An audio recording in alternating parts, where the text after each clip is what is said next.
Fire Cave was once the tribal chief palace of the Shai.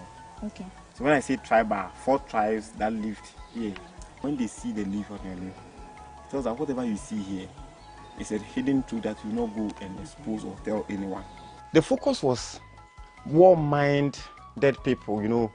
They were like people who can easily come in and take the place from them, since they also took it from others. Somebody else. That's how you call them? Yeah, sometimes you just make a little money. Ah, to stir them up. Wow. And hence the name Bat Cave. They sit on the stone, which they cover it with the skin of the antelope. Is that it? No, they took it away when they were sacked. Okay. And there are 2 indications. If you are a virgin, you get up easily. If you are not a virgin, you get stuck to the rock.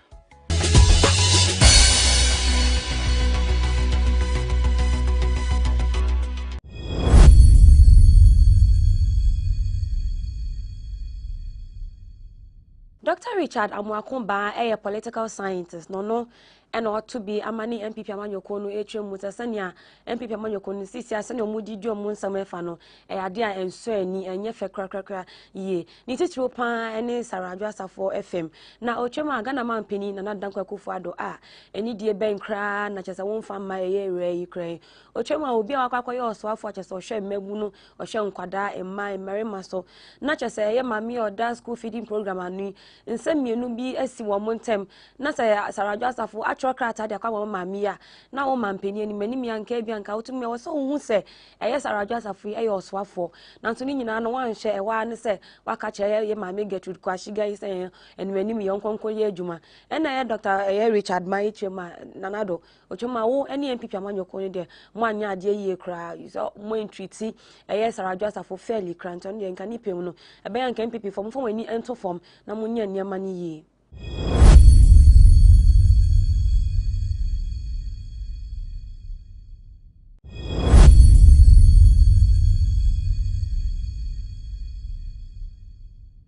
Se oman fo be kaya na send the video bi ebeto odwa a hwe se yehu se domi kwabenya mrahye bedwani Sarajo asafo ene ye nya asabiketo akra ne TikTok obono wasa ne oba no manfo ka bi ye pa na ni nna ne mrahye bedwani ye de Masin Central Kennedy Japan ene de sa video yi ebeto abonten na wo twemu se obi a ye hia mo waba mrahye bedwani waba bedi nkita hono oto hono na che se bi onsemu no ye nsemfata no ena wo ye na wo twemu se o akwakwa so ne wo ba na no nchete say bia era no edi nsemmani a e wo so ofo ade so ene e ba no manfo can be ye pa ne no ena GhanaWeb se ne fifi nsemu ye fifi mo e kohwe se ye kwakohwe video no bi na ye ko ene hu sesa na videos nya no ye no last year 2021 afi etwemu na fe GhanaWeb ko mia video yi so a video yi se bomye ye bia bo a ye se unavailable ye bo a o se unavailable ene e ba na ya de manfo can be ye pa eno mo twemu se be ya nke rabra ma se be dwam na ja sa wo toto papa so no.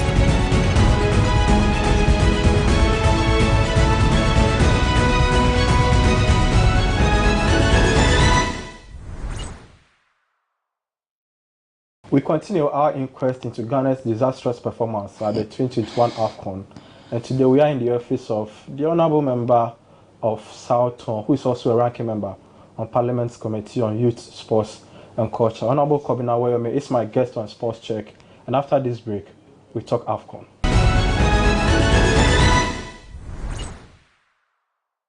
Welcome back from the break. This is Sports Check, and the Honourable Kobina Weyome is my guest. Honourable.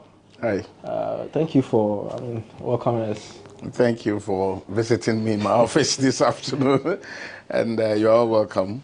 You know, prior to coming here, I was doing some research, and one of my colleagues in the office was like, "Oh, he's not a sports person." I was like, "And a Parliamentary Select Committee crowd, what you man is saying?" That's right. From people like her, what would you say to what kind of education? What is the role of the Parliamentary Select Committee on Youth, Sports and Culture? Thank you, and welcome to Parliament, precisely my office. And good greetings to my constituents that may be watching, the people of South Tong constituency in the Volta region. For the purpose of further elucidation and understanding, Tong means riverside, and that's why when you come, you see the river, you know, giving you beauty of nature. Well, a member, in fact, I would say that the workings of Parliament, for the purpose of oversight, to, as it were, work and ensure that the executive lives up to expectation, are done through committees. And the names given to committees gives you the various ministries that they oversee. We in Parliament approve budget. We approve budget for the appropriation by the executive. We don't just approve for them to just go and we go and sleep. We also do follow-up to ensure that there's value for money in their expenditure, and whatever they do are within the confines of the laws of this country. And so when it comes to the committees in Parliament, they are committees that are well selected per the person's capacity and qualification, given a particular role to be able to do those work. So for youth, sports and culture is just one of such committees in Parliament that oversees 3 ministries per their name: youth, sports and culture. So you see, we oversee the Ministry of Youth and Sports per our oversight responsibility, the Ministry of Chieftaincy and Religious Affairs currently being designated, and partially, I'll say partially and I'll explain, the Ministry of Tourism, Arts and Culture. That was just by the way. Now let's come to the substantive issue why we are here. The Blasters went to the AFCON and they promised to break the 40, but they came home with 1 point and somehow it's a bag of disgrace.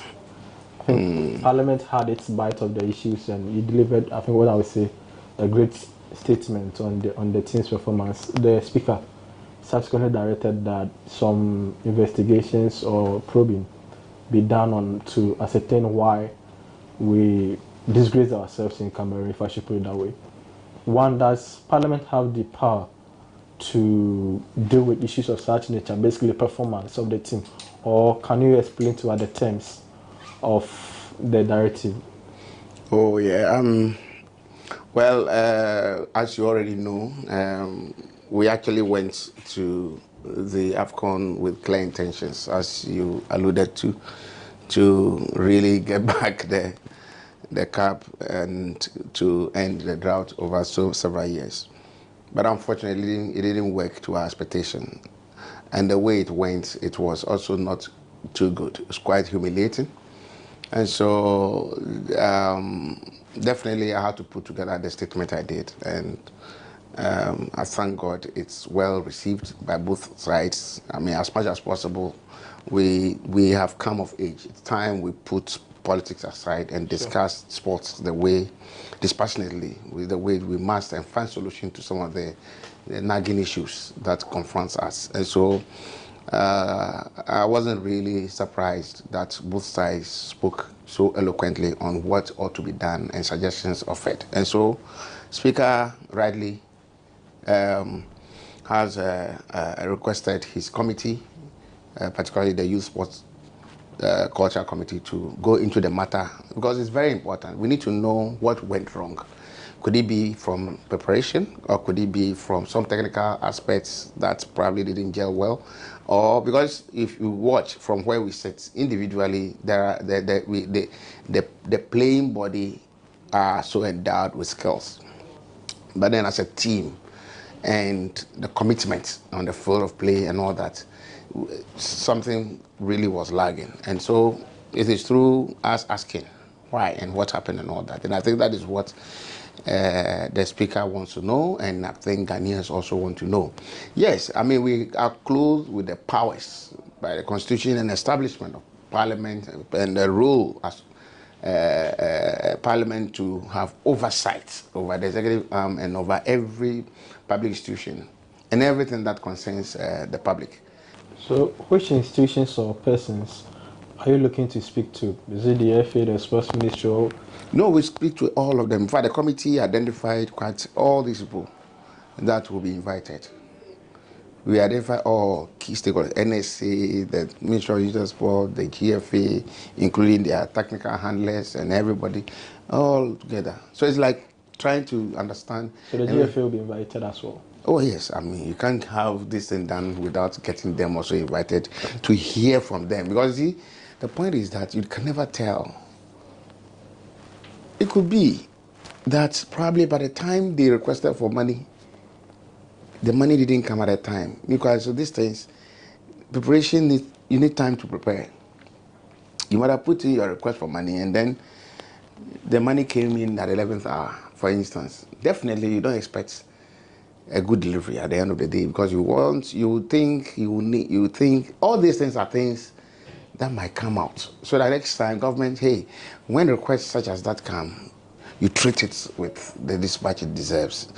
What about the playing body, the players themselves? Because at the end of the day, they are the key actors. They are the ones who went to the field and did not give us the result that we all expected. Are you going to extend invitations to the Dida, use the Thomas parties, and maybe via Zoom or for them to speak on what happened in Cameroon? Yeah, I mean, we might want to have a chat with them. I mean, these are wonderful players that we believe they are.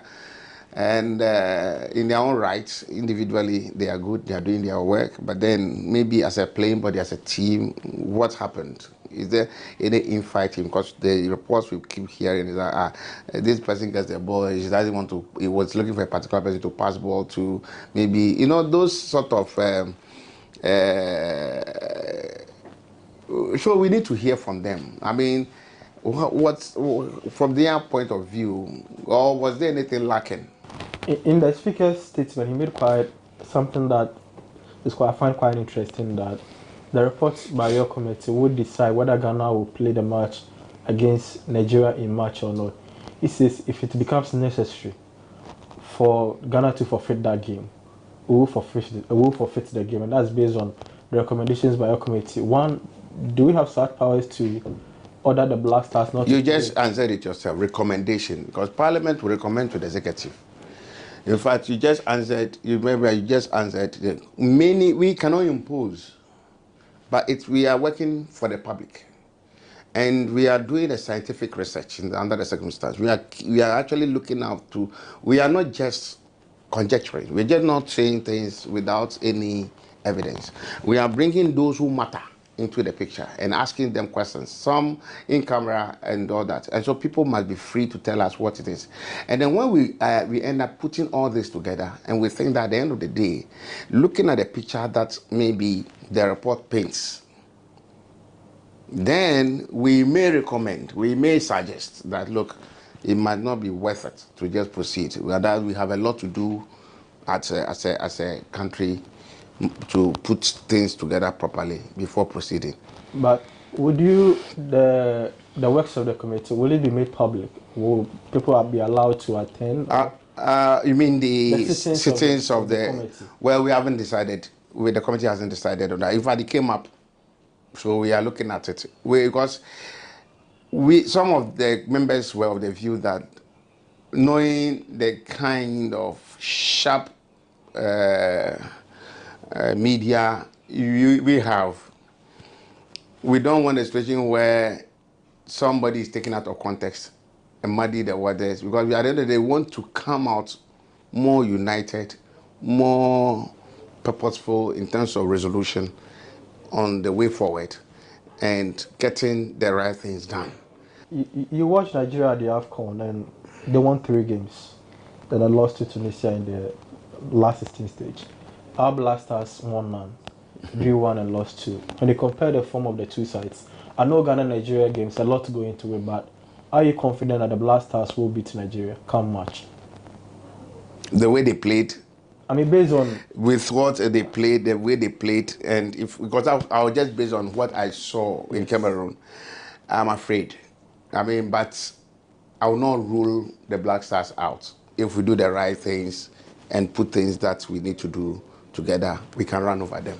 All right, thank you very much. So it's Sports Check. We are speaking to a ranking member on the Parliamentary Select Committee on Sports, Culture and Youth. We are going for a break. Once we come back, we discuss more, maybe the Black Stars, their performance, issues of bonuses, and the most controversial topic, the budget for the AFCON. We'll be back after this break.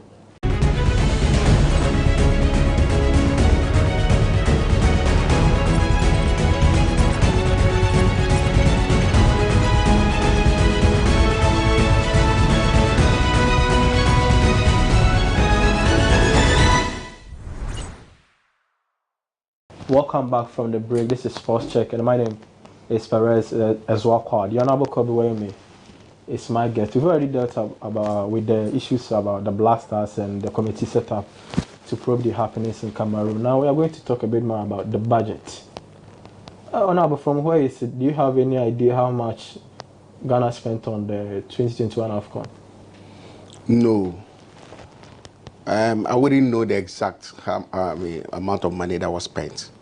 And that's how come it found space in the statement, because it's been a question that has been asked by quite a number of Ghanaians, and the calls that I've received and the talk shows that I have participated on, and they want to know. However, when we're approving the 2022 budget, I mean, I actually saw a sharp rise in the budget allocation for the ministry, and it was quite unprecedented. I will applaud, provided I applaud the ministry for getting that amount, but provided what they were, the source from which they intend to get those monies really comes.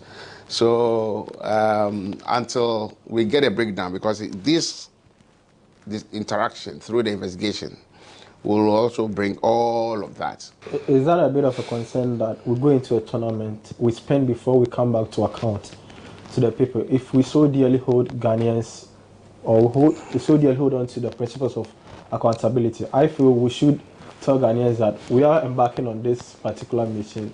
This is how much we are going to do, so that in the event that anyone has issues to raise with the amount of money going to be spent, then we can do that. But then we go into the tournament, then we come back. I mean, it's... You see, in the budget that we approved,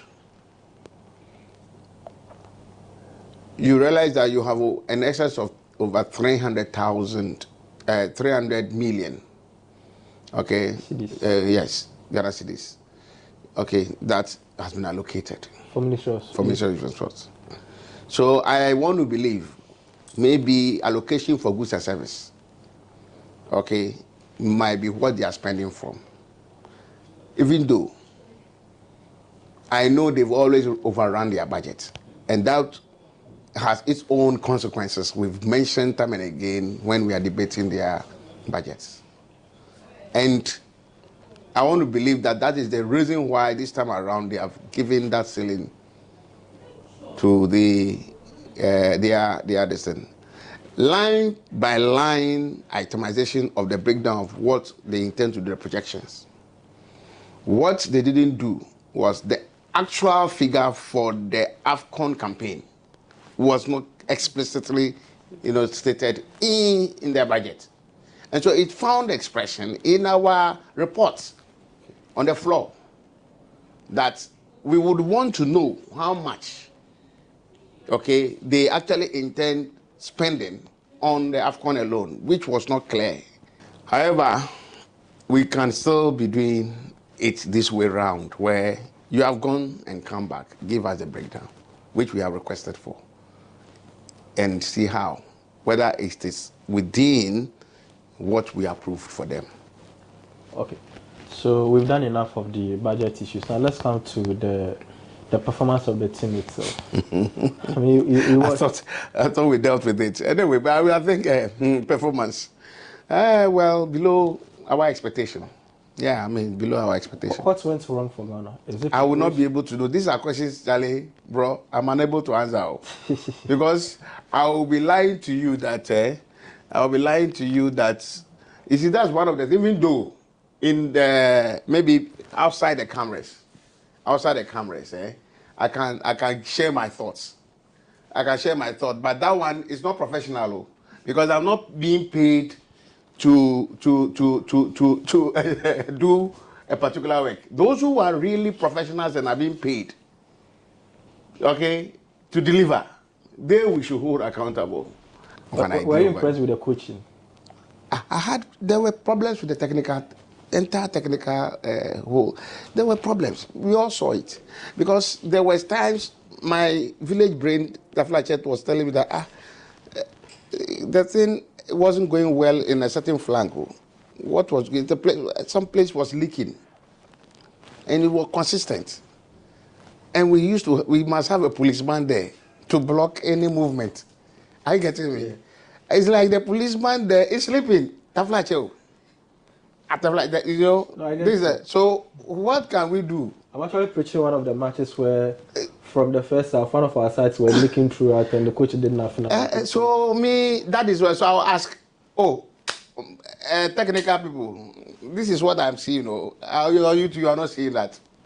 I will say that because at the end of the day, we are paying you to deliver, and you are a professional. You know the game because you are the one.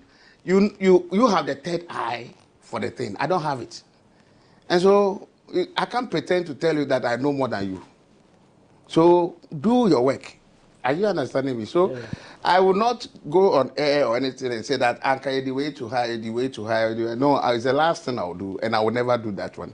One of your colleagues, I think the honorable that Prempe made mention of the fact that these days you don't see pride, hunger, patriotism when the Black Stars are playing. Is it one of the attributes that you think was missing with regards to the team's performance in Cameroon, that the players did not show enough hunger, enough desire to code themselves for the country? Is that something that you... That is an observation, and she may be right. She may be right. That's an observation. That's why I talk about commitment. Your ability to die a little. As if you're losing some 50-50 balls. Easily. Balls that you can equally fight for. And it's like there's a slack. Anytime, I don't know. And then, I don't know. I don't understand also one of the things, like you are pushing forward to play, to go and score or whatever, and you end up playing much more within your circles, passing among yourselves and not pushing forward. I mean, there are several things. So it's an observation made. Like I said, I will not go into those detailed observations because we want those who have the third eye, who are mandated to oversee the entire thing, come and tell us. Some people believe that the performance of the team is a manifestation of the general problem with Ghana football, where we've gone from being a top team on the continent to now being one of those teams on the ground. And our league and our football seem to be in a mess. Have you do you subscribe to that notion that what happened in Cameroon is a representation of basically what Ghana football is? Yeah, of course. I mean, I agree. I agree that we the football, in fact, sports in general, football in particular, we keep retrogressing, we keep going down, and I think that there's the need for government to assist in building the infrastructure and build the human resource capacity, and to get the local league supported and facilitate rebranding. Even though the clubs may be private owned, government still has an interest because they are the roots bearing the fruits, the roots and the tree bearing the fruits. The fruits being those we call up into the Black Stars. And so if you don't have a good root and a tree to nourish the branches enough to give you good fruits, definitely garbage in, garbage out. In terms of government investment in sports, are you impressed with what the Akufo-Addo government has done so far? You see, if you talk about the building of astroturfs and all this, I told you how many of the astroturfs have been built, taking into consideration and consulting football people or sports in general in a particular locality and area and accepting the location. 1. 2. Why are you not even building it to meet the international standard? Are you getting what I'm saying? Yeah. 3. Are you not helping to ensure that, whilst you situate whatever at any particular area, it becomes so beneficial for the majority in that area? So, the way it's been so planted across the country, dotted all over, there's no science behind it. And they don't even meet the standard. How many of our local teams have a home ground? Can't we use this policy to then associate with the various regions and localities and put up in consultation with them so that it becomes beneficial for the vast majority in an area? And that also helps to build the schools movement at the grassroots. And that also helps them to have the school sports, because you have a place to be training. Okay? Because when you spread it well in consultation with the key people, take politics out of it. Don't go and say, I want to go and build something for some people in that some area because they will vote for me. When you do that, you go and put up Taflache, you go to, you will end up sending fridges to the Eskimos to buy. Or, if you are not very careful, you will think you want to sell heaters at the Sahara Desert. That is it. My last 2 questions before I wind up on this interview.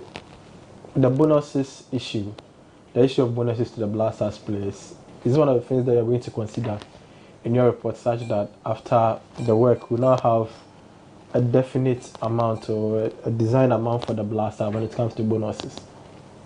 That one, we will discuss it. I wouldn't want to say anything much about it because they are motivational. They are motivational in the sense that something to just motivate people to die extra. Do you think we should continue paying bonuses to Blasters? Oh, it's not a bad idea, but it should be the ability to pay. It shouldn't be like you are pulling the hair from somebody's nose. Even if you don't have, you have to go and look for it from wherever, at the expense of other equally important state needs. And so you balance it. And for me, it's a matter of sitting with all who matter, including our beloved players, to also appreciate the state in which we find ourselves and collectively agree. But it is very important to pat their back for a good work done. So motivating them, I'm for it. My last question, we are in search for a new Blasters coach. Now, reports since Friday indicate that government seem to have their candidate, the FA also have their candidate, and neither side is willing to compromise. So government has Chris Hilton, whom they want to be the coach of the Blasters. The FA, on the other hand, we understand the president was in Germany to speak to former Blasters Wenger Otuado. Looking at the development between these 2 countries, looking at the fact that we have barely ways to play Nigeria, what do you make of the whole situation? Well, I would think that they should allow the football people to suggest, because at the end of the day, the buck stops with them. If you ask me, let them suggest and let the government roll along. But, of course, government must demand reasons. And once they make cogent, I mean, they stand good reason why they are doing whatever. Once it sounds convincing, and that it must be made to know that it comes with a price if there's a failure. That's it. Finally, will the reports of your committee be made public? Oh yes, I mean, it will be submitted on the floor at plenary, because that is where it was requested. So when we are done, we'll have to submit it on the floor for other members to also have a bite on the content, and so it will be made public. Thank you very much, Honorable, for Thank you. But then there's something I want to just, again, you see, all the astroturfs and all those field, sporting, whatever, that were built, the source of money for that is from the National Youth Authority, and then 5%, when we're doing that law in 2016, His Excellency John Mahama was the one who says, after approving the District Assembly Common Fund formula here in Parliament, we should allocate by law 5% of that amount to the National Youth Authority, because of how important he sees the needs of youth in Ghana be viewed and looked at and improved upon. And so those releases annually was where those fundings came. And so when they are praising those constructions, let Ghanaians remember the architect brain behind those, His Excellency John Dramani Mahama. Thank you very much. And this has been a riveting conversation with the ranking member on Parliament's Select Committee on Sports, Youth and Culture. We discussed the Black Stars, the committee set up to probe the issues. We also did a bit of politics by saying that we should credit the Mahama administration for the assertive that we see around. This has been Sports Check and Perez as well. Till we meet again, Macron.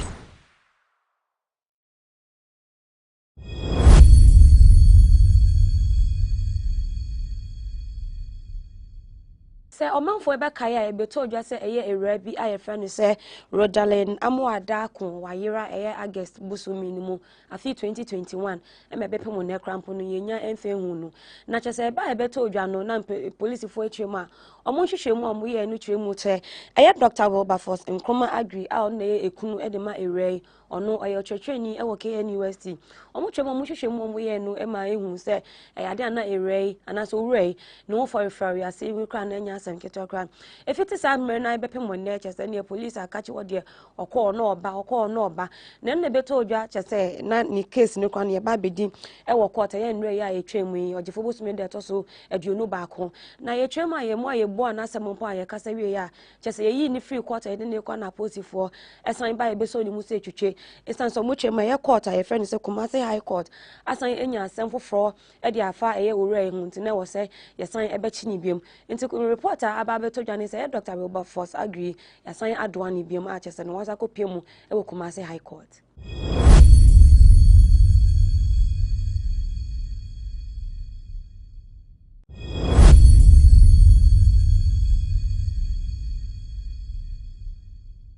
Ghana nyum tuni Kwame A+ ono eni afi Ebuno regional chairman edema NPP amanyuko no eya abronye akwakoye se ntokwa no ene kwa na ekọ chese utumu se enya entwaye na ene na nsente mu behu we di be mane nyonko na we di amane nyonko na no ena A+ asakeka no do na wotwemu se abronye show hwese wo party mpo ewo chese abemu no ena ewo akwakochi wo atumi eno tumu se serepa na chese o sre no ewo Facebook na wotwemu so no o she eyesa na kasa yi so all boy amanyoko echi no 25 years ni da ben na wa abronye won so no Kwame A+ ya chi na kwakotum anampo ye de na kwakoto counter back echemu so ochira na ebeyo o se asem no ensida na won pa wo party ewo power anka ne okasa mpo nya de anka wo si efi wo no hwe won na chese na nim gwase poto e de egu ene okọ ni Facebook post o nya asem keto akatum so atoto bi e de ama ya abronye ye pa.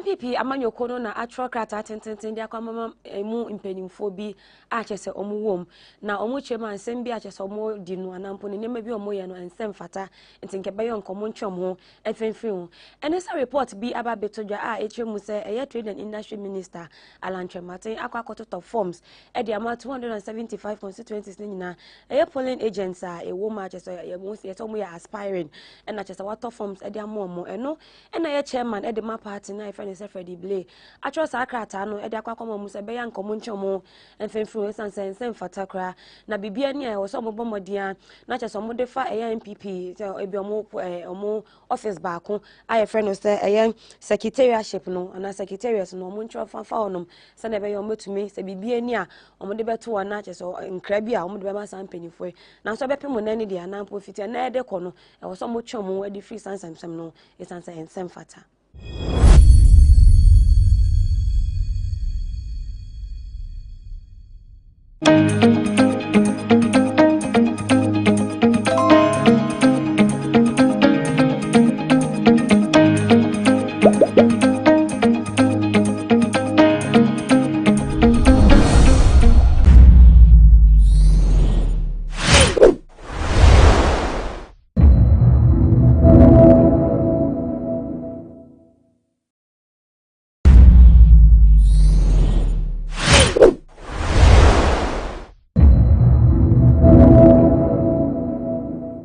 Ahead of the March 31st deadline for the re-registration of SIM cards, the National Identification Authority has opened 5 registration centers across the country.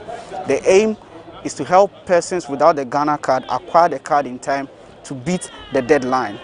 Today we are visiting 2 of the centers located in Accra, the Elwak Sports Stadium and the Accra Sports Stadium. The Elwak Sports Stadium, as per the announcement by the National Identification Authority, is a premium center where people who would want their application to be expedited will come and have it done at a fee. But then the Accra Sports Stadium will be free.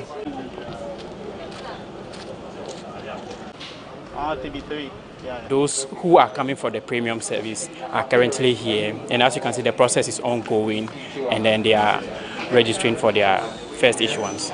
Everyone is going to get their card today at the premium center because that is what the premium is about. You come in seamlessly, you get your card the same day, and then you go. So if anyone wants to come here, the person have to go online and then register, make their payments by going to the website register.ni.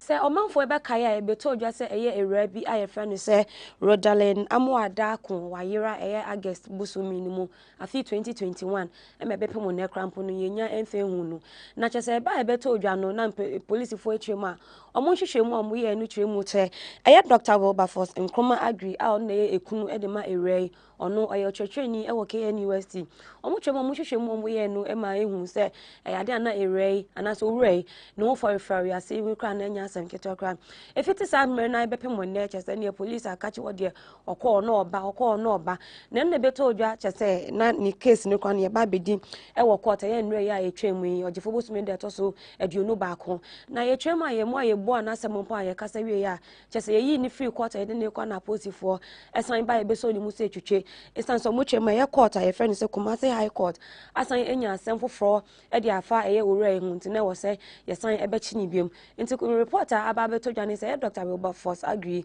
yasan adwani biem a chese no wasa kopiemu e wo Kumasi High Court.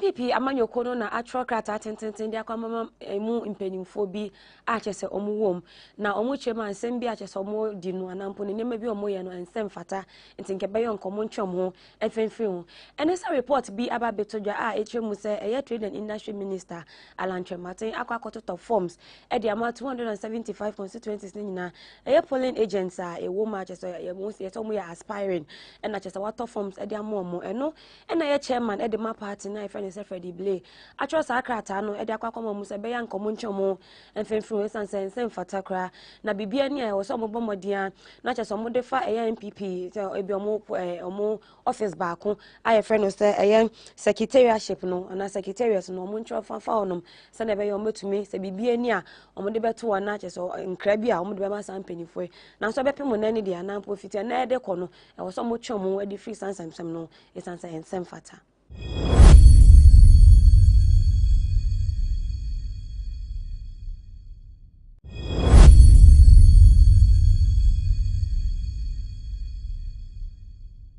Mrashebedwani Emma Ningo Pram Sam Nate George and Odaba Betudwa and Ochemu say MPP for cry that Sam Crania and a Mama Saradwa Safuni Huntoni. Or say a day we have muye nene I say wa Mamma Shebedwani be declare ni seat vacant no. Or some Munda Sanchi no a son say a fee be chemu a fee 2019 and Mamma Shebedwani be I a friend say a honorable chamber for or nona chaton MP Emma Lower West Akim. Osebeto de bi no mamma Shebedwamu afi baako obi a mamma se be declare ni seat vacant no no we ye rain and sentem a chese mamma Shebedwamu mu gino no se ba be declare ni seat vacant no otwemu se ben kan pipi for mu njan san hwehwe anim no na we no ase ebi nsida ebi asipen.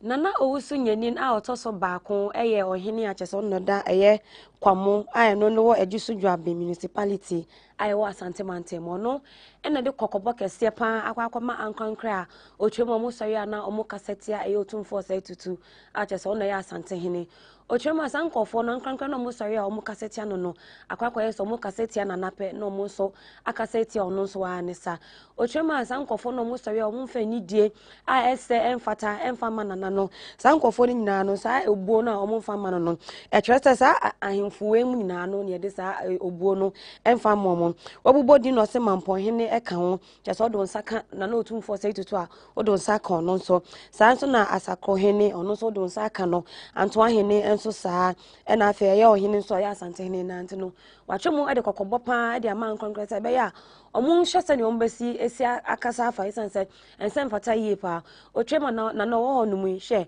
onimi nidi a ewo no ho ana onimi dom dodo a chese hye na na ase mo sori a na mo kasa ebi a chese ensem fata yie kra na ne nya no kasa ede eti aya abrante bi a dindi ohini David a on de eti oti Facebook ene no sori a otumi kan na dwen pa de che otumfo sai tutu yie pa na no ena ye kwa mo hini etwema be ya nkan krokrofo mun twum ho mfemfiri sansense mo sense ensem fata kra.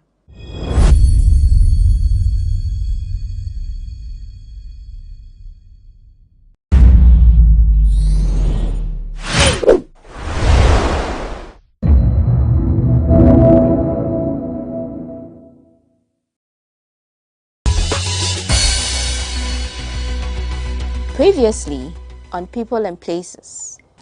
This the highest peak on the Mogo Hill. Part of the hill, but it was chopped off in the early 1960s. Okay. By the first president of Ghana, Dr. Kwame Nkrumah. So we have 3 species. Okay. We have the cops. These ones are cops. We have bushbacks and dikers. So they practice the system of polygamy, where one male to a lot of females, and it depends on the structure of the male. We have the olive baboon and then the leather spot nose monkey. Those were a few highlights. Now, the adventure continues. Stay with us and enjoy.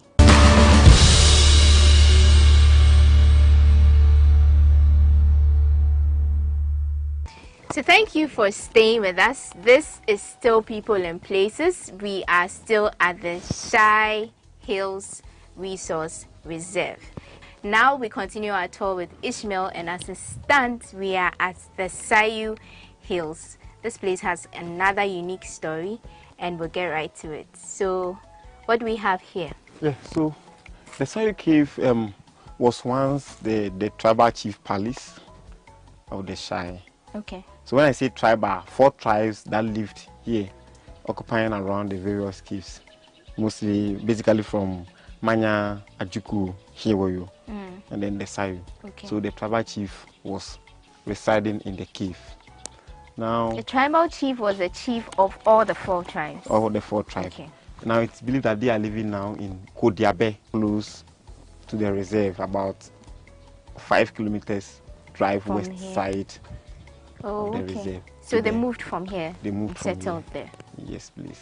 But history has it all that one can only visit the king or the chief when there is a leaf like this, a leaflet on your lip. Okay. In that way, when they see the leaflet on your lip, you will not be harmed. And then they okay. believe that you know their customs and traditions. Oh. And then you are coming in with right motive and peace. And then the last of it all, which is key for them, was that when they see the leaf on your lip, it tells that whatever you see here is a hidden truth that you will not go and expose or tell anyone. And hence you'll be allowed to enter the cave. The cave. Interestingly, the cave has only one main entrance. Oh, okay. Aside the main entrance, there's no other place that one can pass through to the cave. Before you go into the chambers, who discovered this place? I think they just walked and then they Into stayed it. here. Oh, okay. But the history tells that they were once hunter-gatherers who lived here, but their history is not known. So the Shai people came in and drove them away and then took the their place. place. Okay. Yes. All right. Okay. We'll learn more about it as we see the place. Yeah. Right.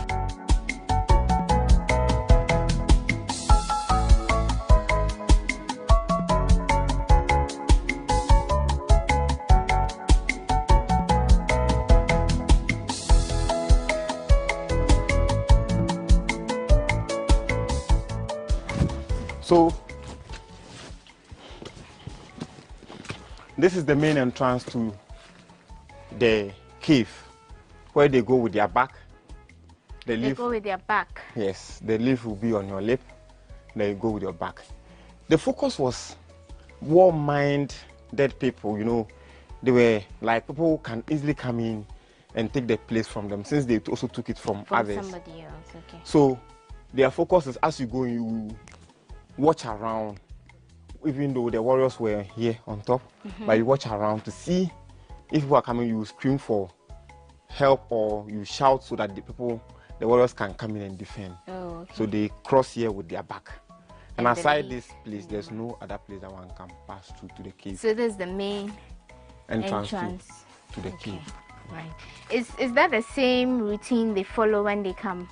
Yeah, in the Now. olden days. No, now it is abolished. We don't go with our back.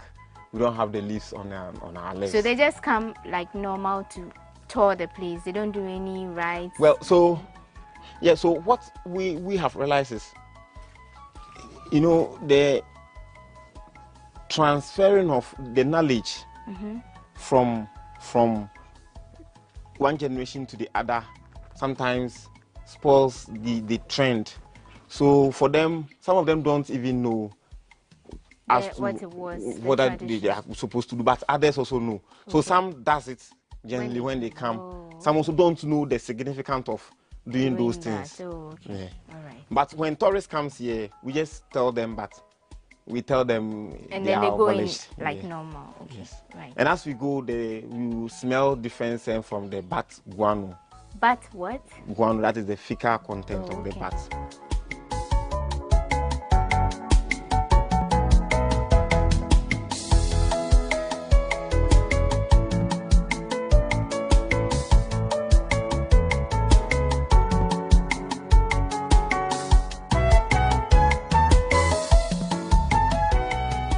This is how the front part of the cave looks like. We are going to take this road or this path and move to the very first chamber. And as we go, we'll talk.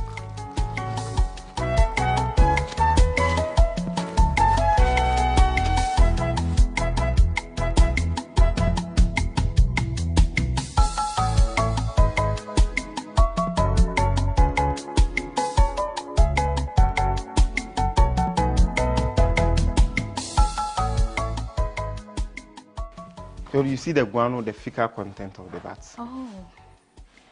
Okay. They are good source of fertilizer. I see. So what happens is that these are insect-eating bats. Okay. So they are very active in the night. They come out to peck the sleeping insects. So their activity also attracts the insects in the daytime because the scent attracts them. Then they feed on them. Oh, okay. And these bats in ecology, or bats in ecology, they are called keystone species. That is species which are very delicate, and their absence from the ecosystem, the whole system, can break the ecosystem. How? Because insects are the most ubiquitous species of animals in the world. And so when I say ubiquitous, they are everywhere, and they are millions, trillions. So in order for this species to be regulated, they need some will feed on them. some others to feed on. So bats is one of them, and then pangolins. Okay. They feed on these insects to regulate their population so that they will not, exceed and break everything. Okay. So they are very unique and important. The fruit-eating bat at 37.2, they also help in what? Regulating. They help in dispersal of seeds, and hence germination as well. So bats are very unique. Sure. So what you're telling me in effect is that now all 3 caves have been taken over by bats? No, this cave has a lot of the bats, but the other caves, they have very few bat species because those 3 caves cannot be compared to this huge one. They are very small in sizes. Oh, okay. But this is the first cave. This first chamber. The first chamber, we are ending at the first chamber, and then this is the second chamber. Oh, okay. So where we moved from is the first chamber to this place. Right. And then the second chamber ends here. This whole place is second chamber. Oh, okay. And then the third chamber goes through the small hole, go to left.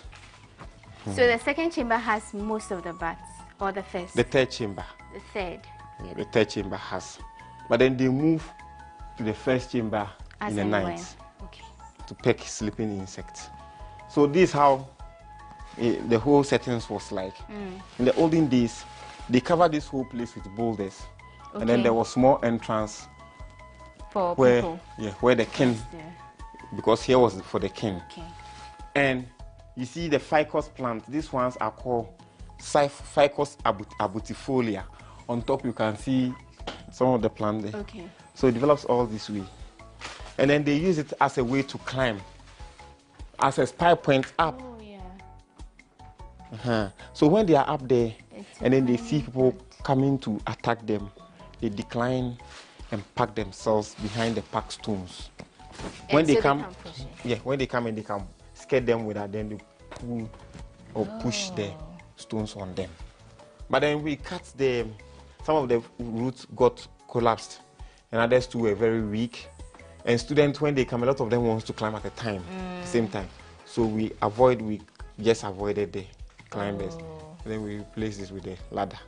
So in case you want to go to the spy point, somehow scary, but you can actually do it. Okay. And so this ends the conversation with the first chamber. All right. The second chamber also has the stool of the chief, which is this one. So the natural stone that he sits on. So here is just like an assembly ground for the king. You can sit on maybe as the queen mother of Kodiabe. Okay. And then there we can, after sitting on, we can go to the third chamber. This is too high for me. Oh, so let me show you how you use. One hand of yours will be here, the other one will be here. So this one, 10. Like that? Take off your phone, it can crack. Then, How is it? It's not comfortable. Yep. So This now, is me on the natural stool, which is actually a rock of the then Kodiabe the tribal tribe. chief. Tribal chief. Okay. These bats, are they harmful to humans? They are not, but you know, bats have a lot of viral infections or pathogens. So, but they are not harmful to humans. They cannot beat you, they cannot peck on you. But when you are closer to them, you need to be careful with the way you touch them. Because they are wild. Yeah. Anything is possible to happen. Yeah. Okay. So let's see the very difficult third chamber, of which. So this is how we do it. Just touch the rock and then come slowly.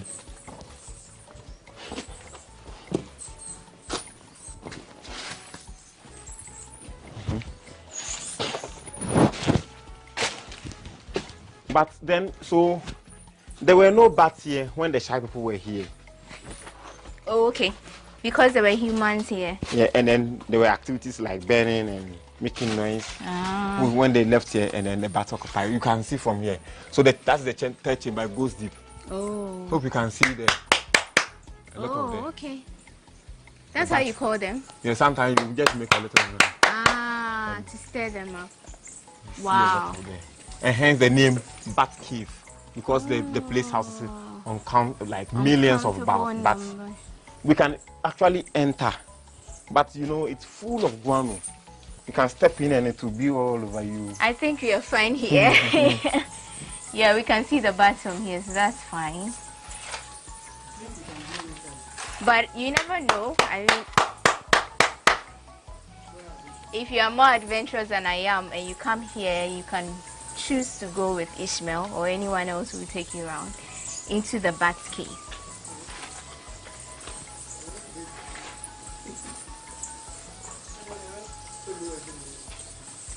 Okay, so we can still go and climb to the top. It's like the Mogo Hill, the view. Okay. But it's a very small area. Right. And a little bit scarier than the Mogo Hill. Oh, okay.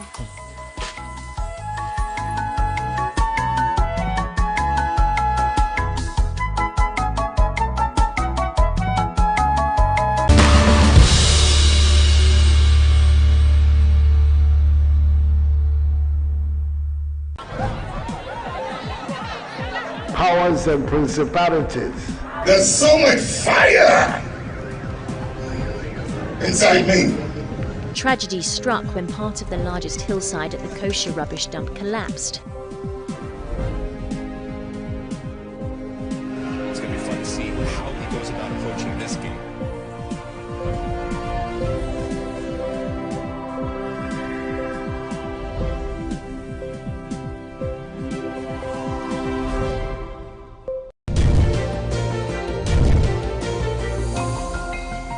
Now, let's learn something interesting about Ghana. The Ghanaian currency, cedi, was coined from the Akan word cedie, which means cowries.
So, let me just warn you, for people who are like me, You need to eat well before you come here because it takes a lot of energy to do this.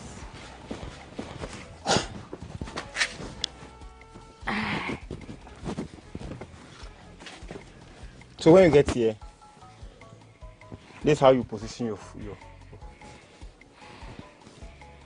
Okay. So your right foot should be on the ficus roots here. Then your left foot should be here. Okay. Then you hook. Look at your hands here. Then you lift yourself. What?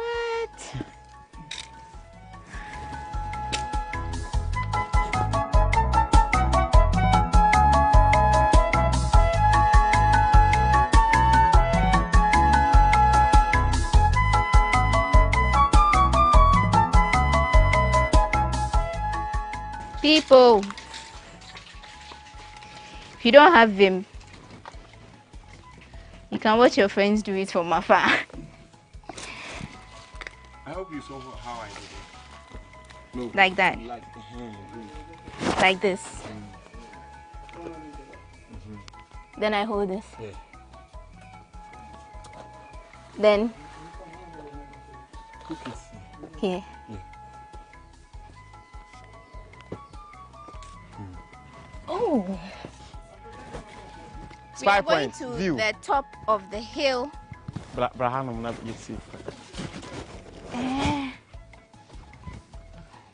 Okay, so this hill is higher than the Mogo Hill. You can see the Mogo Hill from here. Oh, that's it.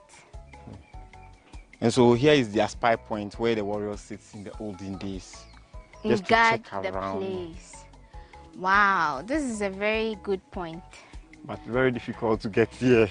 Definitely. I'm sure it was also strategic because before the enemy comes here. Yeah, then they know because they can see afar. Yeah. So they can better plan of. And there were the trees were very few, especially there was no neem tree. So you could see far than this. So this entire place was clear. Yes, it was clear. So it was just vast land. Wow. Guys, it's difficult to get here, but if you're able to make it, I think it's worth it because the view is really, really cool. It's really cool. You can actually see, like he said, the Mogo Hill, which looks a lot smaller from here. So this is like a step higher. You should try this sometime. So that's the Shai story, right? Yes, yes. Right. And so, where are we going to next? So from here, we'll go to the Depot Rock. Then, where they perform their final. Yes, then we go to puberty, right? The farm, the animal farm. The animal farm and then the museum. Yes. Okay, so let's get the video going.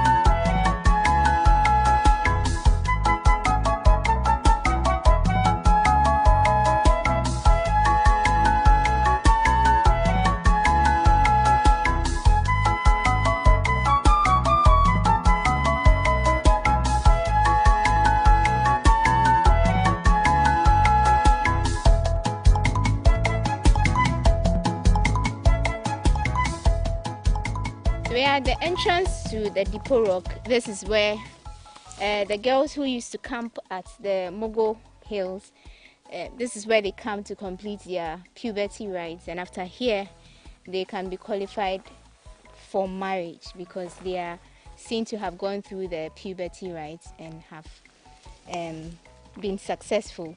So Ishmael is taking us to see the place.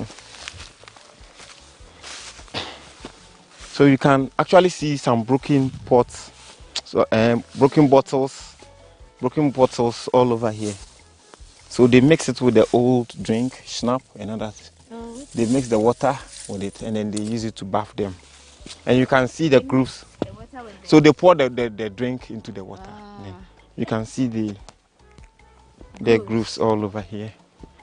And this, whatever they were doing there, they were doing here. yes, because of it not being used for a long period of time. That's why you see. But when it's raining, you see the whole place is full up, and this water is always it doesn't get dried. But we don't drain it for a long period of time. So many years.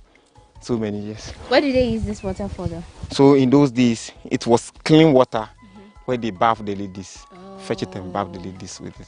And then they put the beads, then the colorful things on them. So you can see here they just make it so like the grooves are more smaller in size. Yeah. Because this is where they were making the items. So after bathing them, then they grind and put it on them, and then they dance. The background is there, where they dance for the final rite. But this water sustains for the whole of the year round, and it's always full because of the dry season. That is why you see it in this way. They sit on the stone, which they cover it with the skin of the antelope. Is that it? No, they took it away when they were sacked. Okay. And there are two indications. If you are virgin, you get up easily. If you are not a virgin, you get stuck to the rock. They took the rock away? Yeah, so when they were sacked, they took the rock away. Oh, wow. Well, it was something that could be moved? Oh, yeah, it's very small rock because you can just always they cover it with the skin of the antelope. Oh, so they took it away. Yeah. But the main focus was to test whether the girls are really virgins or not. Oh, and in that way, if you are not a virgin, they perform some rite, and when you get up, you are banned or sacked from the tribe.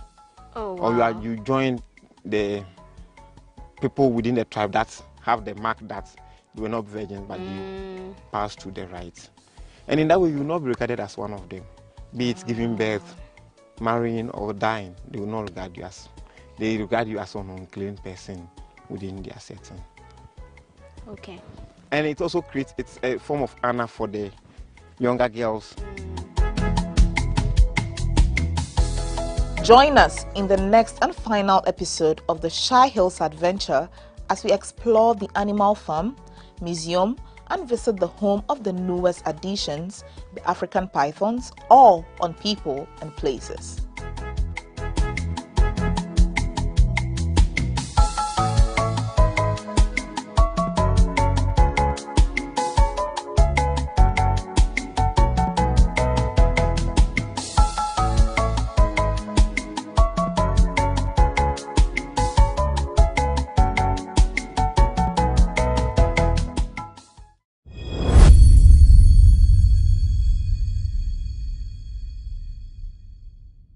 Se omanfo be kai anansan de video bi ebeto dwa a hwe se yehu se domi kwabenya mrahye bedwani eyesarajo asafo ene ye nya asem keto akra ne TikTok obono wasa ne oba no omanfo ka bi ye pa na ni nyina ne mrahye bedwani de masin central kenede Japan ene de sa video yi ebeto abonten na wo twemu se obi a ye hia mo waba mrahye bedwani aba bedi nkita ho no oto wonom na che se bi onsemu no ne nsem fata no no na wo ye na wo twemu se o akwakwa so ne wo ba na no nchete say bia era no edi nsemmoni a e wo so ofo ade so ene e ba no manfo e kan bi ye pa ne no e na GhanaWeb se ne ye fifi nsemu ye fifi mo e kohwe se ye kwakohwe video no bi na ye ko ene hu sesa na videos nya no ye no ye last year 2021 afi etwemu na afi GhanaWeb ko mia video yi so a video yi se bomye ye bia bo a ye se unavailable ye bo a se unavailable ene ye ba na ya de manfo e kan bi ye pa eno mo twemu se be ya nke rabra ma se be dwam na ja sa wo toto papa so no.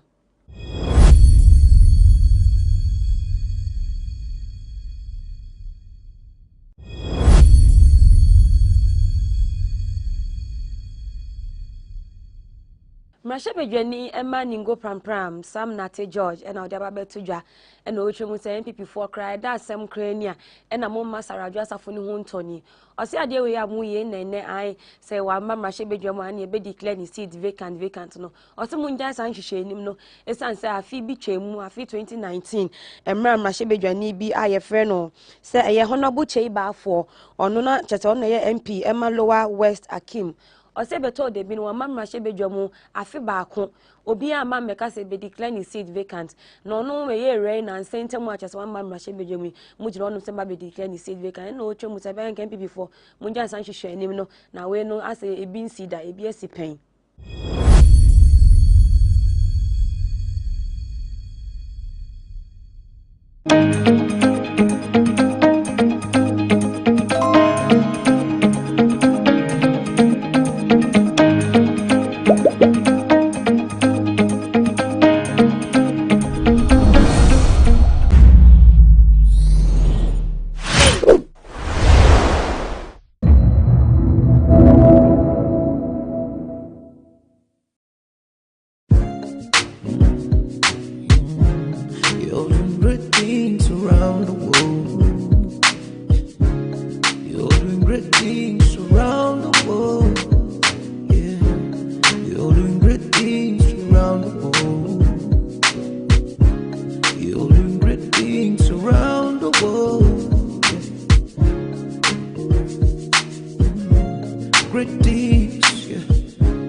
Welcome to Diaspora Link. I'm your host, Diallo Sumbri.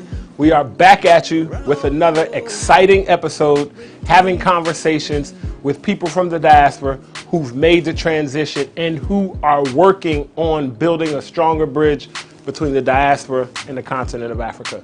My name is Diallo Sumbri. I'm your host. Today's guest is Ivy Prosper. Ivy is a media specialist. She hails from Canada.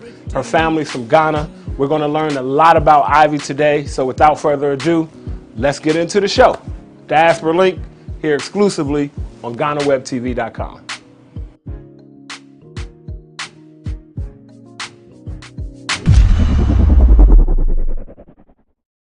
Okay, so we are here with this episode of Diaspora Link, and as always, before we get into our interview, we're going to put our guest through a small obstacle course so that you can get to know her a little bit. Okay, Ivy, so here, this is what we call our top five. Okay.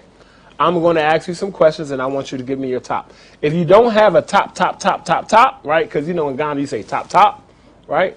If you don't have a top, then just give us a strong recommendation. Okay. All right, in each category. You ready? Can y'all see the nervousness on Ivy's face? Because she's like, oh my God, they didn't tell me any of this. No, we did not. Okay, number one, and if I need to come back to it, I can. All right. Give us your favorite book. One of my favorite books is If You Have to Cry, Go Outside by Kelly Catrone. If You Have to Cry, Go Outside. I think I might need to get that myself. And give us your favorite artist. Musical artist. It doesn't matter who just give us your favorite musical artist and let us know. It doesn't have to be a black person. It doesn't have to be a specific genre. Who touches your soul? Who touches my soul? Wow, that's deep. Maybe I shouldn't ask that question. That's deep.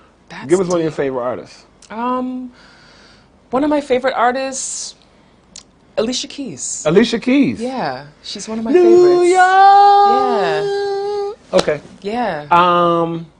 Next, your favorite food in the whole wide world. Doesn't have to be African food. What's your favorite food in the whole wide world? My favorite food in the whole wide world.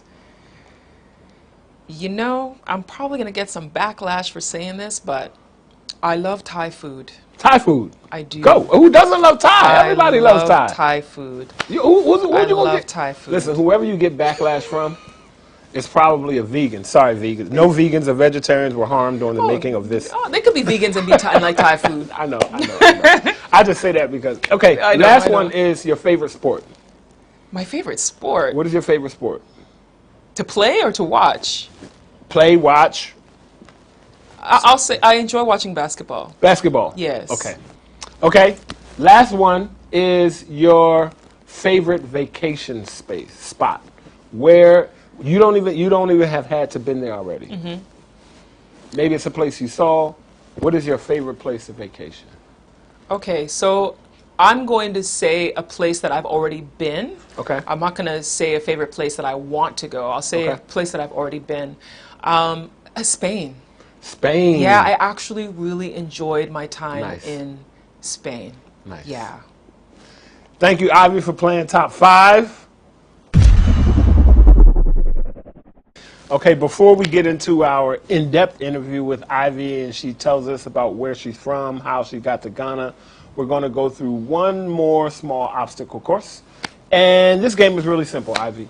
I give you some choices, and when I give you the choices, you give me the answers. Okay? Please just go with me here, right? I know because you're used to being in this seat, so go with me here, okay? I'll do and my then best. just give me a very short explanation, okay, as to why. All right. Coffee versus tea. Coffee, because coffee has this just wonderful aroma. When you smell it, it's just fragrant, and the tastes, the notes, it's just Got it. and Okay. East African coffee is Wache versus jollof. Wache by far. Why wache? Wache just has, to me, has a better flavor than jollof. I think jollof is overrated. I know I cause trouble when I say that. Jollof is overrated. I think wache is far better than jollof. You've just got more of a natural taste. And wache with the works? No noodles on my wache. Okay. Noodles are an abomination. No problem. We won't put noodles on your wache. Okay, next. Okada or Trotro? Trotro by far. I am Why? not getting on an Okada. The way that they ride and weave through traffic, through traffic, squeezing in between cars, and I see them like this, like they're going to fall off. I am not putting myself at risk. I'd rather put myself at risk in a Trotro. Okay. Basketball versus soccer? Basketball. Why? I've always liked basketball. I don't know why. I played basketball when I was in high school. I enjoyed. I like. And it has nothing to do with the fact that the Toronto Raptors were NBA champions a few years ago. That has nothing to do with it. No, You I've sure? always liked basketball. Okay. I played long before the Raptors were even in. Okay, I'm just checking. Canada. I'm just checking. But I do like watching soccer, aka football in Africa. Okay. Okay. Cool. But I prefer basketball. Okay. Volta or Eastern region? You can't make me pick. My mom is from the Eastern region. My dad is from the Volta region. You're going to make me pick? Just think about the waterfalls. Think about the tourist attractions. Which one? Can we get one out of you? You can't get one out of me, but I will say that I am a Volta region tourism ambassador. Okay. The beaches in the Volta region So are you can't amazing. choose Eastern then, and then you can't choose Volta because then your family, then you won't have. I'm going to have family calling me You're not up. going to be able to go home? Okay, don't worry about it. Don't worry about it. Don't worry about it. Okay, as a media person. Yes. Instagram versus Twitter. I would choose Instagram. Why? Because Instagram gives you the potential to say more and to even earn versus Twitter, more so than Twitter. I say that because people create platforms where eventually, let's say you pass the 10,000K mark, then you have an opportunity to post links.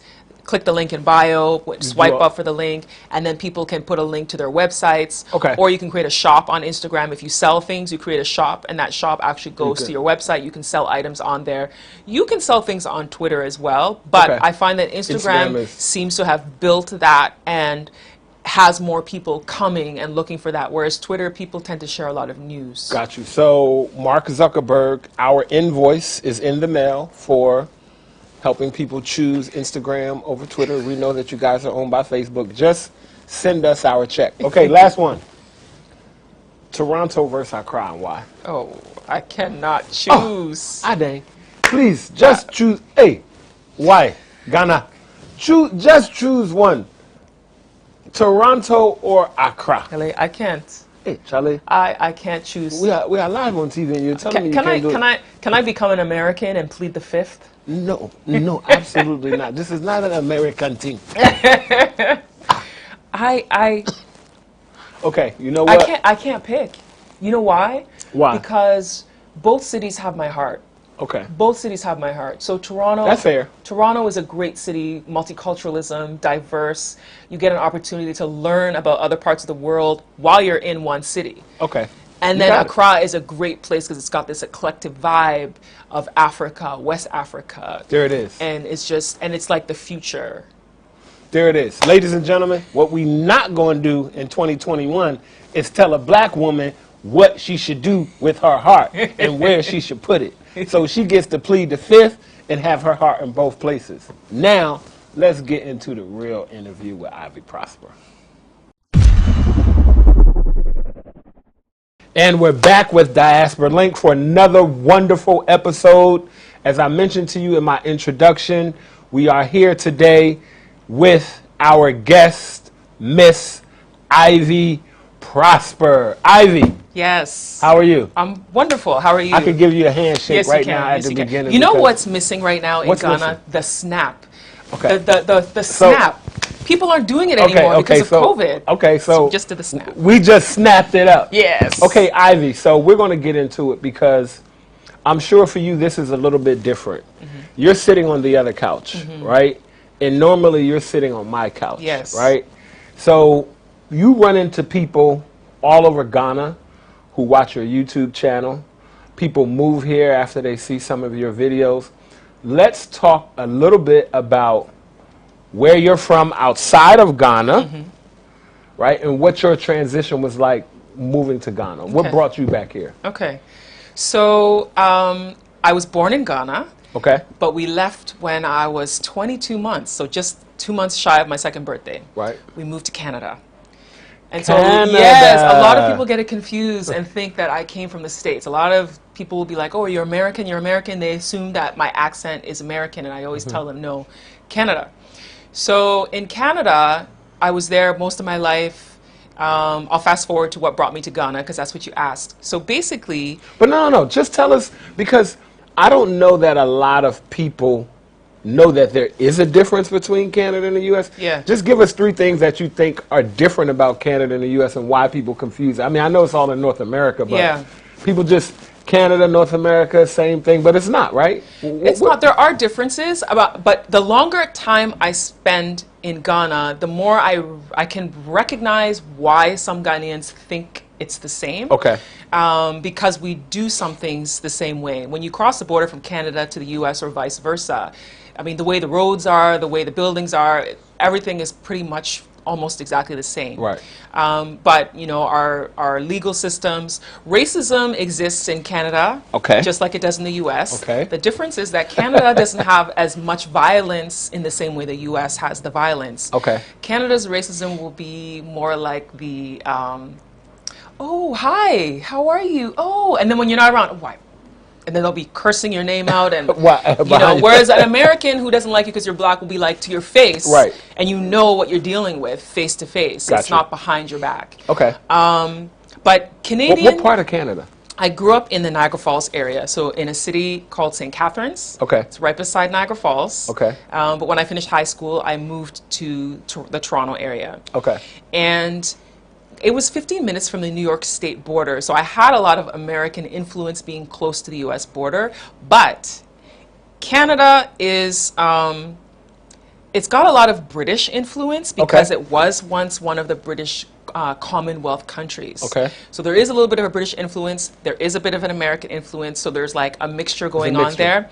But when it comes to the way Canada is, Canada promotes multiculturalism. Okay. So that's what we learned growing up was when you become a Canadian, they want you to still hang on to your heritage. Whereas American society teaches you to assimilate, teaches you that when you're an American to the core. You're an American, America this, pro-America that. Whereas in Canada, people will say, I am Ghanaian Canadian, I'm Nigerian Canadian, I'm Polish Canadian. And that's promoted everywhere. It's promoted throughout the country. People will hang on to their heritage. You know, I'm Australian Canadian.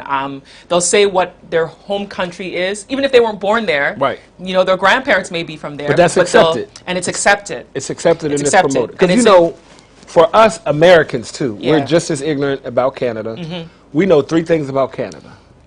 Can I say them? Go right It's ahead. a little ignorant. Go We right know ahead. snow and cold weather, moose, Oh yeah, the moose. and Drake. Drake.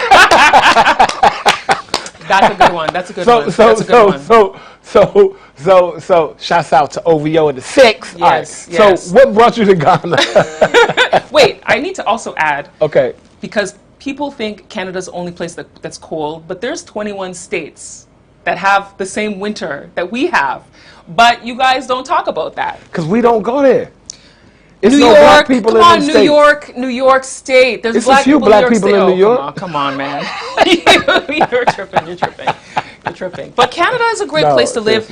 Canada also has a different way of family life than America does. The healthcare system is a little with the different, healthcare right? system, there's just I think there's a better quality of life in Canada. Okay. But the U.S. has better opportunity for becoming a multimillionaire if you have that focus. Okay. But Canadian Black community has a history of, there's two histories of Canadian Black people. You have the Black people who are descendants of the transatlantic slave trade, people who escaped when they were going through the Underground Railroad from the U.S. to Canada because Canada abolished slavery before the U.S. did. So you have communities of Black people who are descendants of the transatlantic slave trade. Then you have communities of Black people who are intentional immigrants who came to the country from the Caribbean and from African countries. So we have that mixture of Black people in Canada. And we also know Nova Scotia, right? Yes. Is where the majority of the descendants from Sierra Leone came from. After the Caribbean islands, they went to Nova Scotia. Then from Nova Scotia, they went to form. Right. Okay, so so you grew up in Ghana, left at 22 months. Yeah, I barely grew up in Ghana. Barely grew up in Ghana. Yeah. You saw moose. You saw. You went through cold weather. I did see. You listened to Drake. I actually did see a moose in Canada. I actually did when we were little kids. In northern Canada, though, they don't roam around the major cities. If you live in the rural communities, they're there. So, like, my brother and I used to love seeing the moose at the garbage dump site. We would see moose and black bears in northern Canada. Okay, so we're gonna add but black not bears. where we ended up settling. And then you flew to Ghana. Yeah, I came to Ghana in 2011 initially. Okay. At the time, the economy, so when the economy crashed in the US, like 2008, 2009, Canada was also affected because a lot of business, Canada and the US are each other's biggest trading partner. A lot of people don't realize that. So if the economy is collapsing in America, it's definitely going to affect Canada too. So there were some challenges in finding jobs and career stability, that kind of thing. And so I had gone through a period where I was feeling kind of down and trying to figure out what to do. And then my mom suggested, why don't you go to Ghana, clear your head? The plan was just to go and it was supposed to be relaxed, clear my mind, figure things out. But then literally, when I came, I had a friend who had already moved here. And so he had invited me to a birthday party. And when I went to that birthday party, through conversation, I ended up meeting someone who offered me a job. So it's like within a couple of weeks, I had a job. So I was like, okay, I've got a job. So I was working at SOS College, the high school. I was running a creative writing center. And then I eventually, through networking again, got a job hosting a TV show, which was the Maternal Health Channel TV series. We traveled around Ghana, covering stories of why women are dying in numbers in Ghana in the 21st century after childbirth. And so that job kept me here longer too. That's important work. Very important. So 2011, 12, 13, I was here. When the show filming wrapped, I went back to Canada, and then I eventually came back in 2016. Now, hold on. So what part of Ghana is your family from? Your family in Ghana is from? My dad's side of the family is from the Volta region, from Keta. My mom's side is from the eastern region, from Osino. So I am half Achim and half Ewe. So Ewes are patrilineal lineage. Achims are matrilineal lineage, which is my mom. So I happily claim both 50-50 because I get the patrilineal and the matrilineal. Right. So since you've come to Ghana, right, and I heard you say around 20, you came here, you worked on a very important topic, maternal health, and then you went back to Canada. But since you've been here and since you first came, have you visited other African countries? Have you moved around and visited? What are some of the other African countries you've visited? I've been to Togo, Benin, and Kenya. Yes, I'd like to add way more to the list, of course, but that's what I've been to so far. Okay, so we're going to give you an opportunity to add more to the list right now. I definitely This is a small game that we play that we did not prepare you for because we didn't want you to study. We didn't want you to study. So the name of... all of our loyal viewers know the name of this game is called Africa in 60 Seconds. Okay? So now what you have to do, we're going to start a timer. Oh my gosh. You need to name as many African countries as you can in 60 seconds. There is no right. There is no A, B, C, D, E, F. There's no right or wrong. There's no pass fail. Okay. It's just something that we kind of spring on our guests since All this right. is Diaspora Link, right? Okay. All right. Africa is a continent, Yes. and there are 54 countries. Yes. You ready? I'm ready. Is our timer ready? Okay. Okay. Can I get a countdown? 3, 2, 1, go. Ghana, Togo, Benin, Ivory Coast, Burkina Faso, Niger, Nigeria, South Africa, Mali, Algeria, Comoros, Mauritius, Madagascar, Morocco, Egypt, Tanzania, Uganda, Botswana. Oh my gosh, I'm drawing a blank now. Sao Tome, okay. Cape Verde, which is now Cabo Verde. Okay. You're naming all the hard ones. Oh my God, I'm going blank. You had about 20 right now. Let's go. Senegal. Oh my goodness, which ones am I missing now? Congo. Somalia. Sudan. South Sudan. I'm drawing blanks now. 5, 4, oh my goodness. 3. Pressure's on. Pressure's 2, on. 1. Okay. All right. No, good job. Good job. Good job. Good How job. many did I You get? wasn't expecting that, right? No, I wasn't expecting that. How many did I get? I think you had about 26. Did I get 26? About 26. You had about 26. You had about 26. You had about so 26. I got some work to do. It's you know what? You don't. You don't. It's just something that we do because there are so many people. Yes. Who, and even continental Africans, Europeans, and everybody who don't realize how vast and wide Africa is, and just how many countries there are, and how many cultures, and how many languages. You know, it's just it's so diverse. Yeah. So it's just a little something fun, and it's that was fun. I can't believe I missed Sierra Leone. I missed Liberia. See, now you want a second chance. Now you want a second chance. Okay, so tell us about you going back to Canada, right? In around 2013, and eventually you made your way back. But let's talk a little bit about kind of what was that first transition like compared to the second one where you came back and stayed. Yeah. So the first one was actually, when it comes to the work aspect, was easier than the second time. So because it came to, it kind of fell in my lap, like because I met someone at a birthday party and went and interviewed, got the job, and then the TV show was through networking. Then that producer contacted me later to ask if I would be interested in the show. So I wasn't seeking, it came to me. So work aspect, it was easy. Transition aspect, it was challenging because even though I'm Ghanaian, and my parents made sure to teach us a lot about Ghanaian culture, and I had visited Ghana before, you know, had a great time, but to actually live in the country is a totally different experience. Right. So I had some challenges with adjusting, some challenges with communication. Like adjusting with the heat, The heat was really tough because in Canada, in our summers, we get the same kind of heat that Ghana gets. Okay. June, July, August gets brutally hot in Canada. Like in Southern Ontario. I would have never. I just thought Canada was cold all year round. No, it's brutally hot. June, July, August, we get multiple heat warnings. In Toronto, sometimes they will open these places they'll call cooling centers that you can go if you don't have air conditioning. You can go sit there, relax, get some cool air.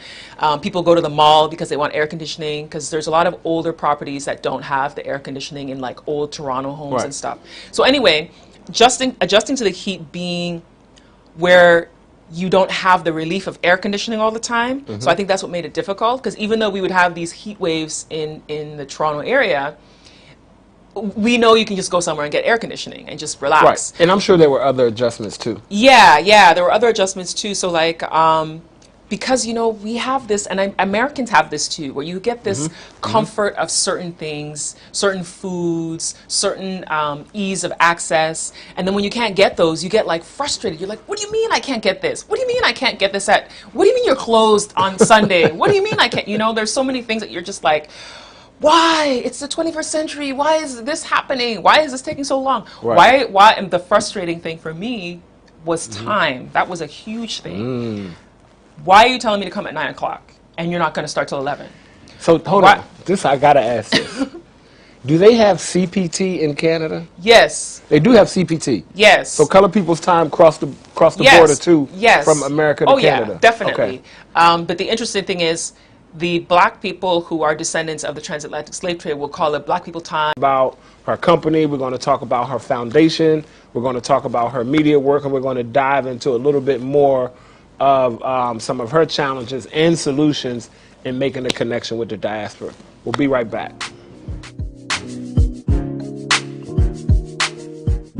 Peace, global African family. My name is Diallo Sumbri. I'm a co-architect of Ghana's Year of Return 2019, and I'm the president and CEO of the Adinkra Group. For the past 5 years, we've been bringing loads and loads of people to Ghana. Many of them, their first time on the African continent, their first time putting their toes in the African sand, in the African soil. And so many people have had their life changed. Our birthright journeys are curated cultural immersion journeys centered around reclaiming cultural identity, exploring your ancestral heritage, and celebrating African resilience. It gives me great pleasure to introduce our Birthright Journey Partner Program. It's really simple, and you really don't have to do much, other than email us at info@theadinkragroup.com. Now, what makes a great Birthright Journey partner for our program? Are you a leader? Are you an influencer? Are you that person that your family calls on to organize, or do you automatically know that that's your job? Are you somebody of status in your community? Are you a community leader? Are you that person in your church or in the school? If you are the ideal Birthright Journey partner. Do you believe that every person of African descent should have an opportunity to touch ground on the continent of Africa? If you are, then you are the ideal Birthright Journey partner. It's simple. We're going to show you how you can travel to Ghana for free. Not only can you travel to Ghana for free, but you can actually get paid to travel to Ghana. Really simple. Just contact us at info@theadinkragroup.com and set up a discovery call. You'll get to travel with your family and friends, you'll get to travel with your community, and the best part of it is that it'll be free for you. Or you'll even earn money doing it. So again, info@theadinkragroup.com. We look forward to seeing you in Ghana. We look forward to dancing with you in Ghana. We look forward to eating fufu, eating jollof, eating wache. Make sure you contact us now, and we would love for you to become a Birthright Journey partner. Madasi.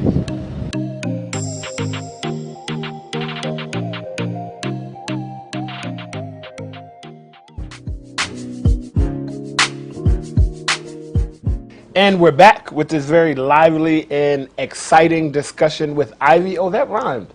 Lively, Ivy. Oh, hold on. Can I get a contract? All right. Too much. Come see Drake. Come see Drake. Come to Canada. Come see Drake. So you were talking about your transition. Yes.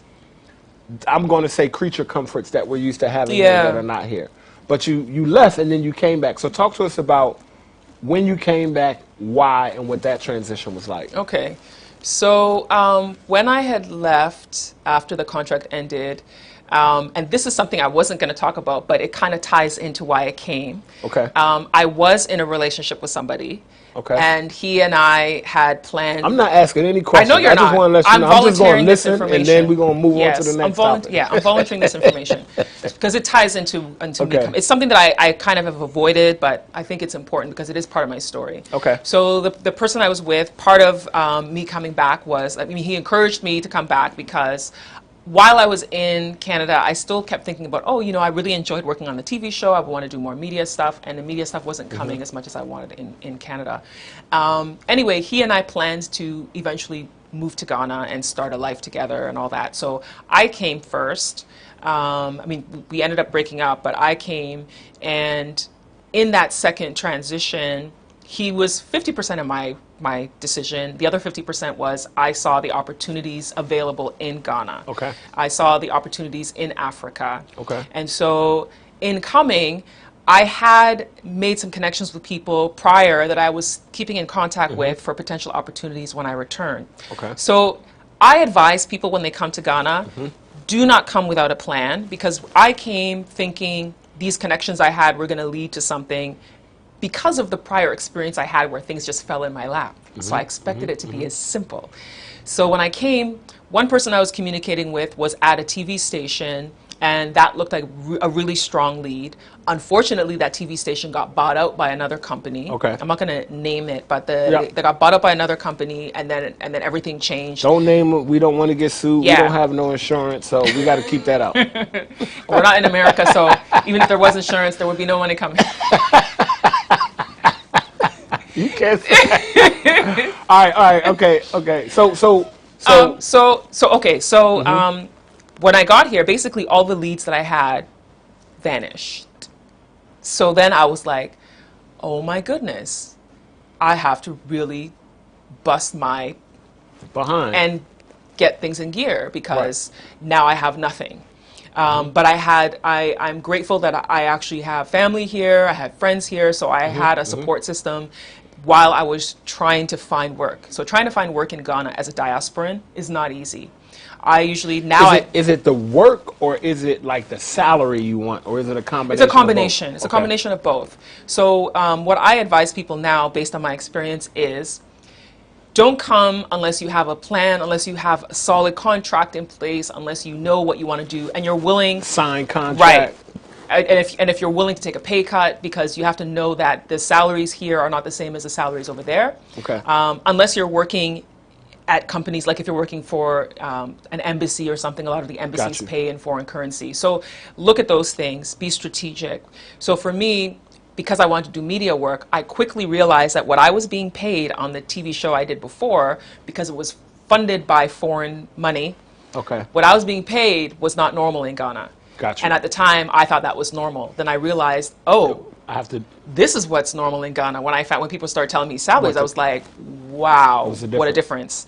So thankfully, through my networking, it took me about almost 5 months to find work. So eventually I started working with a production company, documentary production company here, Refined Creative, where we did documentaries, mostly for foreign clients.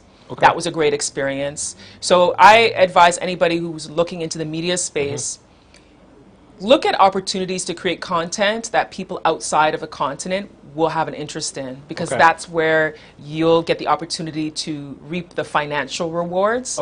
Because if you have foreign investors, foreign funders, it makes it a lot more enjoyable to...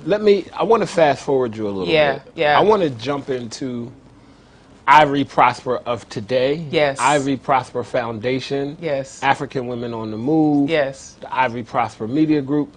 So you've made this transition once, you made it twice, you came back, you shared why you came, right? You shared a disappointment that you had, and your leads disappeared, and it took you 5 months, you found work, but now you're not the same Ivory Prosper. You're the Ivory Prosper you are now. You walk down the street and people say, hey, are you Ivory Prosper? Oh my God, I saw your YouTube video. Oh my God, I made a decision based off your video.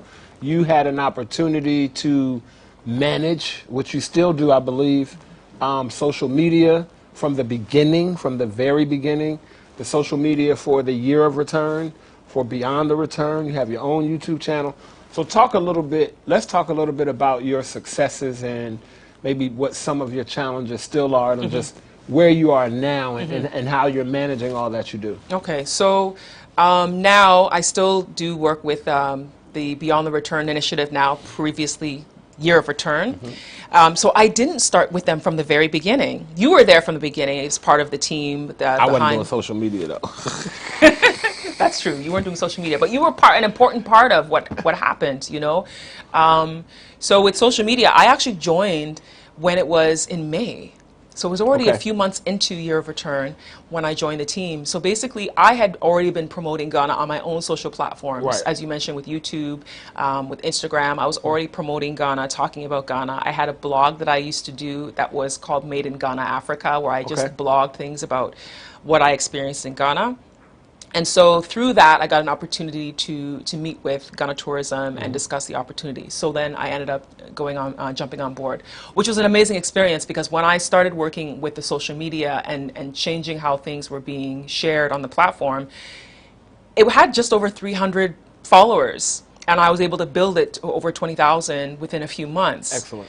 And people said that they noticed the difference. Like, people would send me messages like, I noticed the difference. I did. Yes, you were one of those people. I noticed the difference. I noticed the difference. Because people said because they realized that I had this ability to communicate knowing Ghanaians as well as knowing the diaspora community and the diaspora experience. Because even though I am Ghanaian, I really have mostly a diaspora experience. Because as long as you are a black person living outside of the continent, the way you're treated by the systematic society is as a black person. Right. They're not looking at you like, are you African? Are you historical from the Transatlantic transatlantic slave trade? Achim? No, They're not. It's just you're a black person. Period. You know, Right. so the treatment is the same. So you get that understanding of where people are coming from. So so that has been a great experience, and I'm continuing to do the Beyond the Return right now. And then with my YouTube, as you said, I'm so happy that it's impacting a lot of people. A lot of people tell me that they have moved to Ghana after watching my videos. People contact me for advice on a regular basis, so that's really been a great thing. I'm slowly transitioning into doing things to make an impact. So with I'm just launching the Ivy Prosper Foundation. Congratulations. Tell us about that. Which I'm doing as a way to help promote women and girls, support them in different ways. So the first thing I'm going to be doing with the Ivy Prosper Foundation in the coming months is doing a workshop for young women to help them learn about content creation. Because I think that there's a lot of tools that people don't realize that they can use what they have to be able to do the things they want to do to reach their goals. You should definitely have a conversation with our producer. I think that she would love to hear more about this. Oh yeah, that would be great. Definitely. That would be great. Because I really think that building the future is about building the young people today. So with my foundation, I want to be able to do things that will support young women and girls to help them in their future, whether it's through education, through work experience, through workshops, to just even teach them basic skills, basic communication, because sometimes people don't know how to contact somebody for a job. Like, I had someone send me a message saying, Madam, I want a job. Can you get me a job at Diaspora office? And I was like, that's not the Who way is this? That's not how you communicate with someone. You don't know them. That's not the way that works, champ. No. So teaching them the skills, those kinds of things. And then with the media, I registered Prosper Creative. Okay. This is a long-term vision I have to have a media company that is a creative company that's a combination of media and creative things, whether it be fashion, arts, that are all under the creative. That's why I called it Prosper Creative. I want to ask you a question. It just popped in my head. Yes. Because you are a woman. Yes. You are a black woman. Yes. And you're tall. You're not, right? And you don't see a lot of tall women in Ghana. Yeah. Has that made a difference? Has that changed anything? Like, because as somebody who believes in empowering women's voices, you have a strong voice. Does that have an effect on you? Do people comment? Do people think, or maybe you're not Ghanaian, or like, is it an advantage? Is it a disadvantage? I just wanted, because when you walk in a room, we know you're there, right? So, and I know sometimes here in Ghana and other places on the African continent where women's rights is fairly new, so to speak, I'm wondering if that has caused a problem, or if it's made things a little easier for you. I think being tall in general, no matter where I am, has its advantages when it comes to trying to get people to hear you. Okay. Studies have proven that taller people command attention automatically. You walk, as you said, I walk in a room, people see that I'm there. So when I really recognized that was some years ago when I started public speaking. So 2004, I was doing public speaking, empowerment of women and girls. I was traveling around in Canada to schools and nonprofit organizations. And what I found was, because of my height, people just paid attention. So I said, I have to use this to my advantage. So anytime I would speak, I love wearing heels already. So anytime I would speak, I would rock my heels, make sure that I'm even taller than I normally am, and people would just listen. And I find that a lot of my friends, my female friends who are fairly short, the ones who, you have super short, average, and then tall like me. And I find the ones that are really, really short talk about how sometimes they have to really shout for people to hear them, Right. because people look at them as being so small. But when, because of my height, I can don't say have to- something and people will listen. So yes, it comes to my advantage. And yeah, a lot of people think I'm not Ghanaian because of my height. A lot of people say they think I'm from Kenya. Okay. They think I'm from Jamaica, or they think I'm American, or they think I might be from Senegal or Nigeria. Those are the places I usually... Traditionally tall women. Yeah, those are the places I usually get. Ivy, you have so much happening with you. You have so much to offer. You have so much insight in. We're running out of time. So what I would love for you to do, because people get to catch you on your channel interviewing others, right? I would love, as we close out, maybe tell us something that we don't know about you, maybe something you have planned for the future. And I'm sure you give a lot of advice to people, right? But since this is Diaspora Link and we're connecting the diaspora, I would love to end with your vision for how Ghana and Africa connects with the diaspora. I think that Ghana, I mean, my vision for how Ghana connects with the diaspora and the rest of Africa is that Ghana has this way of embracing everyone. And I think that I have this idea that it can grow into something bigger than it is. I still feel like Kwame Nkrumah is the heartbeat of this country, even though we all know what happened. Well, I shouldn't say we all know, because there's some people who don't know that he was overthrown. Because I do meet diasporans who are surprised when they find out that he was overthrown. They only know the story of him helping with independence. I really think he's the heartbeat of the country, and I think that with more diasporans coming in, that heartbeat will continue to be the pulse of the future, because as more diasporans come in, more Ghanaians are connecting with them and learning from them, and diasporans are learning from Ghanaians, because we have to learn from each other in order to move the country forward. Correct. So I really do believe that this country is becoming the heartbeat of the continent, even from the west going out, because other countries are contacting Ghana now to find out how they manage to bring people, how they manage to brand themselves. You know, people are now knowing it's Ghana. Right. Where growing up in Canada, I would say Ghana, people would say, oh, Guyana? They would think of it. They think it's Guyana in the Caribbean. Last 30 seconds. Your one solid piece of advice for diasporans who are looking to either move, do business, or invest, whatever. Diasporans looking to connect with Ghana and the African continent. One solid piece of advice you would give them.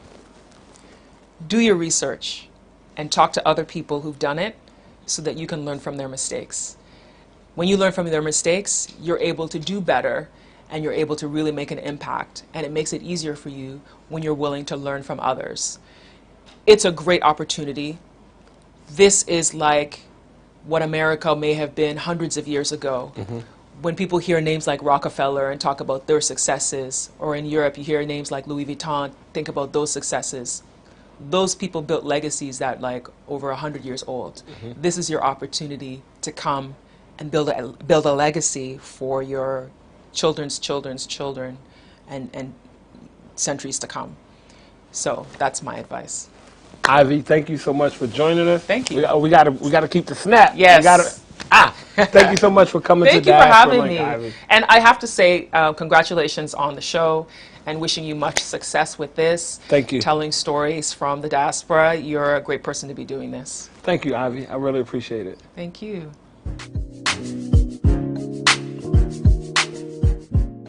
Thank everybody for joining this week's episode of Diaspora Link. I'm your host, Diallo Sumbri.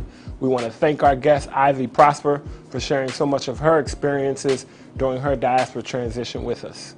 As we do every episode, we want to leave you with the wisdom, the magic, and the science of our ancestors through their proverbs. Today's proverb is, no matter how beautifully built or well-crafted a coffin is, it will never make someone wish for death. Thanks again for tuning in. We'll see you next episode.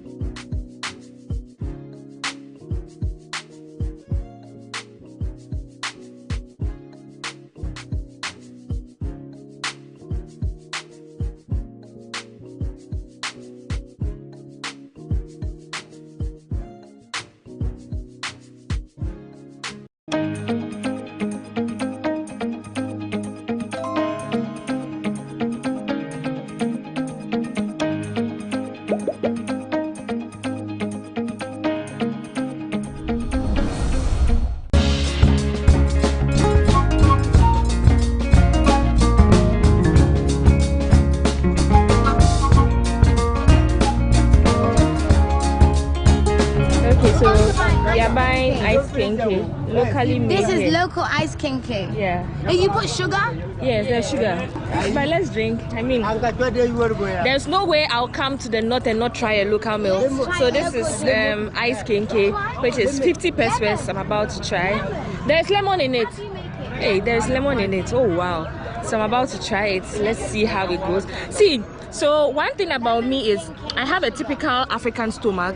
Wherever I go, I kind of have a way of adapting to any kind of food. Whether there is pepper, whether it's not spicy. When I even went to Kenya, I had that experience. No spice, yet I was able to eat their food and feel fine. So this is no difference. They said there's lemon in the ice kenke. Let me try it and see how it goes.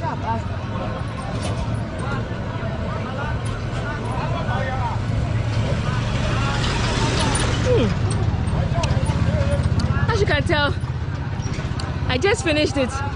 This is so good, I have to get another one.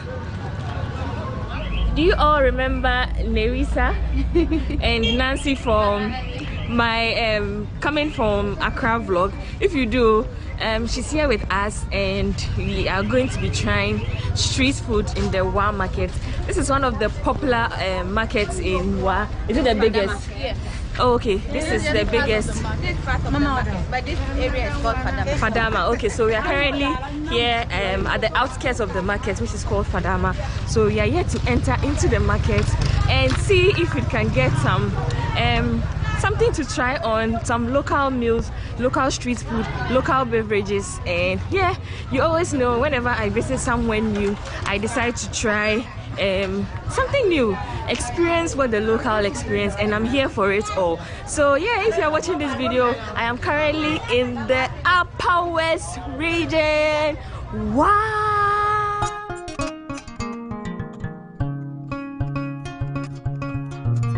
These ships, yeah, when someone gives birth to a newly born baby, they want to name the baby. Yeah, you can get one of these ships. Yes, especially the male ones. For the male one for the naming ceremony. But you can also buy it for any occasion that you want. Christmas, Salah, any.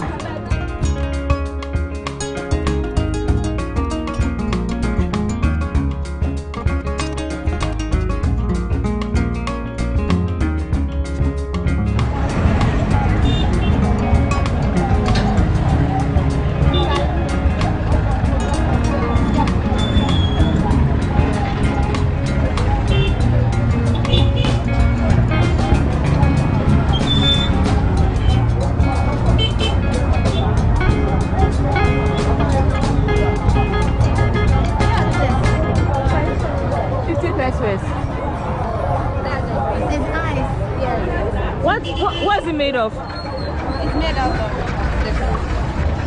Ah, what's this? Puha. Oh, what's the English name?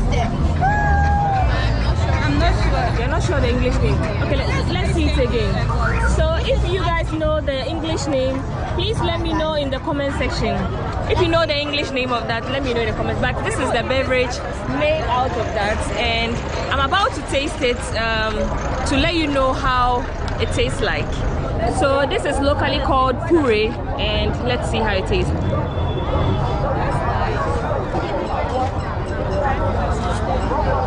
Okay, so this is like I don't know if you know yoi, a local fruit. Is blackberry, African blackberry. It tastes like blackberry fruit that has been diluted with water. So that's how it tastes. I don't think it tastes anything else, but it tastes like a wild fruit. It's very close to baobab too. If you guys remember, when I went to Villa Awoyo, I had baobab juice. It also tastes similar to baobab juice. So if you've had it before and you know the taste, the right taste, let me know in the comment section. But that's how it tastes like. So just when I said it tastes like baobab, she says she has confirmed that it is baobab juice. So I'm going to be trying kuli kuli for the first time.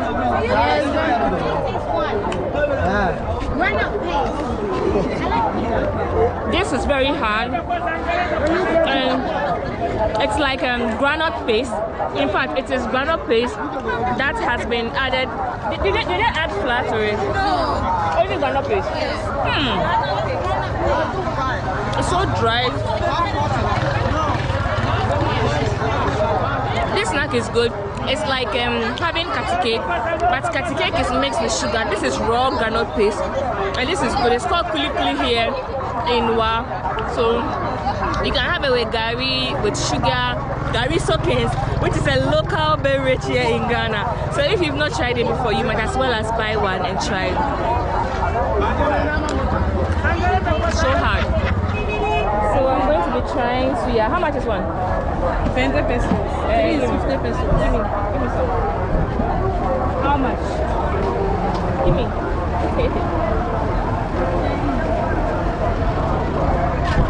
So this is how the suya looks like, and I'm going to be trying it. Give me one more. This is good. It tastes like just like suya. Suya is suya. There's no other taste apart from suya. So this is good. So far, everything here is very, very cheap.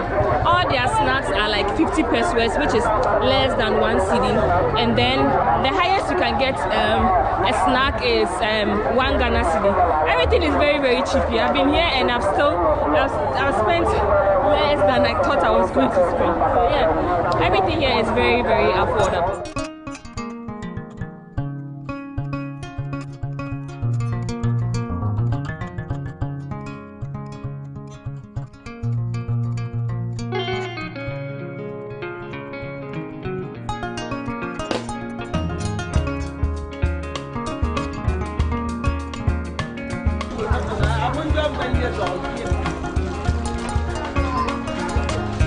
See if you want to come into our video.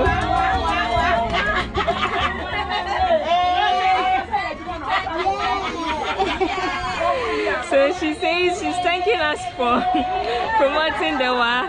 So you see, it's not really difficult to film in the market, even though yes, it is difficult to film in the market. Some of the women are so friendly and they're like, oh, come. Is it going to TV? Where is it going to? And it makes them interested. Once they know they are going to see themselves on TV, or their colleagues are going to tell them, I saw you on TV, then they are very interested. So yeah, so far so good. We are currently in the clothes section. Let's go see if we can get more street food to try. And yeah, I want to try Chozafi and bitter soup. Where can I get some?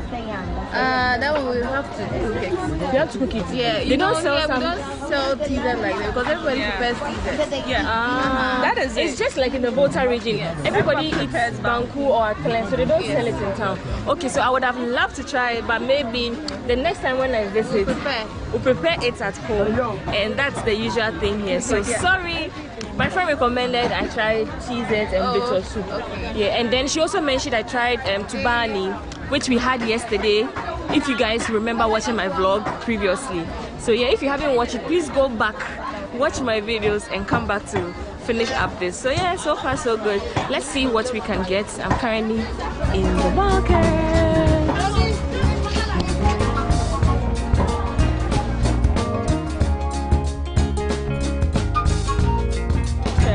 So we have here acheke, and I'm going to try it from the northern style. So mommy, please give me some more. 2 cedis.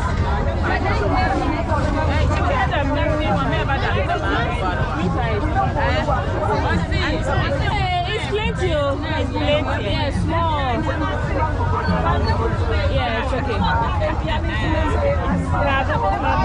They add a little salt.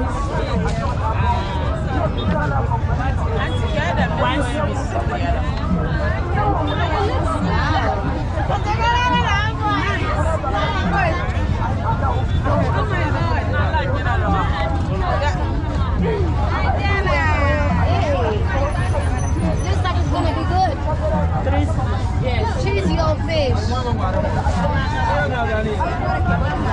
Give us spoon.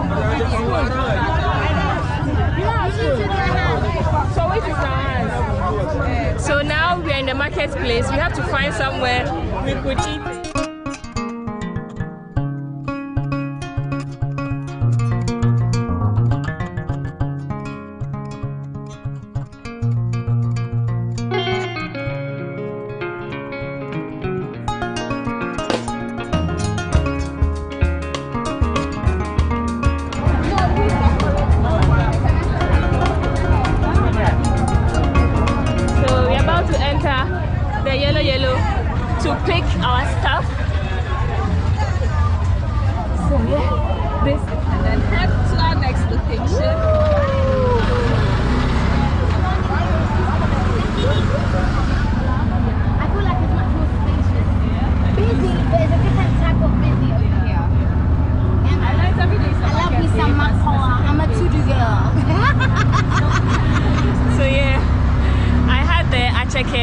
go try it. Then I'm going to end the video for my street food experience here in Wa in the Upper West region. Loretta, what did you have since you came? Street food? Water. What did you have? I had the, what's they call it? Tubani yesterday, yeah. I had the nuts that we had. I had the drink, which the baobab, which is also known as tamarind. That's the name I kept forgetting. Yeah. And we ate the suya as well. So yeah. We are going to try it and end it. So we are currently in traffic. Yeah. Hi. Look at the baby, so cute. Hi. He's like, who is that? I'm about to try the acheke I bought earlier on. So this is the acheke and the vegetables. They sprinkle a little bit of salt for taste, and this was very good. The acheke was very soggy and soft. Acheke is close to gari, which is a local delicacy here. This was really, really good.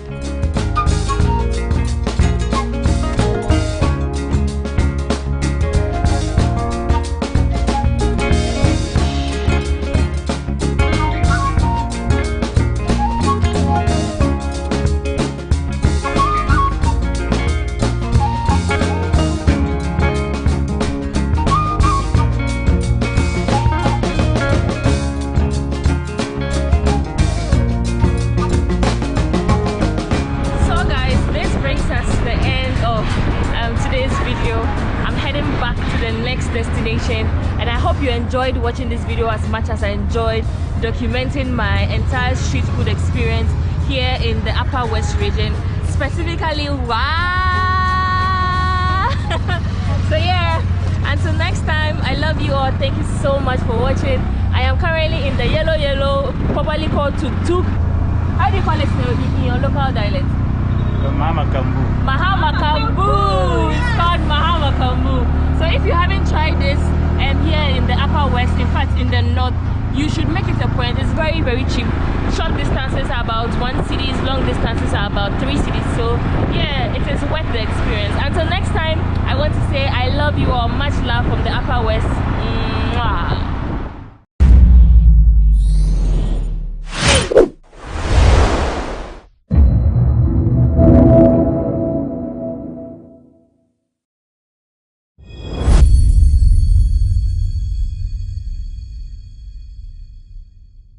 Dr. Richard Amuakumba, a political scientist, no, and ought to be a money MPP Amanyokono, Atrium Mutasania, MPP Amanyokono, Sisia, Sano Mudi, Munsame Fano, a dear and Sweni, and Yefe Cracker, ye. Nitty Tropa, and Sarah Jassa for FM. Now, Ochema, Ghana Penny, and not Danko Fado, any dear bank cry, not as I won't find my ray, you cray. Ochema will be a quacker, so for just or share Mebuno, or Shan Quada, and my Mary Maso, not just a mammy or dance school feeding program, and in some you be a see one time, not a Sarah Jassa for actual crata, the cow mamma, now man penny, many young Cabian to me was so who say, a yes, Sarah Jassa free a or swap for. Now to me, no one share one say, Wakacha, ye mammy get with Quashiga saying, and when you young Conco Juma, and I Dr. Richard, my Nanado, Ochuma, any MPP among your corner there, 1 year, dear ye cry, so more entreaty, a yes, Sarah Jassa for fairly cranton, and canipe, a bayan can pipi from any enter form, Namunia near money ye.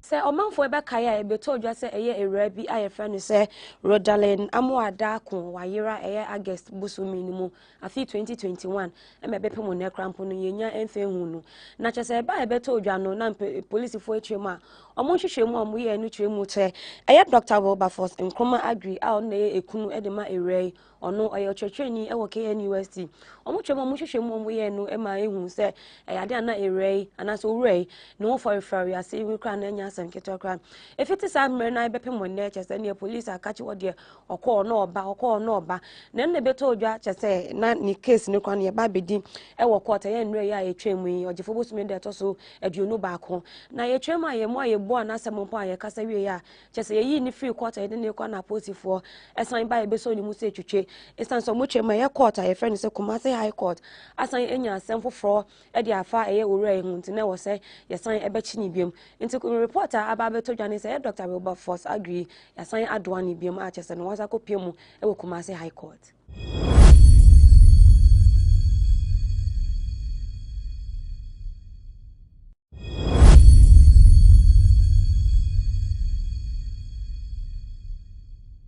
Mrashebedwani Emma Ningo Pram Sam Nate George and Odaba Betudwa and Ochemu say NPP4 cry that Sam Crania and a Mama Sarajwa Safuni Huntoni. Or say a day we are muye nene I say wa Mrashebedwani be declare ni seat vacant no. Or some munja san shishe no. Esan say a fee be chemu a fee 2019 and Mrashebedwani be I a friend no. Say a honorable cheba for or nona chaton MP Emma Lower West Akim. Osebeto de bin wa mamma shebedwamu afi baako obi ama meka se be declare ni seat vacant no no we ye rain and sentem wa chese wa mamma shebedwamu mu jiro no se ba be declare ni seat vacant no otwemu se ben kan before mu nja san hwehwe anim no na we no ase ebi nsida ebi asipen.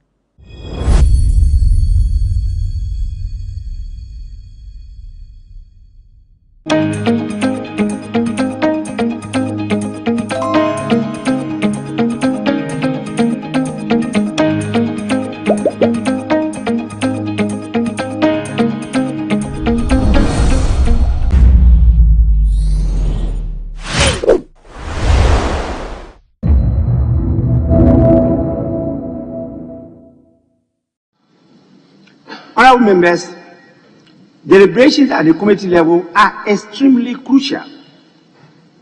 When a bill, paper, or other matter is committed or referred to a committee, the bill itself is the order of reference, and the inquiries and deliberations of the committee must be confined to the bill and amendments relevant to its subject matter.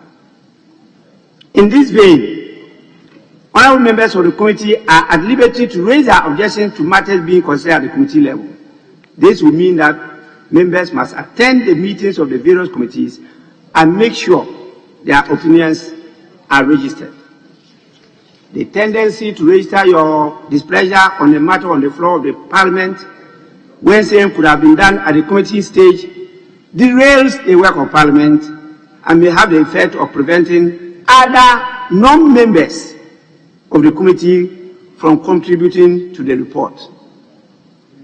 Let us all commit to the structures put in place to allow this legislative body execute its mandate. Committee members are to lead the debate, and we have to allow more room for non-committee members to add, to enrich the report and debate in the House. Honourable members, and by this statement, also imploring the leadership of the House to work closely with the leadership of the various committees to streamline their reports.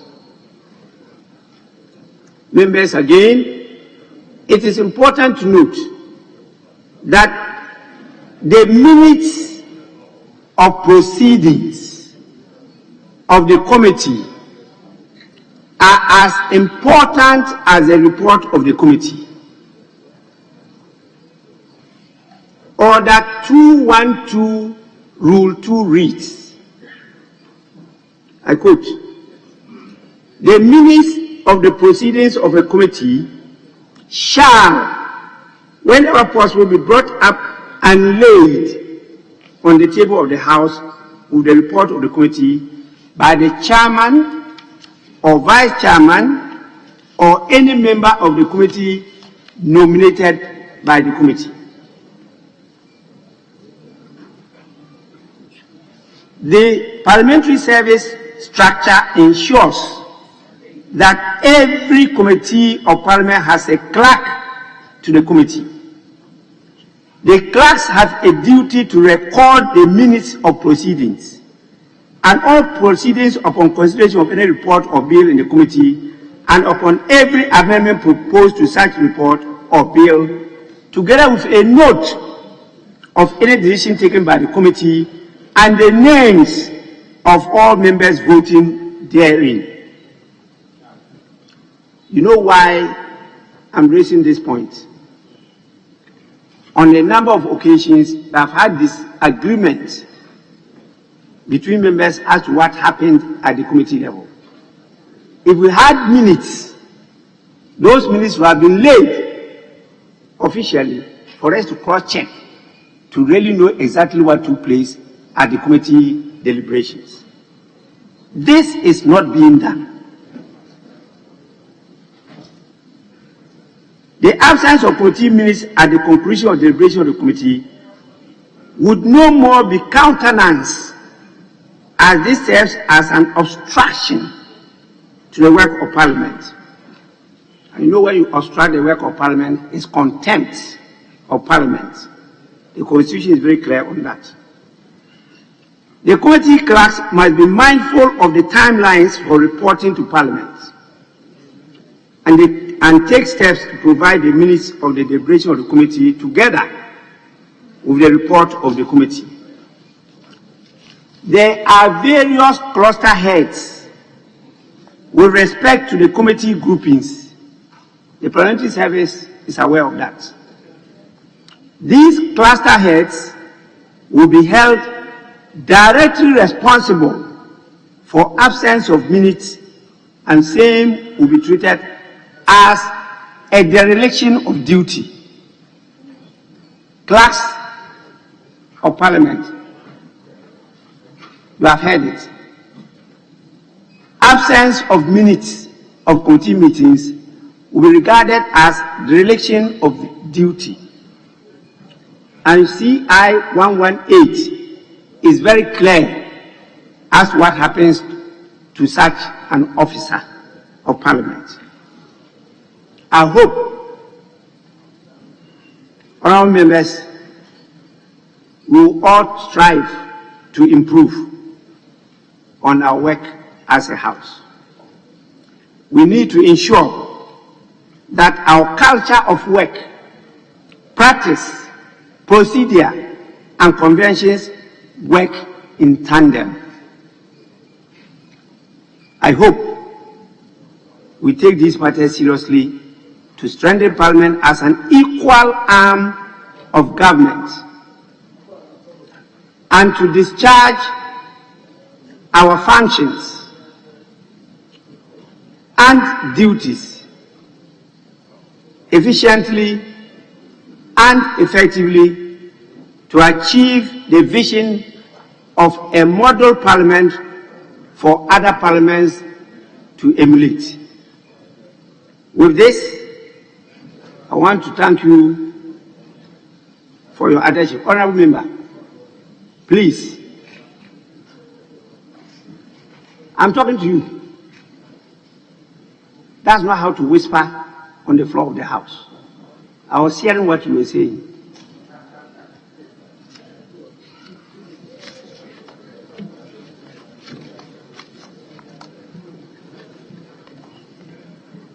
If I ask you now what I have read, will you be able to tell me? This is a house of order and discipline. What is happening, as the one with the ultimate responsibility, I'm not going to tolerate it.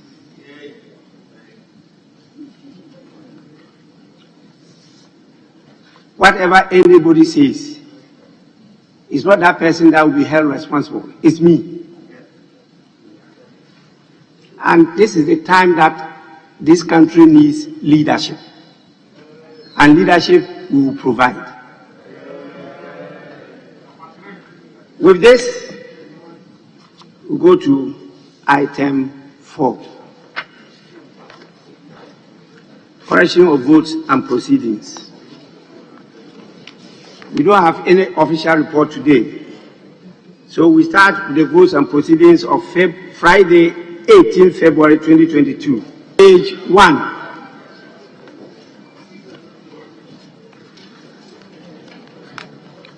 Page 2.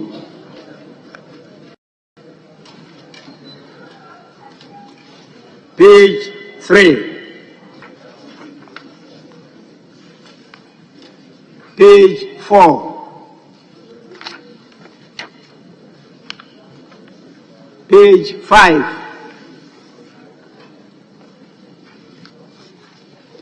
Page 6.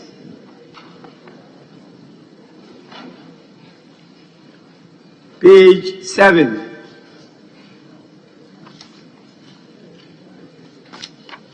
Page 8.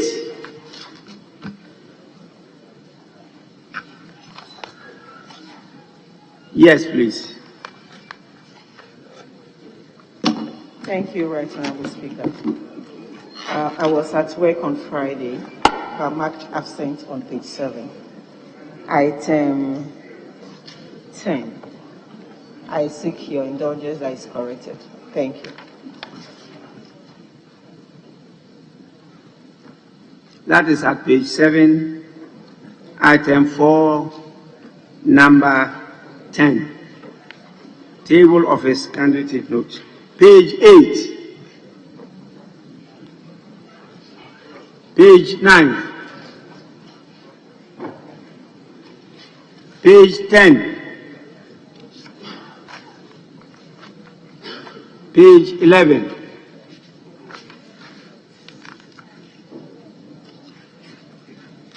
Page 12.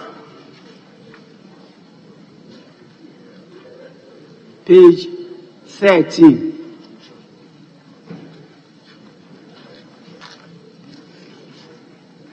Page 14.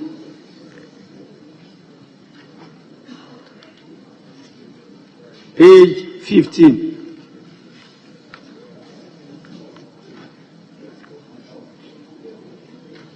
Page 16.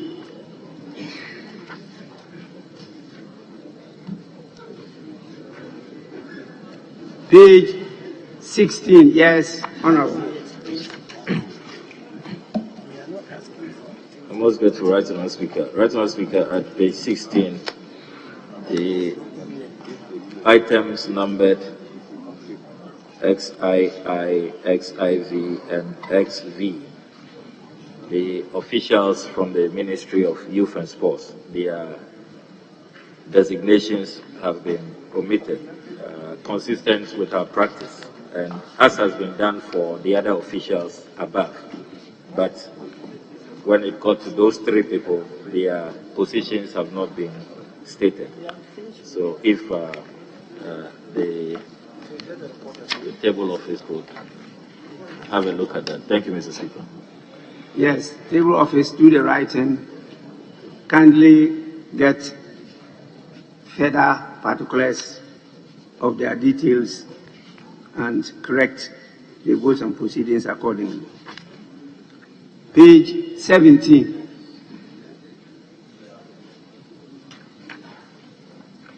Page 18.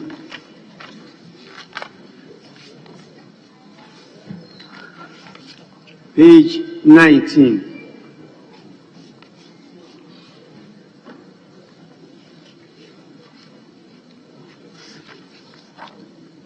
Page 20.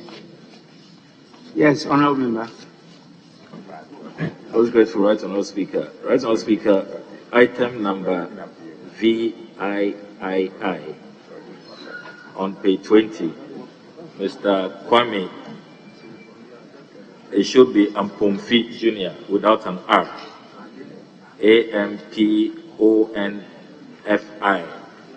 is the correct spelling of his name. I know him very well. We served in the same NUCS executive. He was in charge of education and democratization. And the Speaker also noticed that his position at the National Sports Authority has been omitted.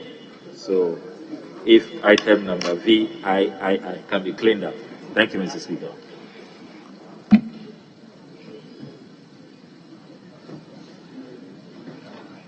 Table office, please.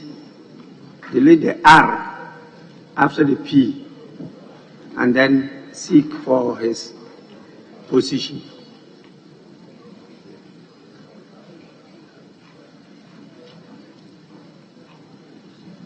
Honorable members, in the absence of any further corrections, the votes and proceedings of the 16th sitting held on Friday, 18 February 2022 are adopted as the true records of proceedings. As stated earlier, we have no copies of official report. And so we move on to item 5, statements.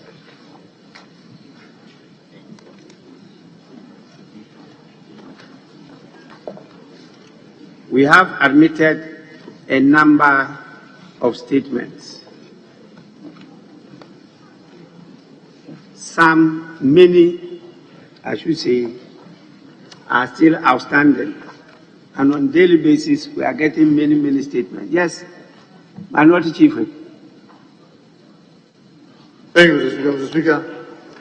I'm concerned about we moving to item 5 statement without commenting on question time. As you know, from Order 53, we needed to have questions before statement. And unfortunately, if you look at the business statement for this week, that was taken on Friday, it clearly stated that we were to have questions today, and we were to have about 8 questions that were scheduled to be answered by the Ministers of Transport and Tourism. And Mr. Speaker, we come today and the other paper, those questions are missing. And when I tried to inquire why we didn't have the questions, the answer was that the ministers had written that they could not be here. And Mr. Speaker, if you look at the letters that were written, it was not even written by the ministers, but were written by their officers. And the simple statement there is that the minister is unavoidable absent. Mr. Speaker, Parliament cannot just be taken for granted by these ministers. These programs, these activities are programmed, they are well informed in good time, and when the questions are adopted by the business committee, they are written to be reminded. And then all they could say is that unavoidably absent. So, Speaker, with the greatest of respect, as you may know, speaking from Article 103, one of the main functions of this House is oversight. And one of the tools that is used to ensure proper oversight is question time. So if ministers can pick and choose when they want to come to the House and when they can give flimsy excuses and not to come and account to their stewardship, I believe that, Mr. Speaker, this House should take this very seriously. And I don't think that they are being fair to the colleagues who had spent time to ask these questions that are to put the ministers to check. So, Mr. Speaker, we'll be grateful if you could get the ministers to come within the week. Yes, I know all the other days have been scheduled for other ministers, but, Mr. Speaker, we will be grateful if we find a way of adjusting to spread those questions, and probably for punishment for those ministers who chose not to come, we can pick 1 or 2 of each of their questions and spread them over the week. So instead of coming today alone, they may have to spend the rest of the week coming almost every day to answer 1 or 2 as a punishment. And then next time when the question is scheduled for them to answer, they will make time to come and answer them in good time. So, Mr. Speaker, I want to make an appeal to you that these questions should not be rescheduled to next week, but rather we should spread them across the week and get you to make the directive, the necessary directive for the ministers to appear during the week to answer these questions. Thank you very much, Mr. Speaker. Yes, Majority Chief Whip. Speaker, I think my colleague has a point, and it should not be the case that ministers will take this August House for granted. But it is not the case that ministers are taking this House for granted. Speaker, by our records, and in context, the two ministries that concerns at hand, the Transport Ministry and the Tourism Ministry. As far as I know, and I'm sure my colleague will bear me out, this is the first time we've had such a correspondence where they have indicated that they are unavoidably absent. I mean, the point that the letters were not signed by them is a significant point you've made. But as long as it's coming from the ministry, it's as official as coming from the minister himself or herself. So it is not the case that the ministers are picking and choosing. And Speaker, it is also not the case that I'm putting out a defense unduly for the ministers. The practice has been, if I'm wrong, I'll ask my colleague to prove me. The practice has been that in the instance where the ministers are unable to show up, to be fair, they are expected to communicate on time. And the case has been made that if you are not able to show up on a particular day, the correspondence should not come on that particular day. It should be a day or two ahead. And the table of business here, I got the correspondence since yesterday that the ministers are unable to come. There is a bigger concern you are raising, which is the availability of the ministers. We can talk about that. But relative to those two ministers, I'm not sure they are popular for continuously citing excuses and not being able to come up and attend upon this House. So, Speaker, I'm in total agreement with my colleague that the ministers have to take this House serious and important, and the business of the House important. But relative to these two ministers, I think that we may have to be fair. And looking at the past and the history, they are not ministers who have shown such attitude. So probably, Speaker, also join hands with him that we call on the ministers to appear as soon as possible. But the latter part of his call to say that we shouldn't reschedule them and it should be some form of punitive measure to the minister, that I beg to differ. It's a human institution, and he himself, sometimes he delegates some of his backbenchers and some of his middle benchers to sit for him where he has difficulties. So he should be a bit flexible with the enforcement of the rules and also appreciate the fact that we are all humans, the human institution. But to emphasize the point that nobody is condoning with an attitude of any minister taking this House for granted. So Speaker, I'm totally in support, but except to say that on this occasion we cannot hang these two ministers because they have duly notified Parliament as they should.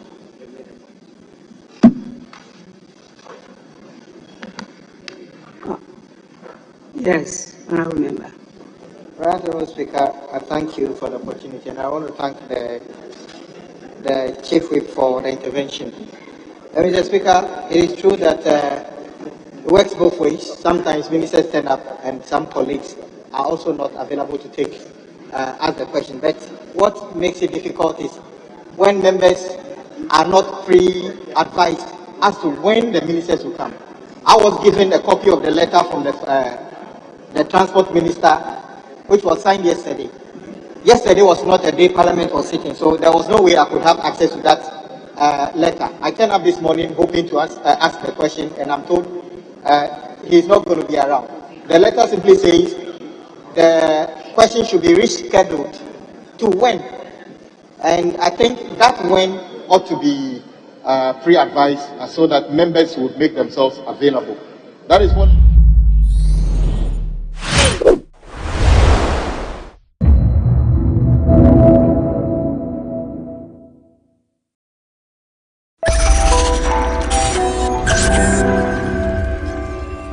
Some 3 years ago, government launched the Nation Builders Corps program, an initiative that was to see an end to the exodus of graduate unemployment in the country. 3 years years down the line, the program has ended, yet the beneficiaries are out today about to demonstrate.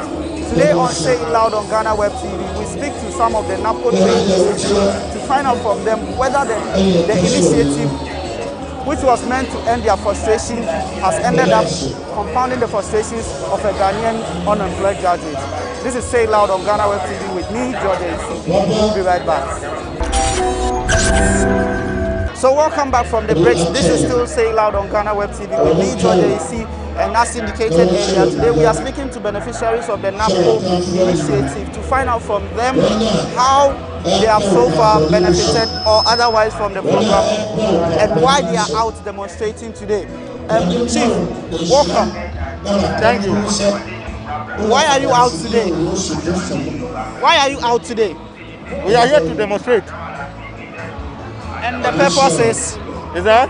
The purpose of your demonstration? The purpose is President Akufo-Addo. He brought NAPCO to help solve unemployment in the country, which we appreciated very well. But then, he promised us that to the end of the NAPCO, the program will be absorbed into the mainstream, that's giving us permanent job. As I'm speaking right now, there's nothing like that. Everything shows that he has no plan for us. And but there are a lot. My colleagues will also say, sure. Yeah.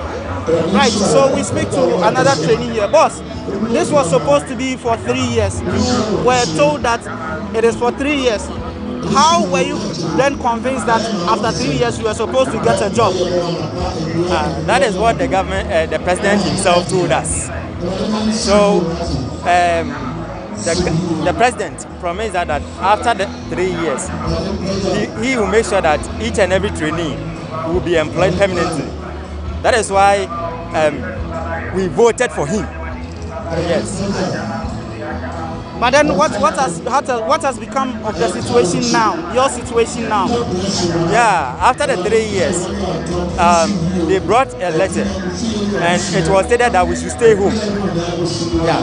And later on, within 1 or 2 weeks, they came back and said we should stay at post. Now, since that we have not been hearing from them, they don't pay us and we've not heard anything about our permanent work. We are interested in the permanent work. So what the president promised us, we are here to demonstrate for it. That is why we are here. We do understand that you had issues with the payment of your allowances. How far with that? The CEO was not giving us any information. So we don't know the problem which is on the ground. Because he was not giving us any information. But as it stands now, are you owed any arrears? Yeah, they owe us 3 months. And those under Hill Ghana, they owe them 10 to 11 months. They owe you as much as 10 months? They owe me 3 months. But those under Hill Ghana, they owe them 10 months. We understand some 1,400 cities was paid recently, which is for 2 months. How about that? That one, it is true. But beyond that, you are still owed arrears? Yeah, we worked for 5 months and they paid 2 months. Now it remained 3 months. Okay. So we need that 3 months, and those under Hill Ghana, they owe them 10 months. Okay. Yes, so we still have some of the beneficiaries here. They are out here demonstrating today out of frustration. They say that they want permanent jobs. The agreed 3 years contract has expired, but then they say that a promise of a permanent job was made and they are looking forward for a fulfillment of that promise. Chief, tell us, over the 3 years of working under NAPCO, how was the experience like? Oh, we've gained some considerable experience, like in terms of working in the public service and how the public sector is run. Yeah, so we've gained some skills and knowledge about that, how we do things in the public sector. So that's what we've got to suffer for the past 3 years. But beyond the experience in the public sector, which public sector do you work in? I'm under Revenue Ghana, and I'm under Ghana West Municipal Assembly, the Mayoral Zonal Council. Yeah, so that's what I posted. But before NAPCO, what was your situation? Yeah, actually, before NAPCO, I was doing a part-time job before I enrolled in the NAPCO. So we're hoping that with the expiring of the 3 years contract, we'll be made permanent. Yeah, so and that's what we all seek for. That's the main reason we are betting on this action. So I'll be made permanent, as the president has promised us. You see. But unfortunately, it's not the other way. It's not the other way around. Yeah, so that's what we're looking for. Your contract expired, and you were told to stay around, and then in the hopes that government would actually fix you the set permanent job. How has it been like since your contract ended? Oh, it's been terrible. We only had a press release that we should stay on, and then since then nothing more. So we don't know whether they are committed to it or not. When the contract ended in November, some people were asked to go home. Those who were posted to other ministries or other departments asked to go home.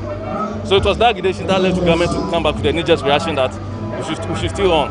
And since then, we haven't heard anything, whether we are staying on for permanency or what.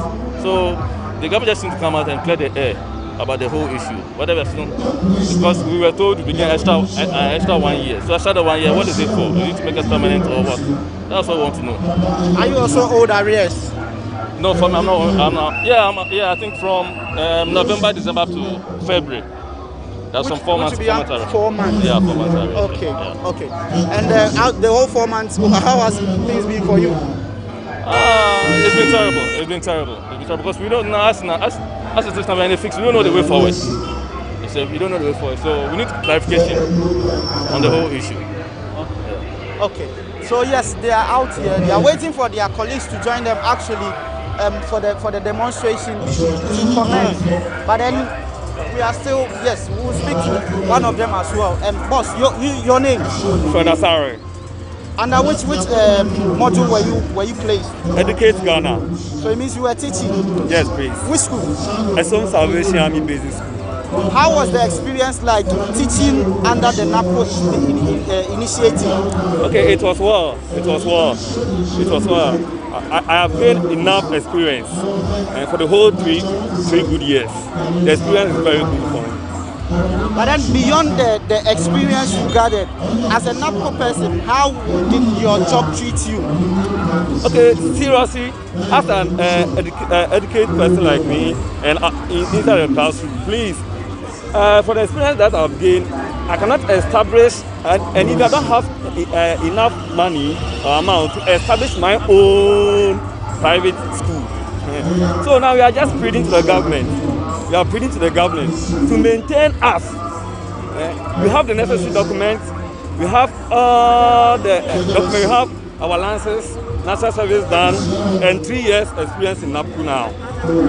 So for now, we the educated people, we don't have any place to go. So we are just pleading to the government to maintain us. Which tertiary did you attend? Unibar. Yeah.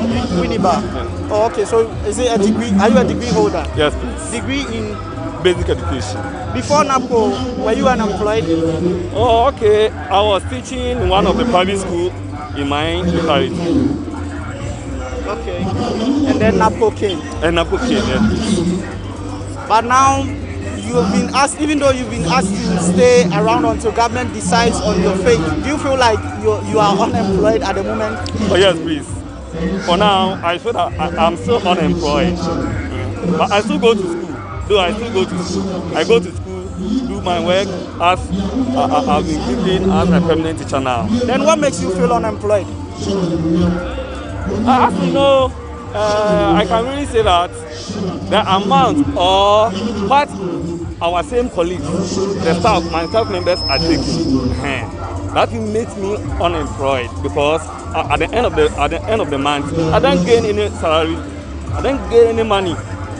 So I just go to work, teach, and at the end of the month, I don't receive anything. Yes, so this is still Say It Loud on GhanaWeb TV with me, George AC. Today we have joined some NAPCO trainees who are demonstrating and asking for permanent jobs following the expiration of their 3-year contract. The policy, which was introduced by government in 2017 and 2018, was to see an end to graduate unemployment. We'll be back after this short break.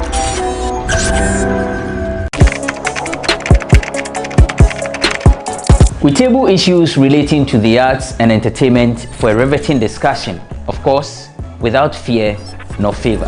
The question the presenter asked them was a dumb question. You need to speak the fact and move. Varied views. We agree to disagree. So I would disagree with everything you said. I think that he's a smart guy. I think what he did. No, but I also said he's a smart guy. Yeah. I guess that I'm waiting for the what next. Yeah, I don't think that we have to wait for what next. It sometimes gets confrontational, but that's the beauty of the game. Today you are denying funny face. It's not my brother. Today you denying funny face. I don't know him. You don't know funny face. It's not my brother. You don't know funny face. It's a package. We meet, we sit, we dialogue, we learn, we progress. My name is Benefo Wabin Abrantepa, a proud blogger, and this is my forum.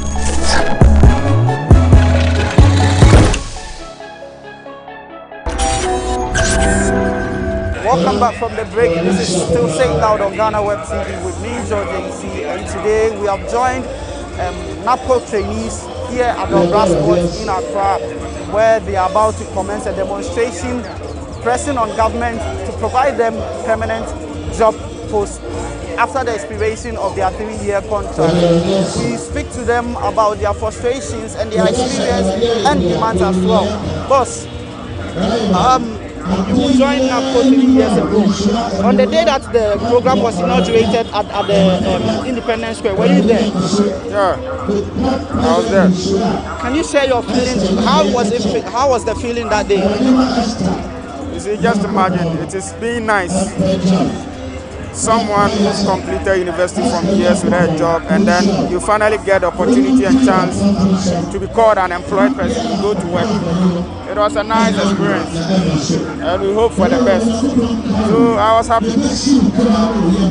And I thought, something good was going to come out of it. So I joined. That is why I joined. I was happy. But after 3 years, what happened? What has happened to your expectations?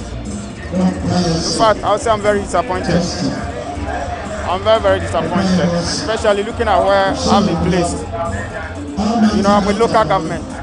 And then for the past 3 years, we've been there, and they bring people day in and day out as new staffs. And funny thing is that even when they come, sometimes you show them the job, you give them training.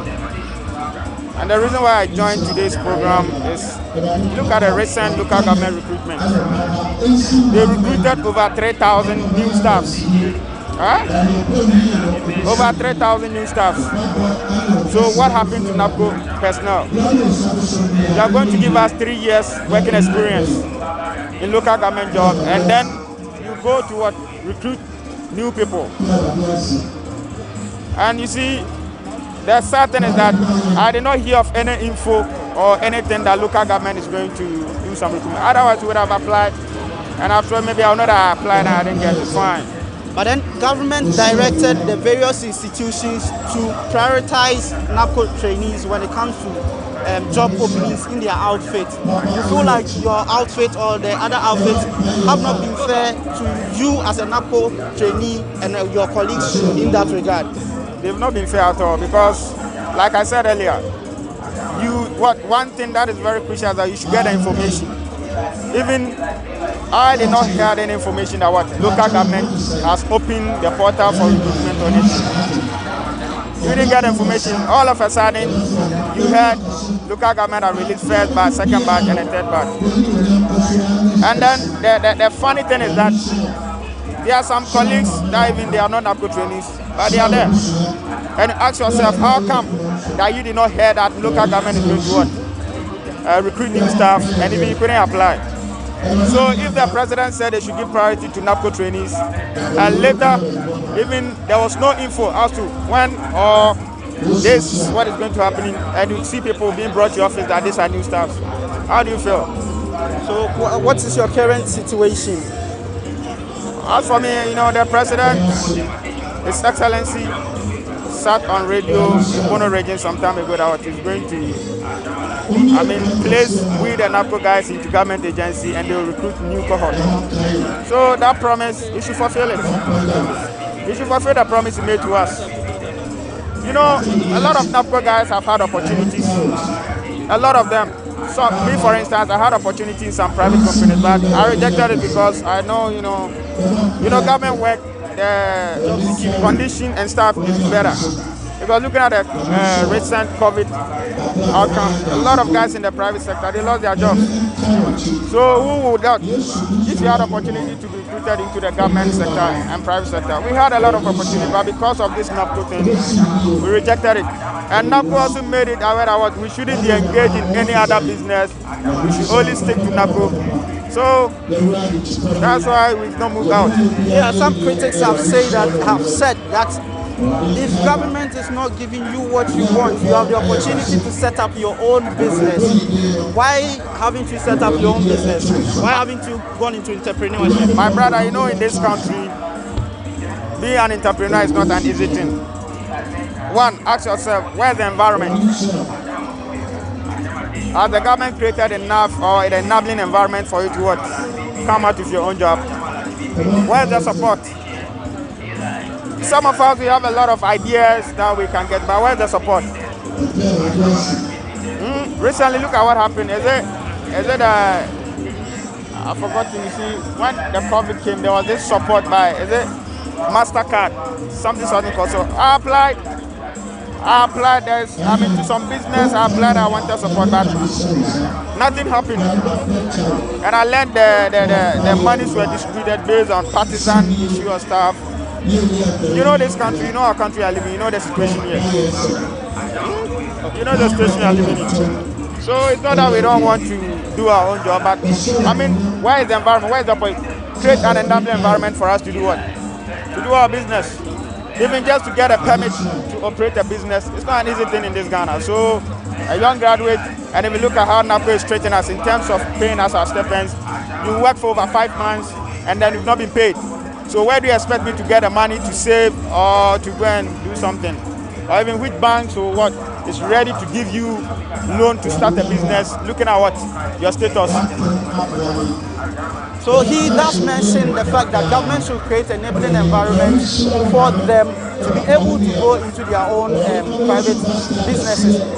Government in its justification for pushing for the passage of the controversial electronic transaction levy bill into law says the purpose is to also give youth the opportunity to go into business, and that we will use the funds to start a project called You Start. We speak to other NAPCO beneficiaries to find out from them what they make of this promise. Boss, welcome to Say Loud on GhanaWeb TV. Your name? Please, I'm Isaac Mesa. Okay. The government wants to pass e-levy, electronic transaction bill, tax on electronic transactions. Government in its justification says that it will use some of the revenues for the You Start project, which is to give people like yourself the opportunity to go into private business by making available funds for you. What do you, with your experience with NAPCO, what do you make of this promise by the government? Although the promise that the government made is a good initiative, and besides, you want to create a job whereby we the youth, we are here, we don't have anything that we have to do that will fetch us money, so that the taxes or the e-levy that you want to embark on will be successful. So the government has to create jobs so that when we are working and we are getting money, I think that will help us to contribute and support the e-levy. You were part of NAPCO, right? And the experience lies within yourself. You were on the field. If government says that NAPCO has come, NAPCO is going, now give me e-levy so that I can give people like yourself opportunity. With everything that you saw in your days as a NAPCO trainee, what do you make? Do you think that government will come through on its promise relative to the You Start project? Please, we don't have job. The youth don't have job. We don't have anything to do to fetch us money. How can we pay the e-levy? So the government has to do something. Even we the youth, and we are tired in this country. We are not getting anything to do in this country. So government has to create jobs so that when he wants to tax us with the e-levy, we will also be able to give him to do what he wants to do. What is your current situation now? We are unemployed. We are at home. Nothing is going on. But government asks that you stay at your job until a solution to your problem, your situation is found. Why do you consider yourself unemployed at the moment? All right. Since September, October, before the program will be ended, they told us that we should remain at post 1 year. But here is the case. Nobody is communicating to us since the finance minister gave us the assurance that they will absorb us. But now we don't have money. So NAPCO plan to embark on demonstration, which I think it pushed the secretariat to give us the 2-month salary. And someone working for 5 to 6 months without getting any salary or stipend, how can that person survive? You know, some of our nurses, the trainees who are under here in Ghana, they also have not been paid for past 10 months, which is very bad. It's very pathetic. Okay, thank you. Yes, their frustrations are obvious. They want permanent job postings, and they are hoping that today, from the demonstration they are about to embark on, government will heed to their call and then get them the permanent postings. Boss, can I speak to you for a moment? Welcome to Say Loud on GhanaWeb TV. What's your name, please? Yeah. What's your name, please? I'm Eric. Eric, under which of the modules were you placed? Revenue Ghana. How was the experience like, or how has the experience been like for you? The experience has been terrible. In fact, the experience is very, very terrible. From 6 months up to now, we haven't been paid. And we always take out to work. You know, how is the government expecting us to get money to be a transportation? We are really suffering. In fact, we are really suffering. Very, very, very, very. I was trying to ask your colleague that government indicates that yes, NAPCO came, NAPCO is probably going, but then what it intends to do is to raise revenue from the e-levy, proposed e-levy, to give you an opportunity through YouStart so that you can start your own business and all that. From your experience having been to NAPCO, which government promised that it was going to better your situation, do you think that government will come through with this promise with the YouStart? Listen, initially that was not the government. That was what the government told us. The government told us that he's going to, usher us into the mainstream. That's going to make us permanent. He didn't tell us that he's going to, open a YouStart and then usher and NAPCO into a YouStart. The government promised us that we are going to usher us into the mainstream. That's to make us permanent in the various models in which we are. So we are, ask the government to fulfill his promise that he made to us. That is to make us permanent. And also pay our arrest to us. We are really suffering. So to, pay our arrest and make us permanent as well. But if government should go ahead with the YouStart project, like I said, from what you have seen with NAPCO, do you think that YouStart will also come and turn out the same way NAPCO turned out?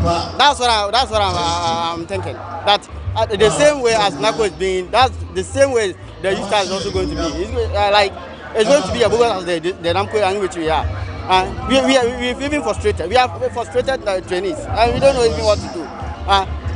Working as a NAPCO beneficiary, what is your level of education? I'm a bachelor.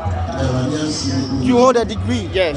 And then you were paid 700 cedis a month. How do you survive with that? You know, there's no option than to do it like that. But because the government, promised us that in the due process, we're going to usher us into the mainstream. That's to make us permanent in the various places in which we are. So we thought in the due process, the government will fulfill his promise, not knowing that it's a scam or it's a political thought or whatever. We don't know. So we are asking the government to fulfill his promise and also pay us our rest. From 6 months up to now, we haven't been paid. So in this case, and we have parents that we take care of. So in this case, you believe that you have been scammed by government? That's what we are all believing. We don't want to believe that from the look of things and from the point of view. That's what we are believing, that the government wants to scam us. Okay.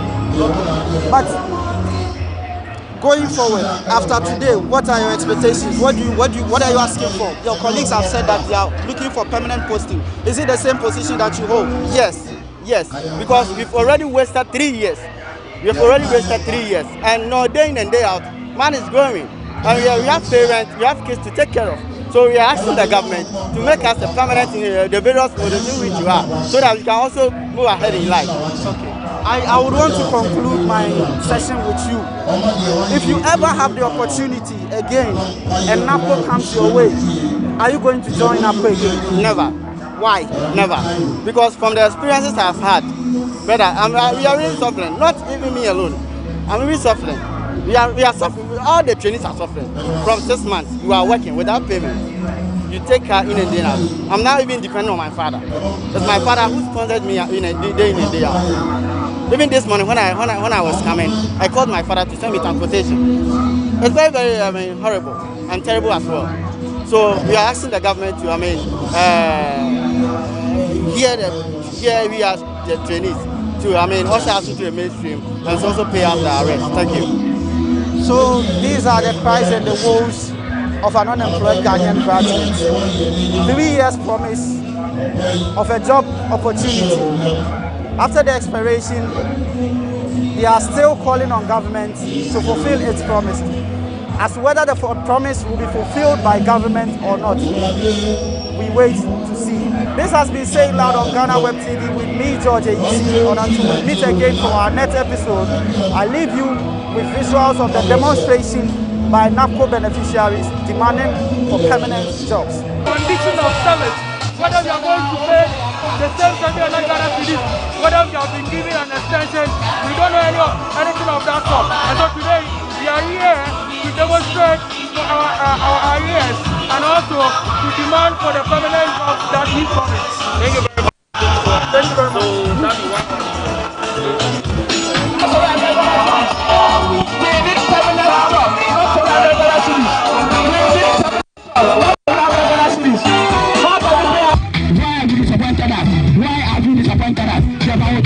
Sack him, he's incompetent. Anyas is incompetent. Dr. Ibrahim Anyas is incompetent. He cannot do the job. He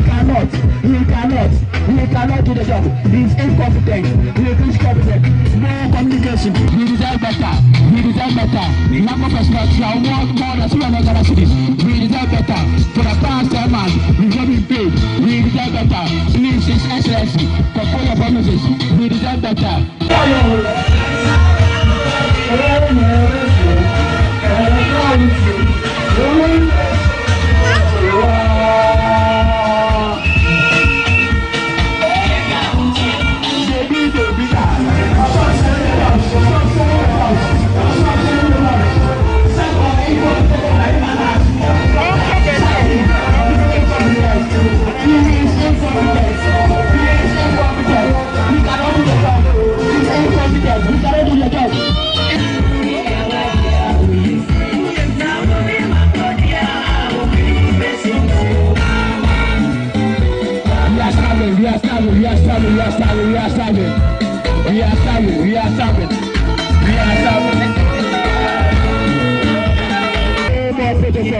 We don't have the money.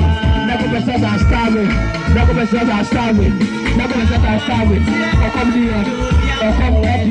Starving. You promise us that you're going to make that permanent. Fulfill your promises. His Excellency, Nanabo, Downpa, Ekufado, fulfill your promises. NAPCO.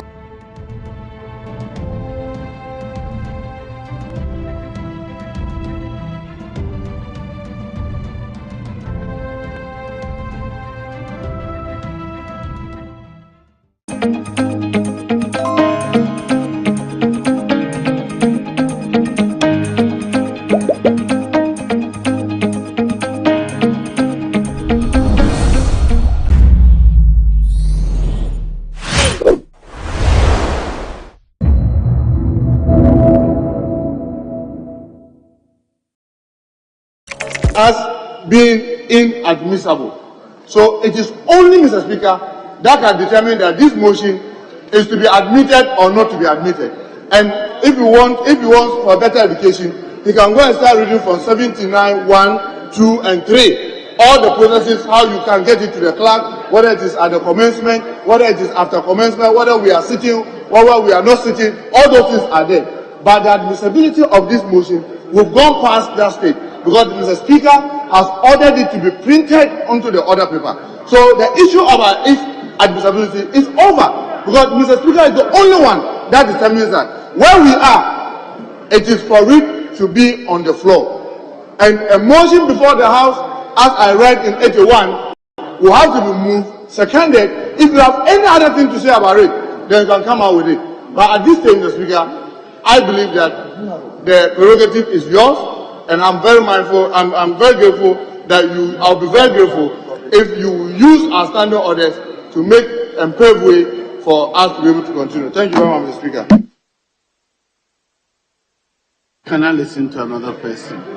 Yes. Thank you, Right Honourable Speaker, for the opportunity to respond to some of the issues raised. Honourable Speaker, it is by election that we are here. And it is by election that we have a speaker who is supposed to be like a judge.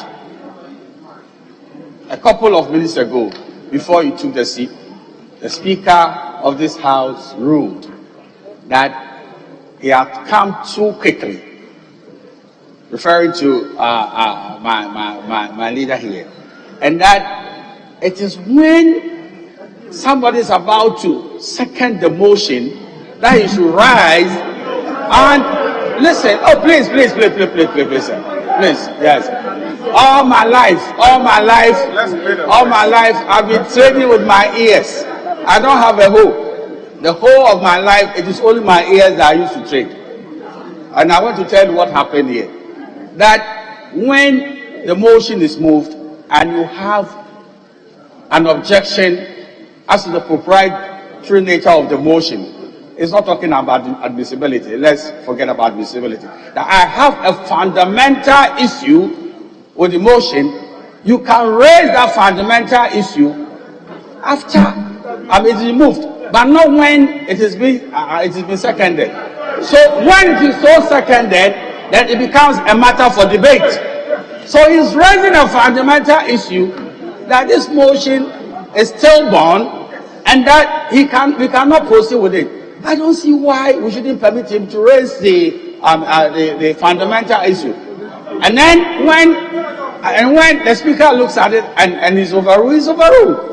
But to say that he shouldn't raise the issue because it should be seconded and debated, and whatever you say about the motion, you can say it. I don't think that's a proper way of doing business in this house. So, Right Honourable Speaker, permit him to raise a preliminary objection, and if the motion should fall flat, then we don't have to debate it, because there's a foundational issue he wants to bring for our consumption. So please listen to him. It is very important we listen to him. Yes, Honourable Minority Leader. Mr. Speaker, this matter, as far as we are concerned, a motion has been admitted by Mr. Speaker in accordance with our standing orders, which motion is for the House to constitute a bipartisan parliamentary committee chaired by a member of the Minority Caucus to inquire into the expenditures made by Ghana government in relation to COVID-19. Mr. Speaker, pursuant to our standing orders, the Honourable Atu Forson, our ranking member of Finance, have moved the motion. It is only right that the motion is seconded, then a full-blown debate will be accommodated on it. Then after it, Mr. Speaker, we can take a decision. The 1992 Constitution itself is premised on transparency and accountability. What we are seeking is to shine the light on how COVID expenditure was spent. If after seconding the motion, the Deputy Minority Leader has any objection, the Deputy Majority Leader, he is free to state it. But Mr. Speaker, we have long passed where he is. The motion has been admitted, the motion has been moved. What is required of us now is for the motion to be seconded. Objection to what? Propriety of what? Which motion? Is there a motion why it is not seconded? Mr. Speaker, I will shortly even leave evidence that a number of times I, Haruna Idrisu, sitting here, have been told that sit and wait until the motion is seconded. Quote, with the majority leader, I'm going to get in touch with Table and Hansard. We will give you copious report on that. So, Mr. Speaker, what are you afraid of? A probe or investigation into COVID and its expenditure when the World Bank gave you over 1 billion? Mr. Speaker, all we are asking for is a committee to probe it. So let's proceed further. After the secondment of the motion, you are free to contribute to it and even raise objection that you don't support it, but you cannot stop this motion. Be assured, you cannot stop this motion. Thank you, Mr. Speaker.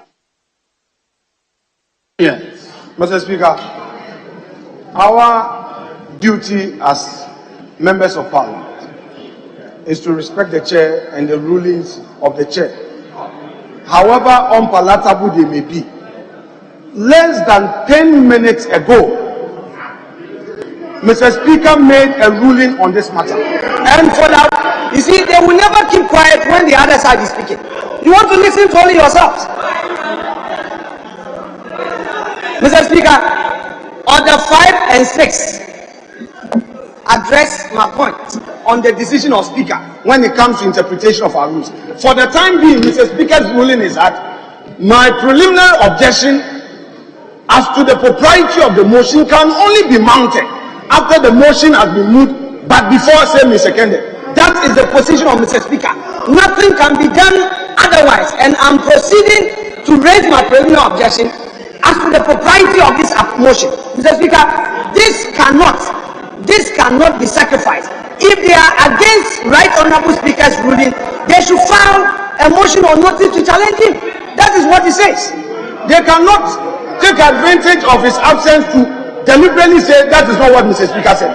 It was the reason why I deliberately got on my feet again to seek clarification, and Mr. Speaker affirmed that I can only come before it is seconded. So it's not a matter of coming in under Order 81. It's not a matter of waiting to debate. This matter is not right for debate. And Mr. Speaker, I beg to submit that the time to raise the preliminary objection is now, because that is the ruling of Mr. Speaker, and nothing more can be done. If they want to challenge Mr. Speaker, they should file a motion.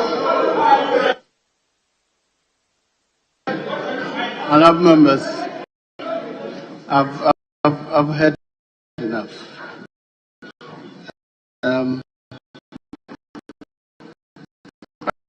Practically, I've not been told anything other than what is in Order 81. In fact, what I heard Mr. Speaker say was that the motion is not seconded, thing before the House. That is what I heard Mr. Speaker say. Until it is seconded, and honourable members,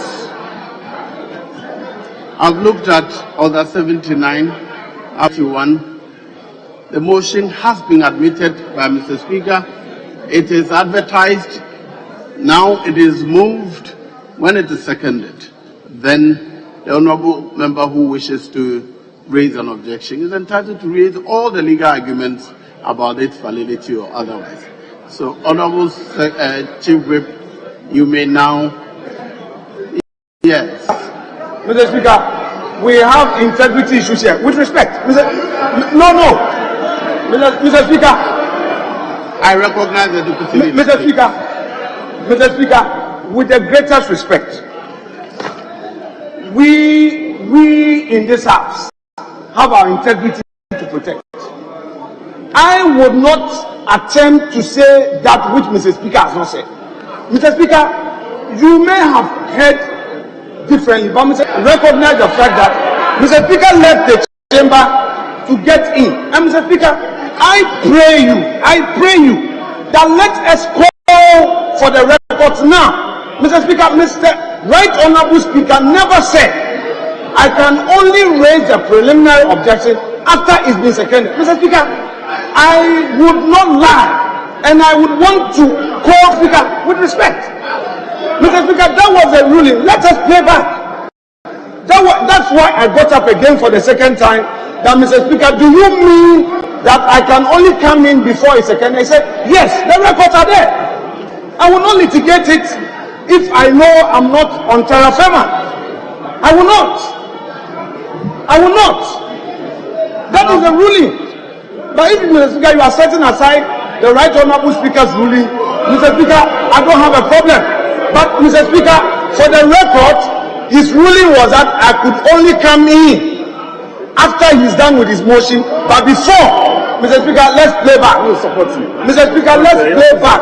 Let's suspend the House and play back so that we'll be fair to all ourselves. Because you yourself say, this is what you heard. I'm saying something different. They're saying something different. Mr. Speaker, 30 minutes suspension to clear the record will not hurt.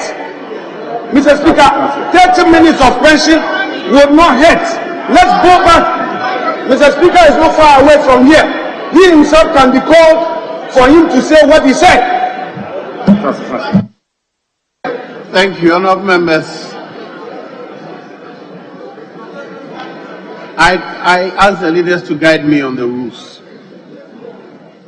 Now there's disagreement as to what Mr. Speaker said.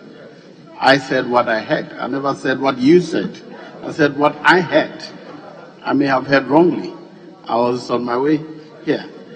But I would have wished that somebody would point it out to me, that there's anything different from Order 81 which should guide the proceedings. And so my ruling is that the motion has been admitted and it is on the order paper. It's been moved. When it is seconded, unless it is seconded, then it is not a motion. That is what our standing order says. Then it has to be taken off. It's not even recorded as happened in the House. But if it is not seconded, then what are you responding to?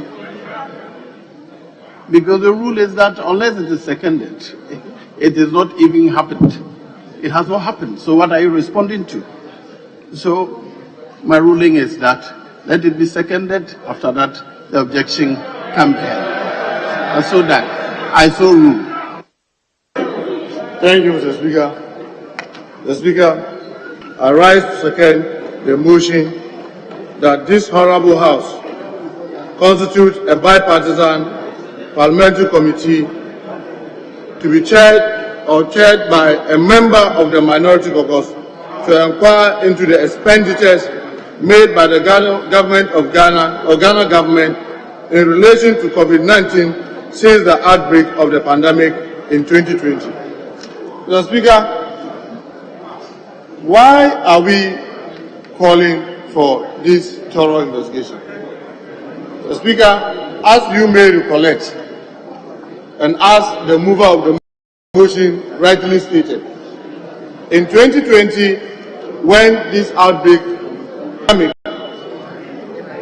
hit our country, the Ministry of Finance took steps to come to this House to request this House to approve a number of loans and agreements to help government deal with the pandemic. And Mr. Speaker, it's been over a year now, or even over 2 years now. So many things have happened. And Mr. Speaker, to date, if you ask various persons and individuals in government, how much money have we even spent as a country over COVID?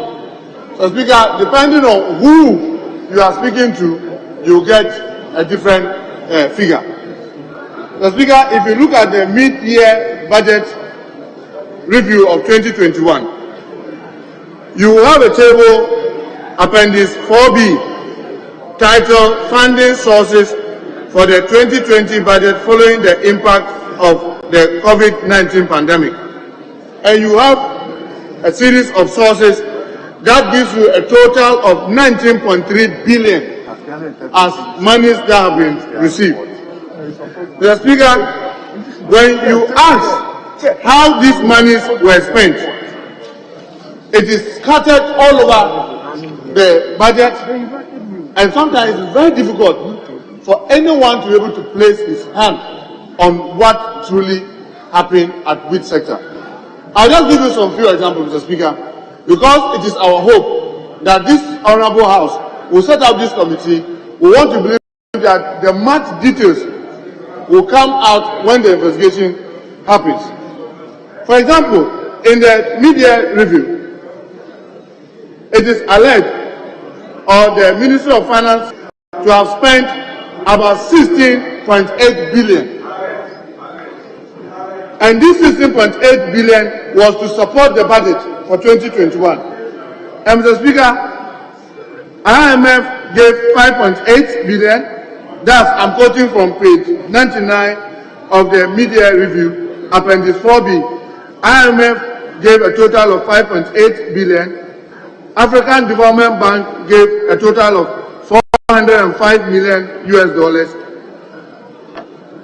European Union gave 504 million US dollars. Government of Ghana itself, through bonds, also raised about 10 billion.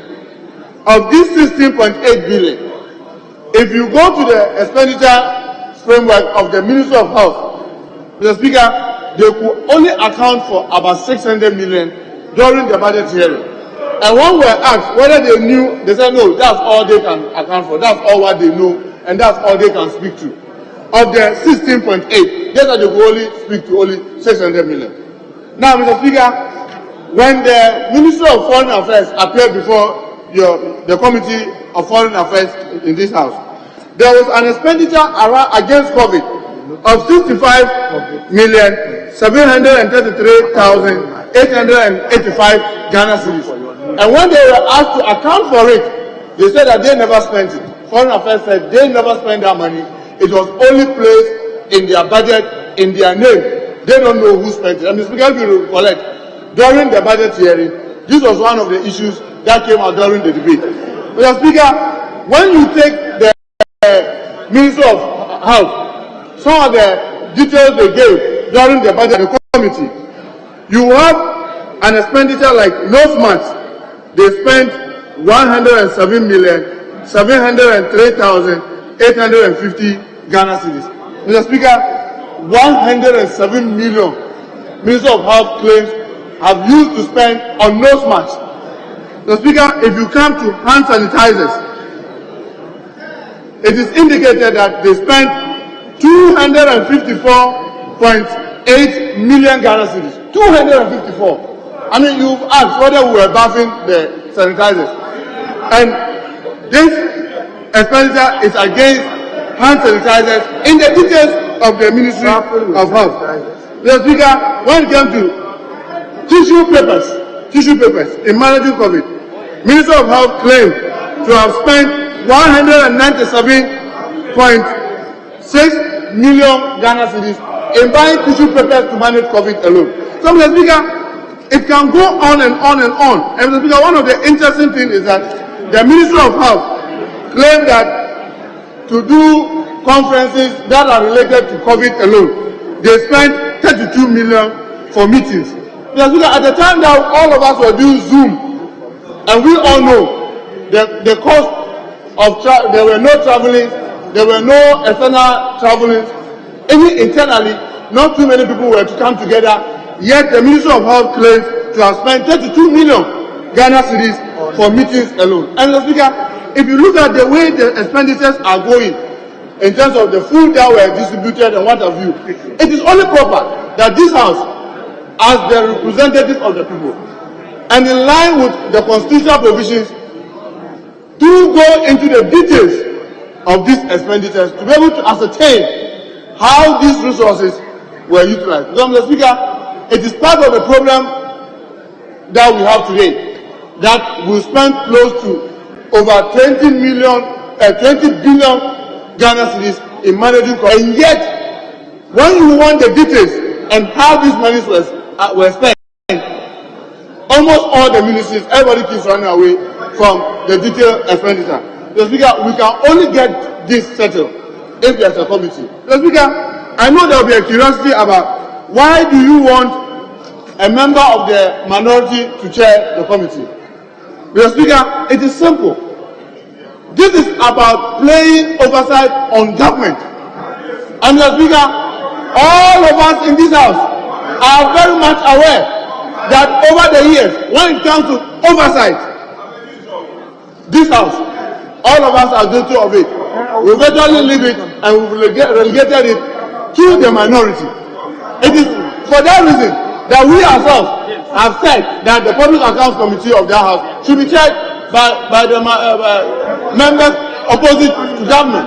Mr. Speaker, it is in line with that we are calling that a member from the minority chairs this committee, and probably our suggestion is that it should be a 7-member committee. Let the majority have 3 members and the majority have 4, so that this house will be able to do its work diligently and be able to hold government accountable for all the monies that have been approved for their expenditure, so that they can account for these monies very well. So, Mr. Speaker, without going into the very fine details, I want to urge this house that we should remember that all these things that we keep doing, when anytime it comes to accountability, then we play politics. It is NDC, NPP, it is we and them, you and us. You are either with us or against us. If we don't stop this attitude, we could just see where our country is moving. We can just see where our country is moving. Mr. Speaker, we need to salvage our country and we need to do it together. Speaker, I'm calling for this house to adopt and constitute this committee so that we'll be able to investigate this thing into real details, so that at least some lessons could be learned from how these monies were spent, because it was hardly spent and the quantums are huge. Mr. Speaker, with this comment, it is my hope that members will unanimously support the formation of this committee so that we can get these details. I therefore second this motion, ably moved by Honorable Dr. Atu Forson, ranking on finance. Thank you very much, Mr. Speaker. Yes.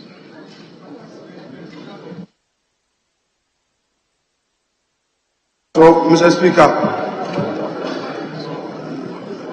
if you'll be pleased, I shall now proceed with my preliminary objection to the propriety of the motion for you to rule on. Mr. Speaker, there is no doubt on my mind that as Parliament, we have a duty by an imperative of the Constitution to exercise oversight. But again, the same Constitution has provisions that specifically mandate some institutions to do certain work. It is my contention that per the argument of the applicant in this house, all the issues he has raised, giving rise to his prayer, fall squarely under Article 187 of the Constitution. And to the extent that those matters he has raised fall squarely under 187, Mr. Speaker, I dare say and submit that we are not seized with a jurisdiction constitute that committee he seeks to ask us to do. Mr. Speaker, what the applicant tried telling us was that certain approvals were made, public funds were spent, and during media review, they saw some over expenditure, they saw certain figures, and they are not comfortable with it, and those figures don't add up. The Honorable Gentleman from Asawase, Honorable Muntaka Mubarak, who seconded the motion, also reiterated the same point. If these are their concerns, Mr. Speaker, I dare say that an attempt to immediately proceed on that path would amount to usurping the powers of the Auditor General as contained under Article 187. For the avoidance of that, Mr. Speaker, I shall proceed to read Article 187. There shall be an Auditor General of Ghana, whose office shall be a public office. 2. The public account of Ghana and of all public offices, including the courts, the central and local government administrations of the universities and public institutions of like nature, of any public corporation or other body or organization established by an act of parliament shall be audited and reported on by the Auditor General. Mr. Speaker, Dr. Kesilatu Fawcett, on his feet, argued that the funds were not spent by one ministry. These funds were spent by ministries, agencies. Mr. Speaker, let me then proceed to clause 5. The Auditor General, these 6 months after the end of the immediately preceding financial year, to which each of the accounts mentioned in clause 2 of this article relates, submits its report to Parliament, and shall in that report draw attention to any irregularities in the account. Mr. Speaker, emphasis mine. Audited, and to any other matter which in his opinion ought to be brought to the notice of Parliament. Mr. Speaker, the question is whether or not the matters being raised by them for us to consider have already been determined by the Auditor General. They are raising issues of irregularity. To them, the accounts are not regular. To them, the expenditure do not add up. But the question is, are these concerns not premature? Are we not taking away the constitutional mandate of the Auditor General? Mr. Speaker, it is my submission, with the greatest respect, that this invitation must not be accepted by us. He is leading us, Honorable Atufosi, is leading us into a certain plateau of confusion. Is leading this house into a certain plateau of confusion. A place of nowhere. We cannot entertain that. The Auditor General has this mandate to look at the account. Mr. Speaker, at the risk of being repetitive, I would read it once more. The Auditor General shall, within 6 months after the end of the immediately preceding financial year, to which each of the accounts mentioned in clause 2 of this article relates, submit its report to Parliament, and shall in the report draw attention to any irregularities. Mr. Speaker, is it the case that government institutions have denied the Auditor General access to their records? Is it the case that government is refusing to allow the Auditor General to do its work? Is it the case that the Auditor General report on the subject matter of which certain irregularities have been raised? Even so, such a report will go to the Public Account Committee, chaired by the minority through its able Deputy Minority Leader, Honorable James Kluche Aveji.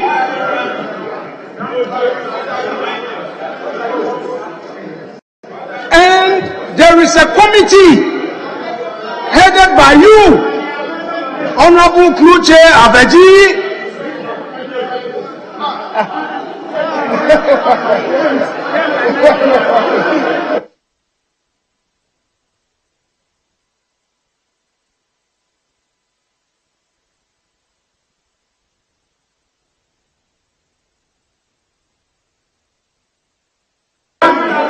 Mr. Speaker, so there is nothing to hide. A moment ago, you were directing me to due process. You were saying that we should move step by step. There's a constitutional imperative here. You are alleging irregularities, and you want Parliament to constitute an ad hoc committee to do that which a constitutional pillar is mandated to do. Mr. Speaker, what you are inviting us to do has never been the intent of the framers of the Constitution.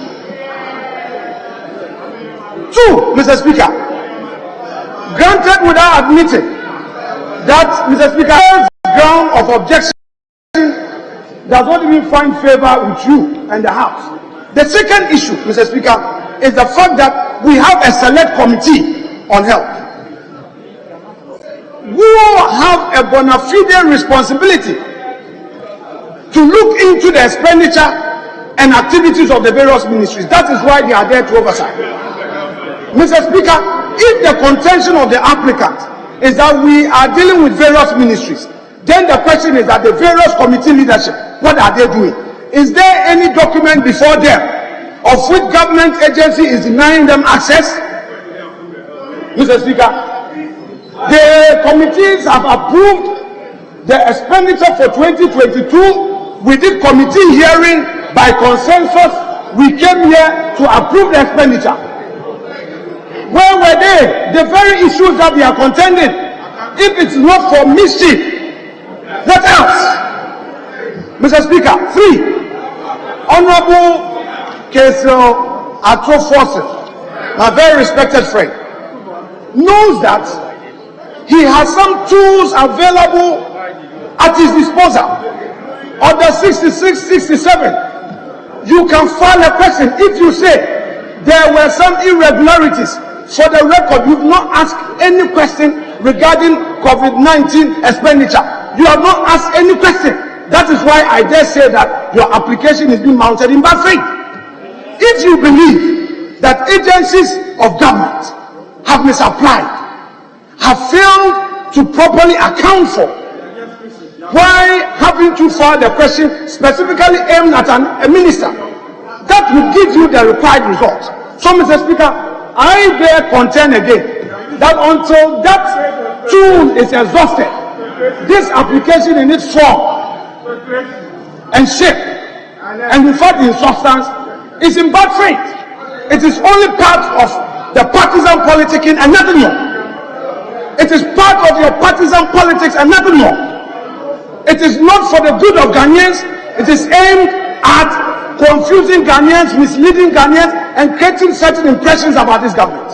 Because you know that you could not promise free SHS. This government has promised and delivered. You know that this government, in terms of infrastructure, has done all it can to improve on the livelihood of Ghanaians. And you know that there's a 2024 election. This is political.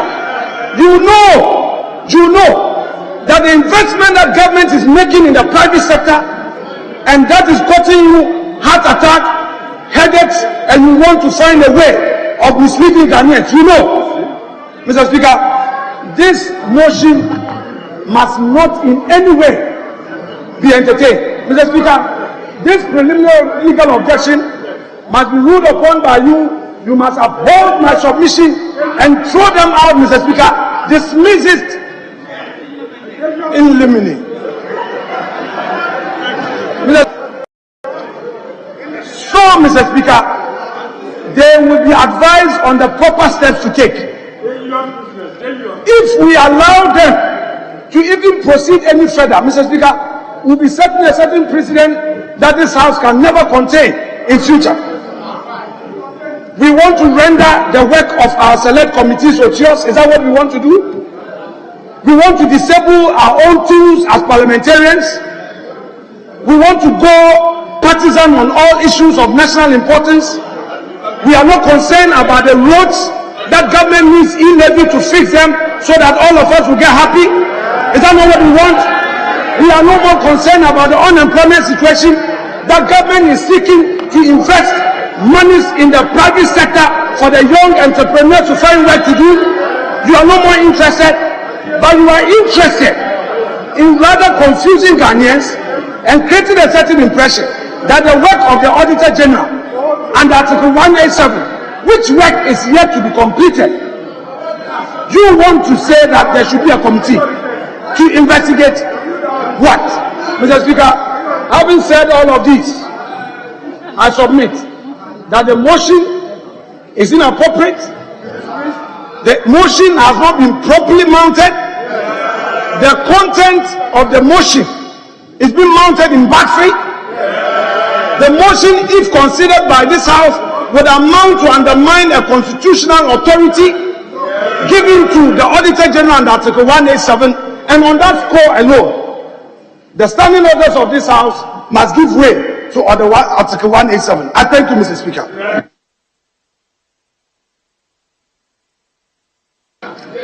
Yes, Honorable Minority Leader. Mr. Speaker, thank you very much for the opportunity. No, Mr. Speaker, a preliminary objection have been raised. even before I speak to the motion, Mr. Speaker, let me refer you to the text of the motion. And Mr. Speaker, the text of the motion reads that this Honorable House constitute a bipartisan parliamentary committee chaired by a member of the minority caucus to inquire into the expenditures made by Ghana government in relation to COVID-19. Mr. Speaker, the words there are to I. May I, with respect, Mr. Speaker, refer you to the very constitution my colleague relied on by referring you to Article 103 of the 1992 Constitution. It provides, and Mr. Speaker, for this purpose, I'm relying on Article 103.3. Committees of Parliament shall be charged with such functions, including the investigation and inquiry into the activities and administration of ministries and departments as Parliament may determine, and such investigation and inquiry may extend to proposals for legislation. Mr. Speaker, nowhere in this motion is reference made to the word audit. Nowhere in this motion. This motion, the wording are clear. Give words their ordinary meaning.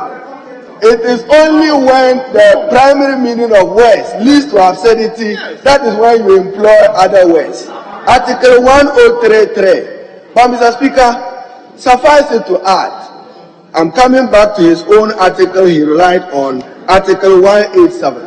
And Mr. Speaker, he says that this House should not proceed because of Auditor General. Mr. Speaker, 1877.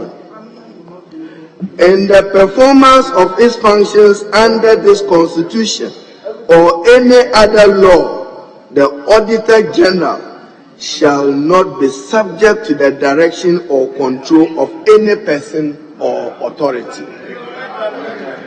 So it is not for us to direct or control what the Auditor General ought to do. But Mr. Speaker, even still there,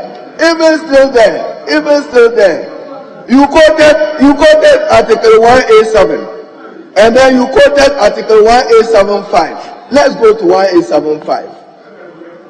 The Auditor General shall, within 6 months after the end of the immediately preceding financial year, to which each of the accounts mentioned in Clause 2 of this article relates, submit his report to Parliament.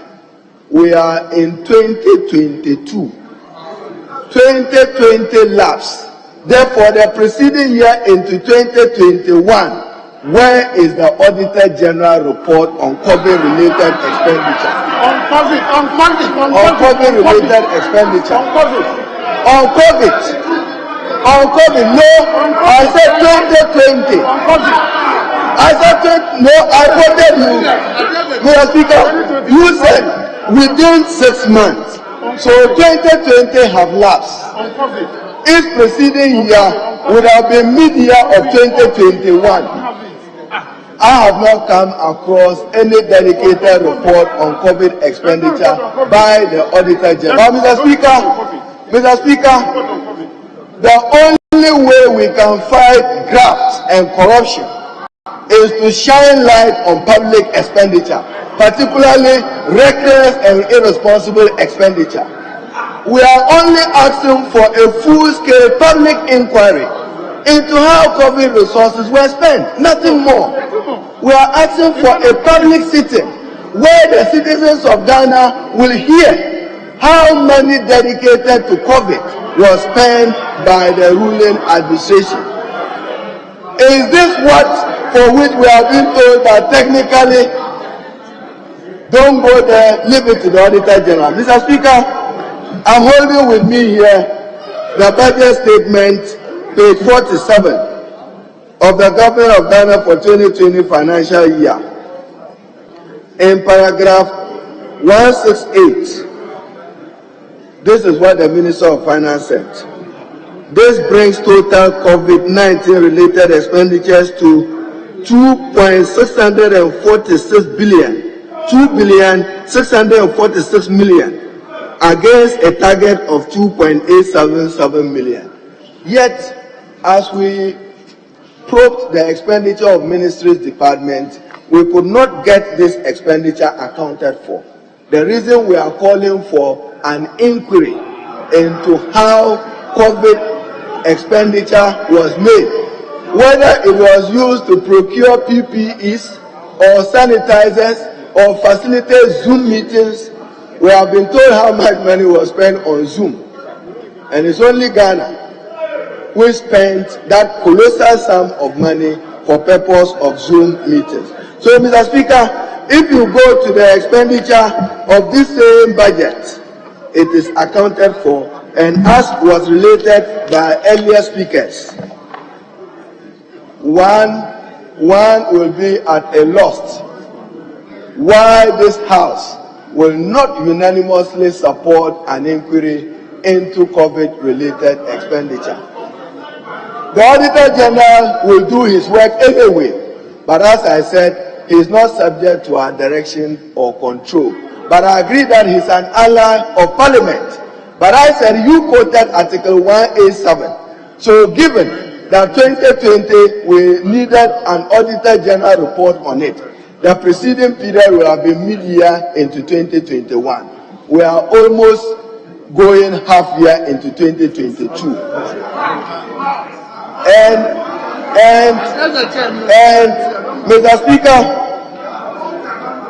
our donors are interested in how we spend COVID money. The World Bank representative in Ghana is reported to have said that some 2.871 million, 2.87 billion, representing about $435 million was spent on COVID. Where is the money? How was it used? How was it spent? We need to know. The World Bank also gave us two allocations of $1 billion. In today's exchange rate, 6.6 billion. So as the Honorable Whip related, even just the exchange rate regime is worth proving. Let's know.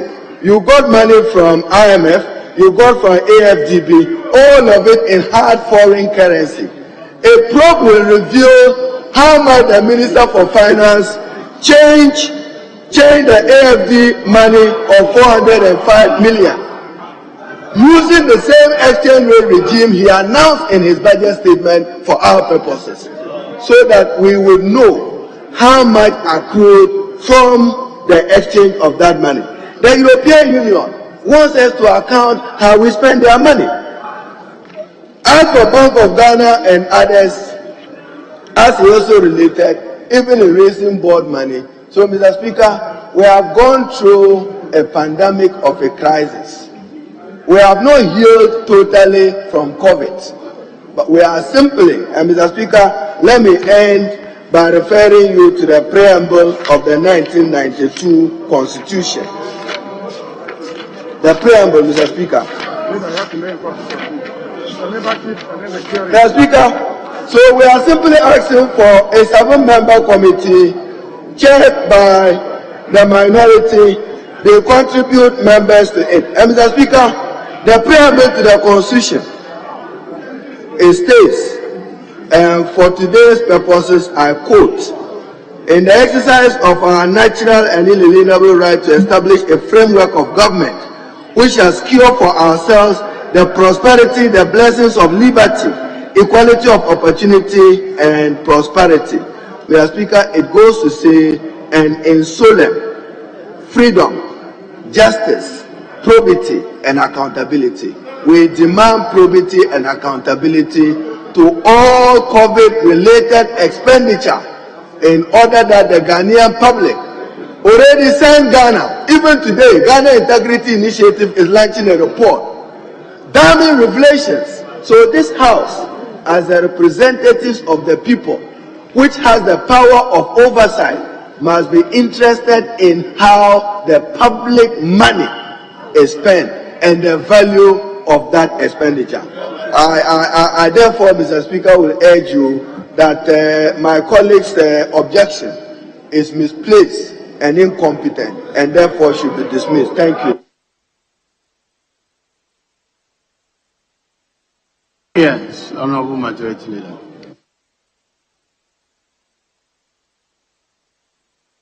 Mr. Speaker,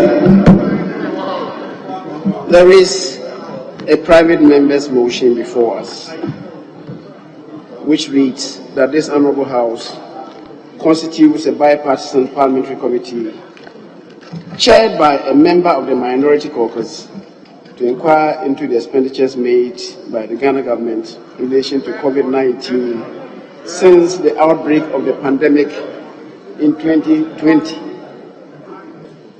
The Speaker, the motion has been moved and seconded. A plenary objection has been raised about the competence of the motion. I hear people trying to justify, subsequent to the raising of the plenary objection, the need or the rationalization for the motion. Honorable Leader, a moment, please. Having regards to the state of the business of the House, I direct that the House sits outside the regular sitting hours. You may continue. Yes, Speaker, so I believe that where we are now, I thought the issue would be for the Speaker to rule on the plenary objection raised. And for space has been given and vent has been given to the need for or the rationalization for the motion that has been moved. Mr. Speaker, I believe that we need to rule on the plenary objection. But just for the record, I think it's important that I relate to some of the issues raised by my colleague, especially the minority leader. The Speaker, he raised issues relating to Article 103(1).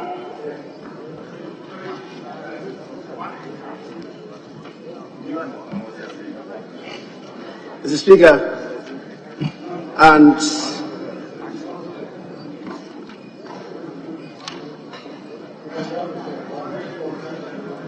it says, Parliament shall appoint standing committees and other committees as may be necessary for the effective discharge of its functions. And that is one.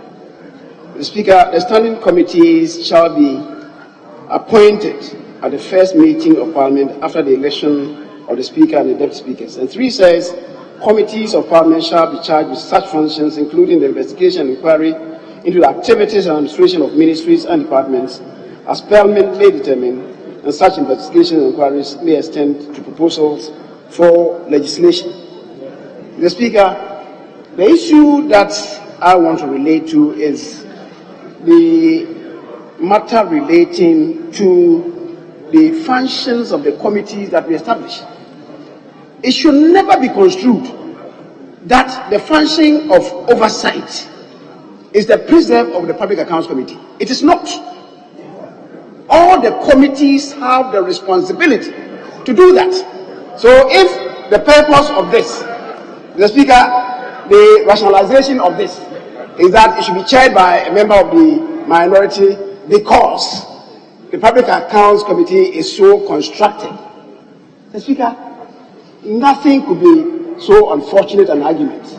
All the committees have that responsibility. It is not only the Public Accounts Committee. So for anybody to suggest that because of the construct of the Public Accounts Committee, this committee, that is what you said,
Kwama style.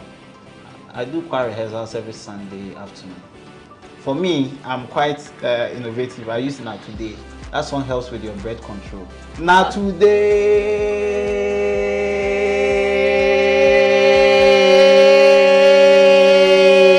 for a year. And now they want to bring washrooms on the highway. How pressed are you that you'd want to stop on the highway and then you'll be there, you hear yes, a friend to help me kill my depression suggested that looking at the bosses of women would probably calm me down, and it did calm me down. So how did it calm you down?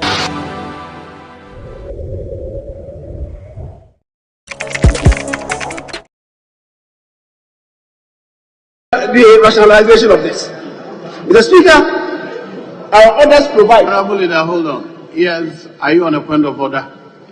Yes, Mr. Speaker, I just wish to draw the House's attention to the suggestion that we have some of these provisions already captured in the budget.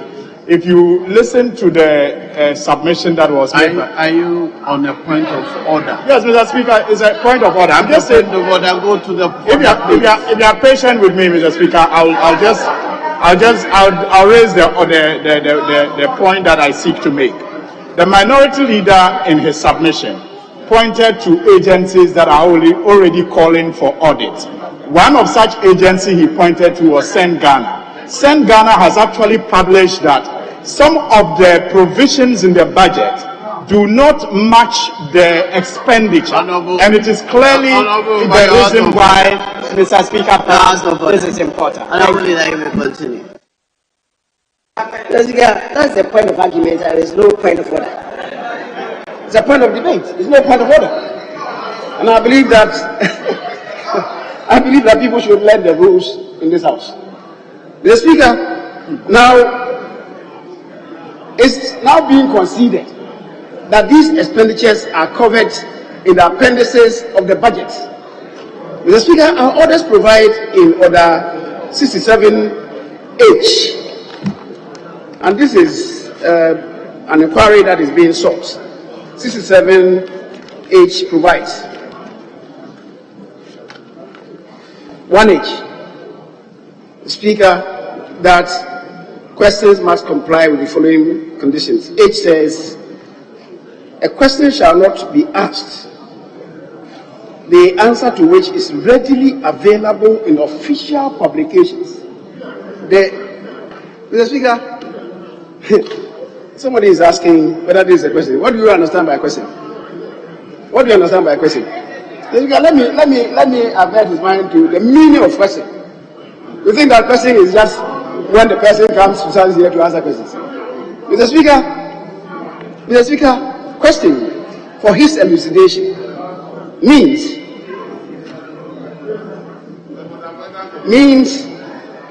except in respect of question time or period or a question of privileges, it means a proposal presented to Parliament or committee thereof by the Speaker or Chairman of the Committee for consideration and decision and disposal in a matter. A motion in this regard is a question if you don't know. So, Mr. Speaker, you see, people don't even appreciate the standing orders. They don't even appreciate it. Mr. Speaker, so the answer to this exists in official publications. And Mr. Speaker, as I was saying, the budget application. So this is an abuse of our processes because the answer that you seek already exists in the official publication, which is the budget. Mr. Speaker, I mean to how many people read the budget. You are required to read the budget. It's an official publication. It's your charge. It's your charge. So if you don't read it, then you come and say that the information provided is inadequate. My goodness. Mr. Speaker, now why should the committee be chaired by the minority member in Parliament? Why? My colleague read Article 103(5), and also our standing orders, which provides that in constituting committees, the numerical strength of the caucuses should reflect.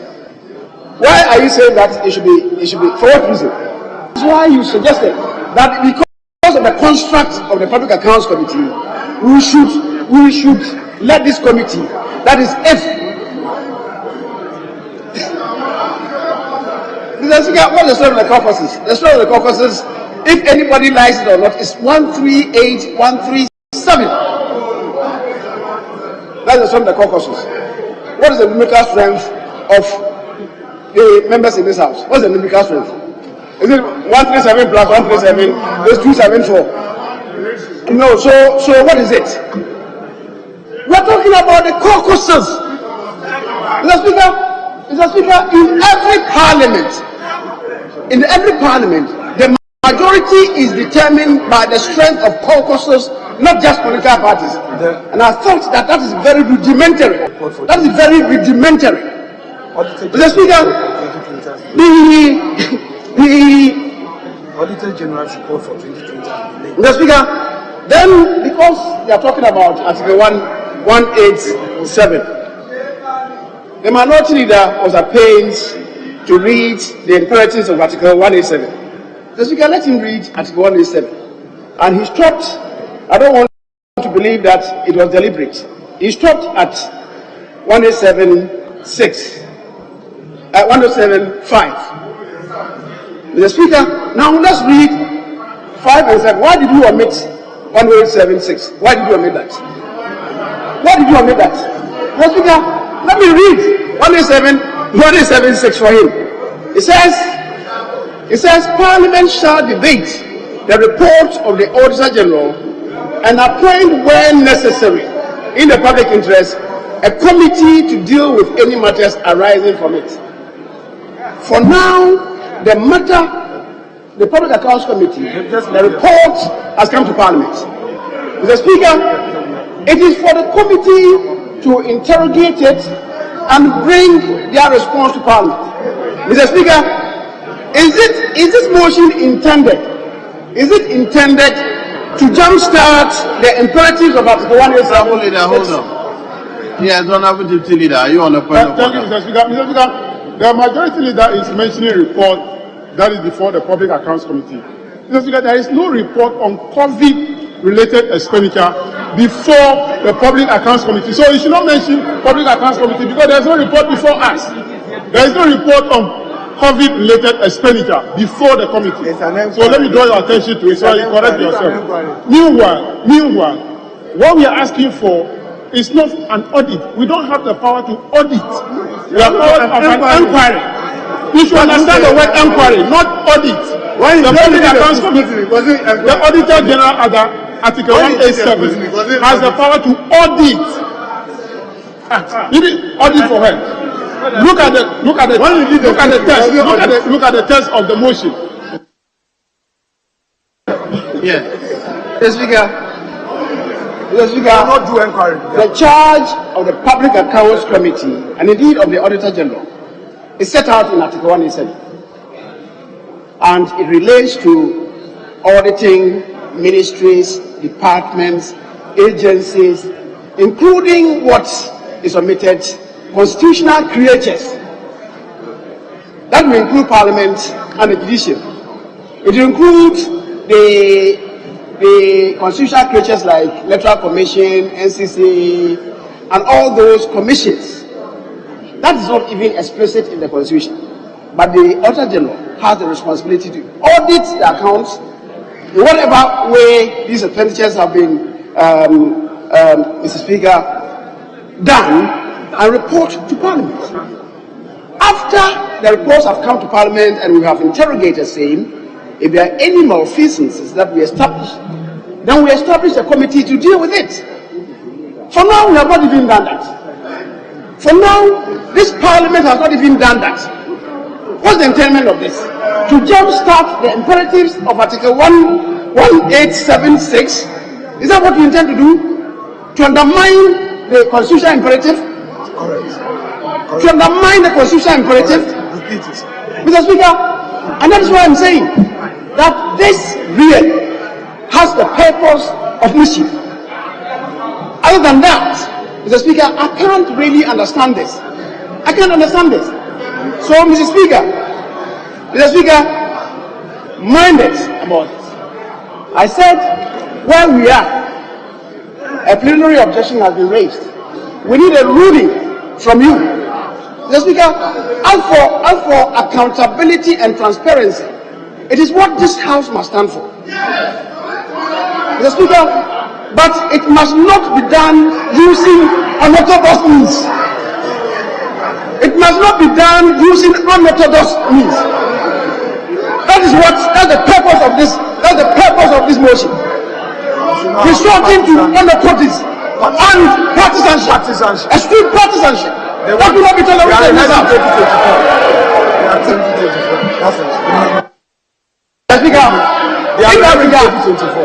In that regard, I come back, I recline to the position advocated by the Deputy Majority Leader. This House is governed by rules and laws. The Speaker, we are appealing to the application of the law, not unorthodox and extreme partisanship. That's it. Extreme partisanship. They are raising 2024. The Speaker, this dress rehearsal for 2024. This dress rehearsal for 2024. For the years ahead. Yeah, we know. It cannot be entertained in this House. At all. The Speaker, I invite you to rule on the primary objection. Yes. To rule on the acceptability of the motion. The Speaker, that's where we are. I thank you very much. Yeah.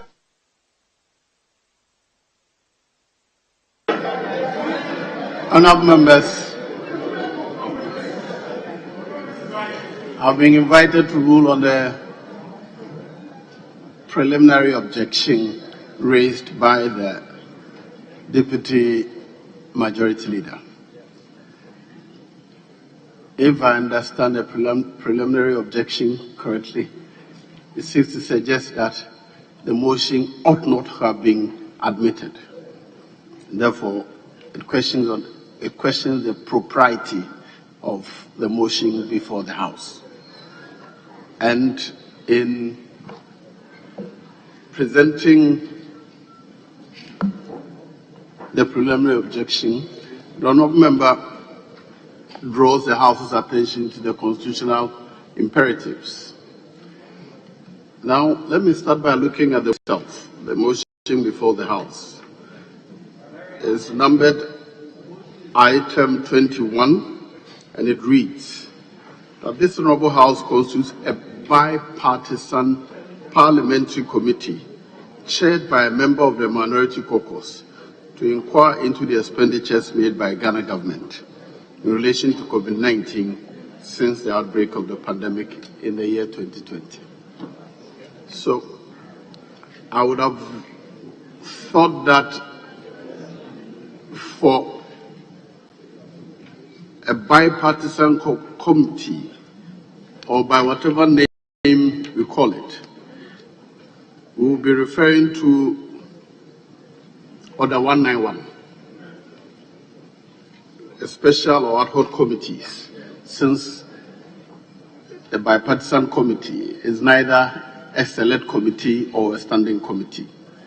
So let me read Order 191 for our guidance. The House may at any time, by motion, appoint or ad hoc committee to investigate any matter of public importance, to consider any bill that does not come under the jurisdiction of any of the standing or select committees of the House. A matter of public importance or a bill which does not come under the jurisdiction of any of the standing or select committees of the House. And I think that should be the guiding principle. The matters that we are called upon to set a committee to investigate, can we say they do not come under select or standing committees of the House? In my view, it falls squarely within the Public Accounts Committee. And indeed, all the committees of the House, including the Public Accounts Committee, are bipartisan. And the Public Accounts Committee, by nature, is designed to be chaired by the minority.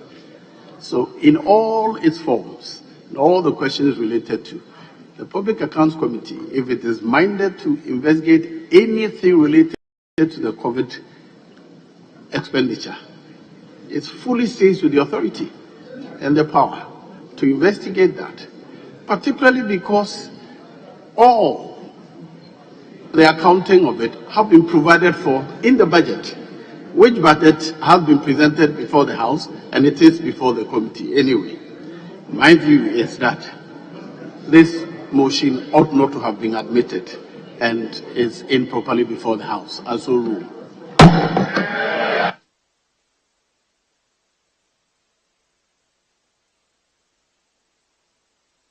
Yes, Honorable. Don't worry. Thank you very much, Mr. Speaker. Mr. Speaker, what you have done is to simply say that our Standing Order 79, where the powers rest of Mr. Speaker about the admissibility of motions, is being overruled by you sitting in the chair. Is that why you are saying that after a motion has been debated, it will not be put to question? Well, there will be interesting days ahead of us. Since this is your understanding of how, after a motion has been debated, questions will not be called for, but Speaker can rule to push that motion off the floor when 79 has been duly used to admit it. I think posterity will judge this your ruling. Thank you, Mr. Speaker. Yes, Honorable Deputy. Thank you, Mr. Speaker. Mr. Speaker, in your ruling, you mentioned that this is what the motion is seeking to do is something that falls squarely under the Public Accounts Committee. That the Public Accounts Committee can do the investigation. So, Speaker, I just want to be clear in my mind that that is the position that you use to rule on the motion. If that is the case, I want to be clear, so that if I take action as the chairman of the Public Accounts Committee, nobody comes back to challenge me. Thank you. Honourable Member, the answer will come. You have the exact words and you can use it as pleases you. Thank you. Yes, Honourable Deputy Leader.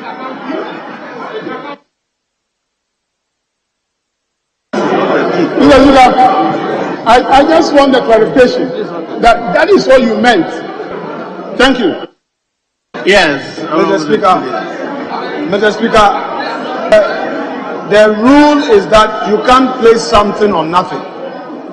The Public Account Committee, before it is seized with any jurisdiction, would have received the Auditor General's report. So you definitely will receive report regarding general expenditure for you to take action. Mr. Speaker, we thank you for your ruling.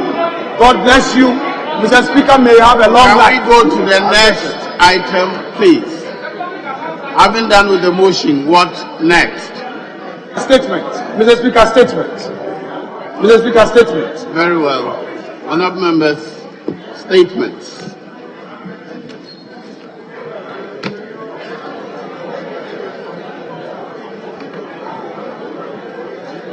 There are a number of statements before me. The first one to be taking is a statement by the Honourable Member for Clotte constituency, Honourable Dr. Zanito Ajman Rollins. You may read your statement, please. Honourable Dr. Zanito Ajman Rollins, you may read your statement. Honourable Second Deputy Speaker to take the chair.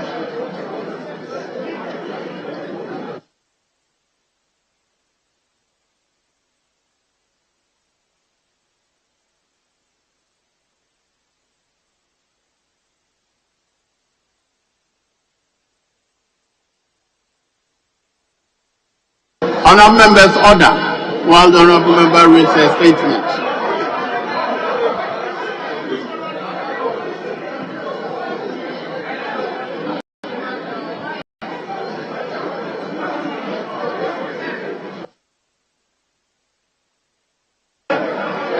Honourable Zaneto, are you ready to read your statement?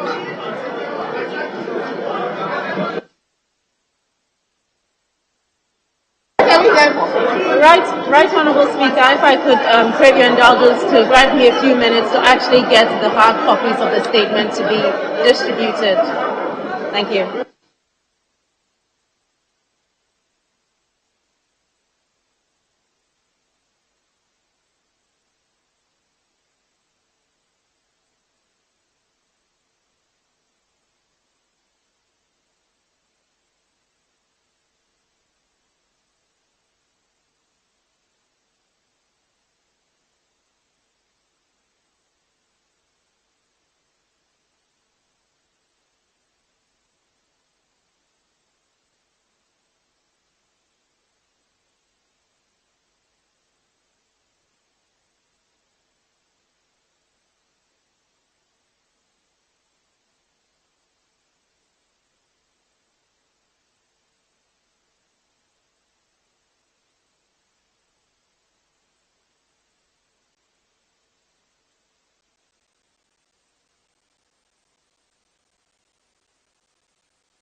Thank you, Right Honourable Speaker, for the opportunity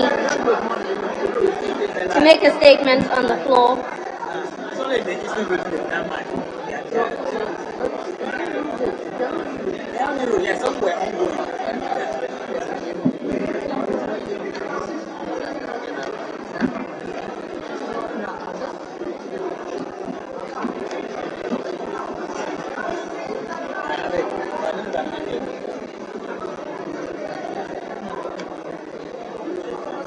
It's not there. I'm not yeah. Right, Honourable Speaker, if I may crave your indulgence to grant me 2 minutes to actually get my statement in order. Should I call another statement? Yes, please. Very well. Thank you. The next statement is in the name of the honourable member for Jomoro constituency.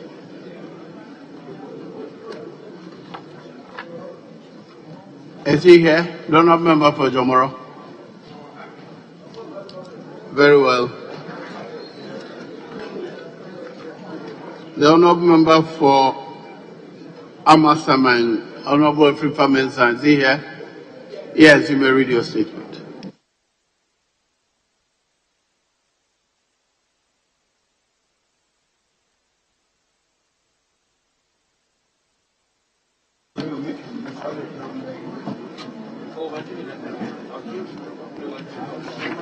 Right Honourable Speaker, thank you very much for the opportunity given me to deliver a statement on taxation and its associated benefits to every economy, including Ghana. Mr. Speaker, taxation could be explained as the imposition of compulsory levies on individuals or entities by government. Taxations are levied on every citizen in almost every country of the world, primarily to raise revenue for government expenditure, although they serve other purposes as well. Mr. Speaker, during the 19th century, the prevalent idea was that taxes should serve mainly to finance government expenditure. In earlier times, Mr. Speaker, and again today, government have utilized taxation for other things other than merely fiscal policies and purposes. Mr. Speaker, in modern economies, taxes continue to be the most important source of governmental revenue. Taxes differ from other sources of revenue in that they are compulsory levies and are unrequited. That is, they are generally not paid in exchange for some specific things, such as a particular public service, the sale of public property, or the issuance of public debt. While taxes are presumably collected for the welfare of taxpayers as a whole, the individual taxpayers The individual taxpayer's liability is independent of any specific benefit received. Nevertheless, the payments are mostly compulsory, and the link to benefit is sometimes quite weak. Mr. Speaker, there are two main types of taxes, that is direct and indirect. Direct taxes are primarily taxes on natural persons, example individuals, and they are typically based on the taxpayer's ability to pay as measured by income, consumption, or net worth.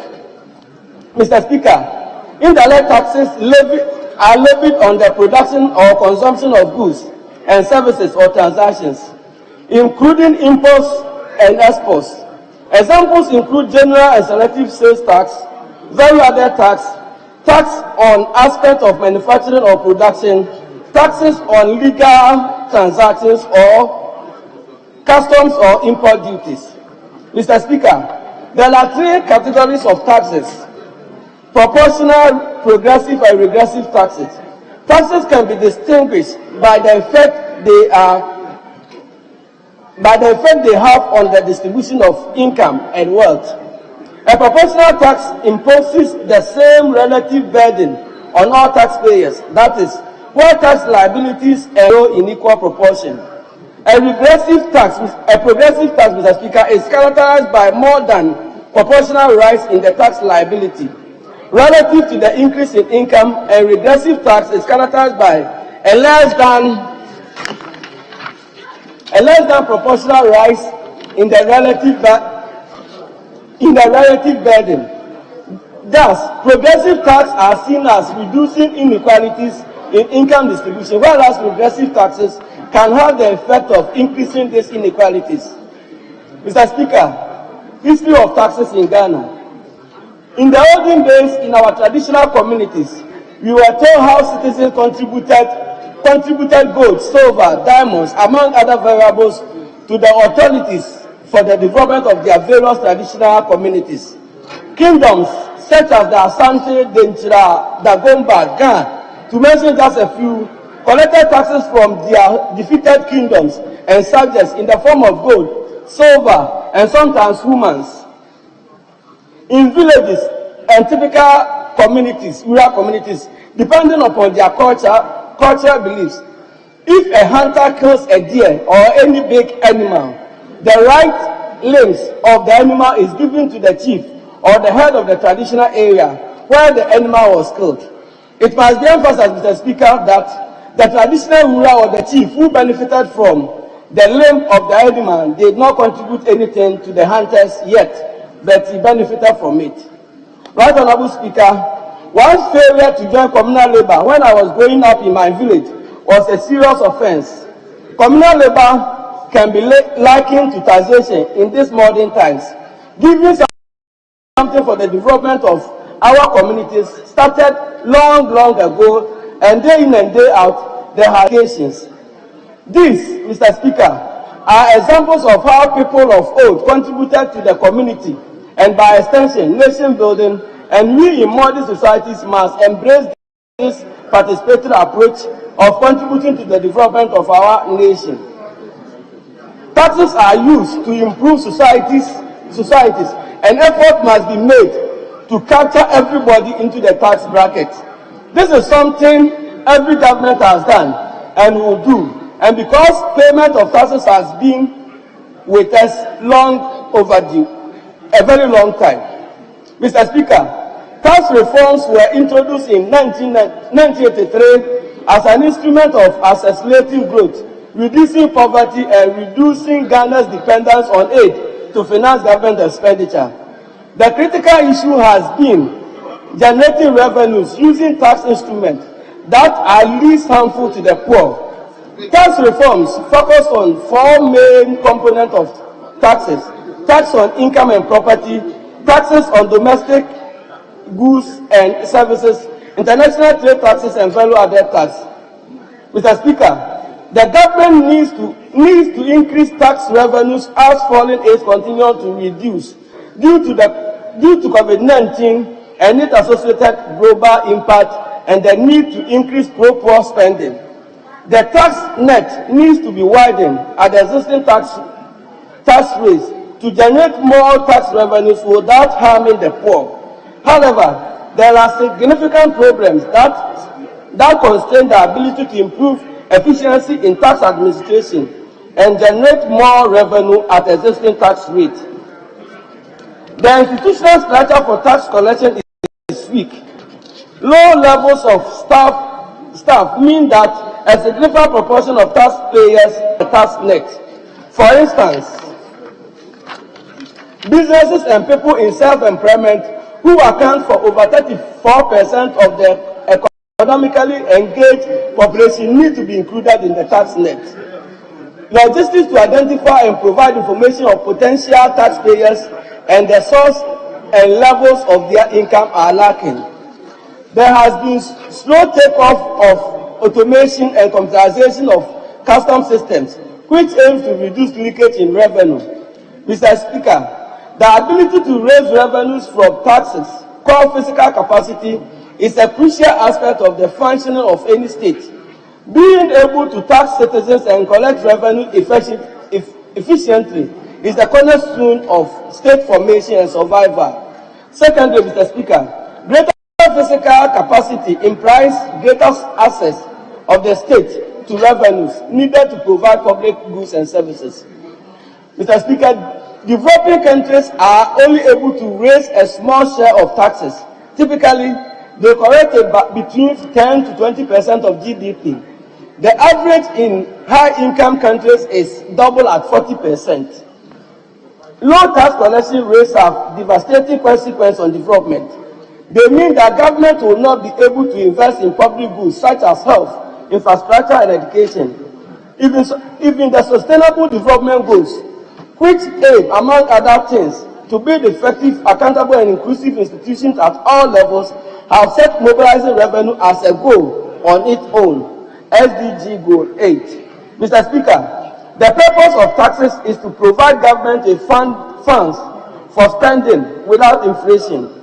Taxes are used by government for a variety of purposes, some of which are funding of public infrastructure and welfare projects, defense expenditure, scientific research, salaries of state and government employees, operations of government, public transportation, among many other things.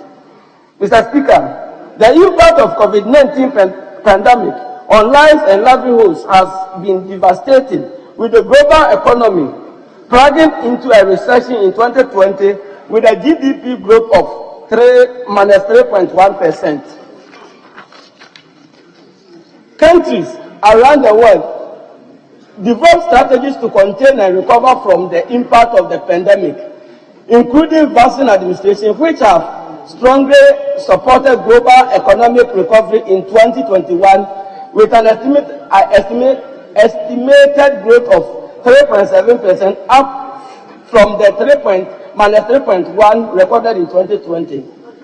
Prior to the pandemic, Mr. Speaker, 2017-2019, Ghana's economy was strong and stable, evidenced by robust growth, stable and low inflation, declining interest rates, fiscal deficit contained with a 5% FAR threshold, strong external balances with positive trade balances and strong reserves.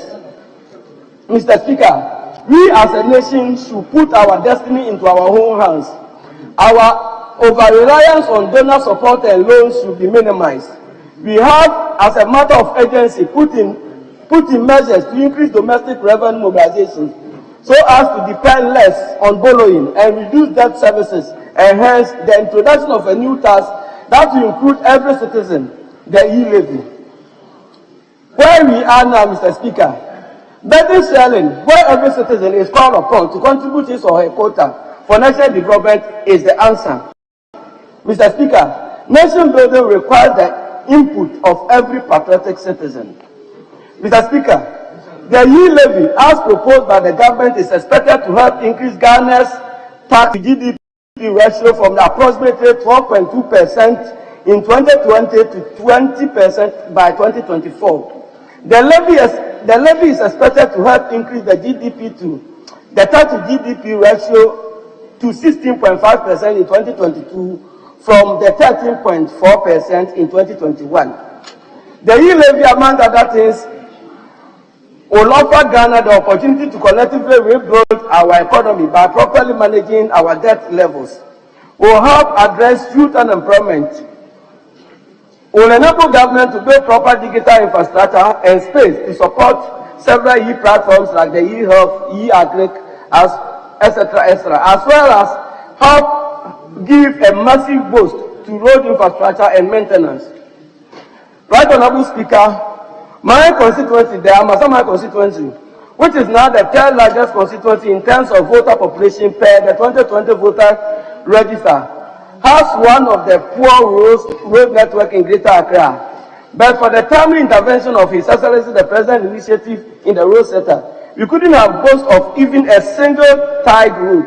I believe with the implementation of the e-levy, government can have enough funds to compete and give facelift to roads such as the Sansam Junction, Sansam Odumase, Mimpamwasem Road, Media Township Road, Ajin Kotoku, Akotoshi Roads, Trade Junction Akrama Kushibiadi Roads, Popiasi Maira Osudompo Road, Trade Junction Abayasi Gaudumase Amamori Road, Trade Junction Opasapema Roads, Trade Junction Kojashon, Macedonia Junction Pobikope, among others, which I cannot mention for the sake of time. Right Honorable Speaker, I watched a video footage of one of our former president of the Republic, His Excellency John Dramani Mahama, addressed to the journalists at the First Staff House on Tuesday, 12 January 2016, in which he stated, and I quote, "The thing about government investment and expenditure is the money comes from nowhere. It comes from ourselves, and especially you have a country where the number of people who know that they must pay a tax on income do not exceed 30% of the population. Almost 70% of the population pay only indirect tax, and so you either have to go and knock the shop and take a daily rate, and at the end of the year, we are all supposed to go and file our taxes and declare our incomes, and you say, okay, you pay 1,000 Ghana cedis, you pay 500, you pay this. 70% or more of our people don't file their tax returns. And so the only way you can raise money really is through the tax system. And the only way you can get everybody to contribute is through indirect taxes. And indirect taxes include like consumption on petroleum products. And so those who consume more, if you have a V8 and you buy more fuel, then you are paying more taxes. If you sit in a trotro, you are paying less taxes because 15 of you are in the trotro using the same fuel. And so those are some of the things that we are faced with. It is not every decision that will be popular, but what was I elected for as a president? To make decisions that are popular. If I took popular decisions to make you happy with me, this country will be on the ground by now. They are tough decisions. I mean, do I take pleasure in imposing taxes on people as if you just take pleasure in it, unquote? This can be verified from graphic online and Joy FM of January 12, 2016. Right Honorable Speaker, paying taxes should be framed as a glorious civic duty worthy of gratitude, not a punishment for money making. Earlier in debating, Sweden-based British philosopher and author, Right Honorable Speaker, in the book of Leviticus, the Almighty God, who is a divine provider, yet asked Christians to pay tithe for the growth and development of the church. As citizens, we also have to pay taxes to develop our nation. Mr. Speaker, it is said in account that Sir Odishia Njania Akwa Ejane. Sir Odishia Akwa Ejane. To which, if the royal doesn't fight, the slave will run away from the battlefield. If you don't sacrifice for our country, those who give us loans, grants, donations will run away from us. Wherever we are today, either in government or in opposition, we have a huge responsibility to be mindful of whatever we are doing and saying today. Can we continue to rely on loans and grants? Can we run always to IMF for bailout and live by their conditionalities? Let us take our destiny, Mr. Speaker, into our own hands. For helping, they say, help those who help themselves. Right Honorable Speaker, I wish to appeal to all Ghanaians to appreciate the fact that the decision to charge transactions is practically the only option to generate funds locally for development and is the only potent option to loan acquisition. Right Honorable Speaker, I thank you for the opportunity given me.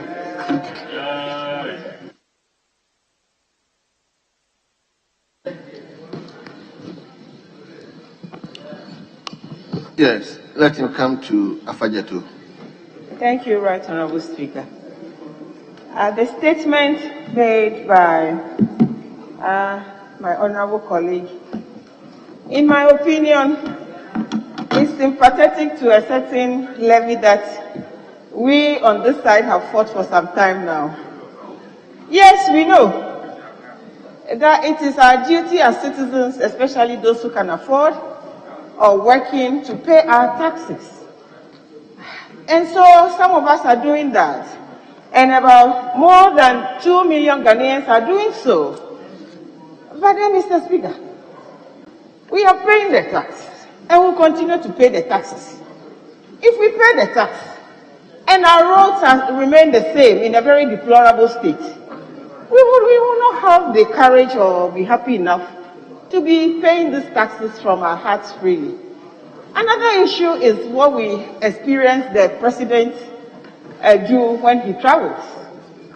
The president, for some time now, has been traveling on a very expensive jet, and from an article that was put up today by Honorable Okujetu Ablakwa on GhanaWeb, it's very clear that if the president had not been traveling on this type of jet, where he bows in the air, he does, he would have been able to pay about 7,000 NAPCO workers 700 cedis every month for a certain number of years. So, Honorable Speaker, we agree that we pay taxes, but we want to see what our money is being used for. So we must be able to drive on good roads. We must have water flowing in our taps, electricity constantly being supplied, and then with that, we will be happy to pay the tax. And that this statement, it is an e-levy insinuated statement. Right, Honorable Speaker, I thank you for the opportunity. Mr. Speaker, just for the record, we are members of Parliament. The rule is clear. In making comment, we should not raise matters that will generate debate. The records must not maintain that submission by him. Hey, that the president baths in the air. It's not true. Don't say that, honorable colleague. Honorable colleague, please. You can say what you want to say, but don't say that the president has been flying an aircraft that he's been bathing in the air. Don't say that. If anything like that is said of you, you won't be happy. Honorable, if anything like that is said of you by your constituent, you won't be happy. Be fair and withdraw that statement. Yes, Honorable. Withdraw the statement. Leader, well noted. That's no evidence. If he doesn't, if she thinks she has evidence, that's fine. She should produce it. But in the absence of that, don't use speculation to make a submission that the president has been flying an aircraft that he's been bathing in. Don't do that. Don't do that. You are a respected colleague. Don't do that. Yes, my lady, Afejetu, just that small portion. Honorable Speaker. Leader, hold on. No. Leader.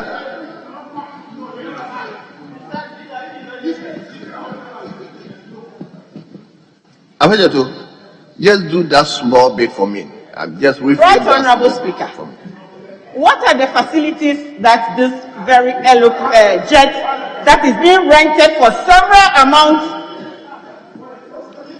with taxpayers' money have? This jet is having all the facilities that I mentioned. I only mentioned the facilities that the jet is having. And it has a bathing space, it has a dining space, and the other things I spoke about with Your Highness.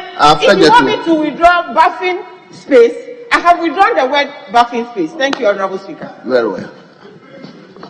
Very well.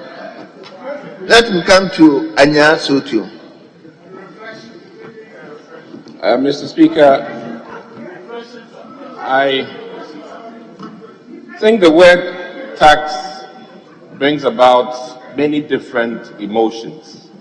The poor relate to it different, the rich relate to it different. But I really think that taxing is one thing that unites the nation, depending on how we talk about it. Because it is through taxing that we equalize some things in our society. And the reason why I say that is that I heard there's no free lunch, meaning that anything we enjoy in this world is something that has been created.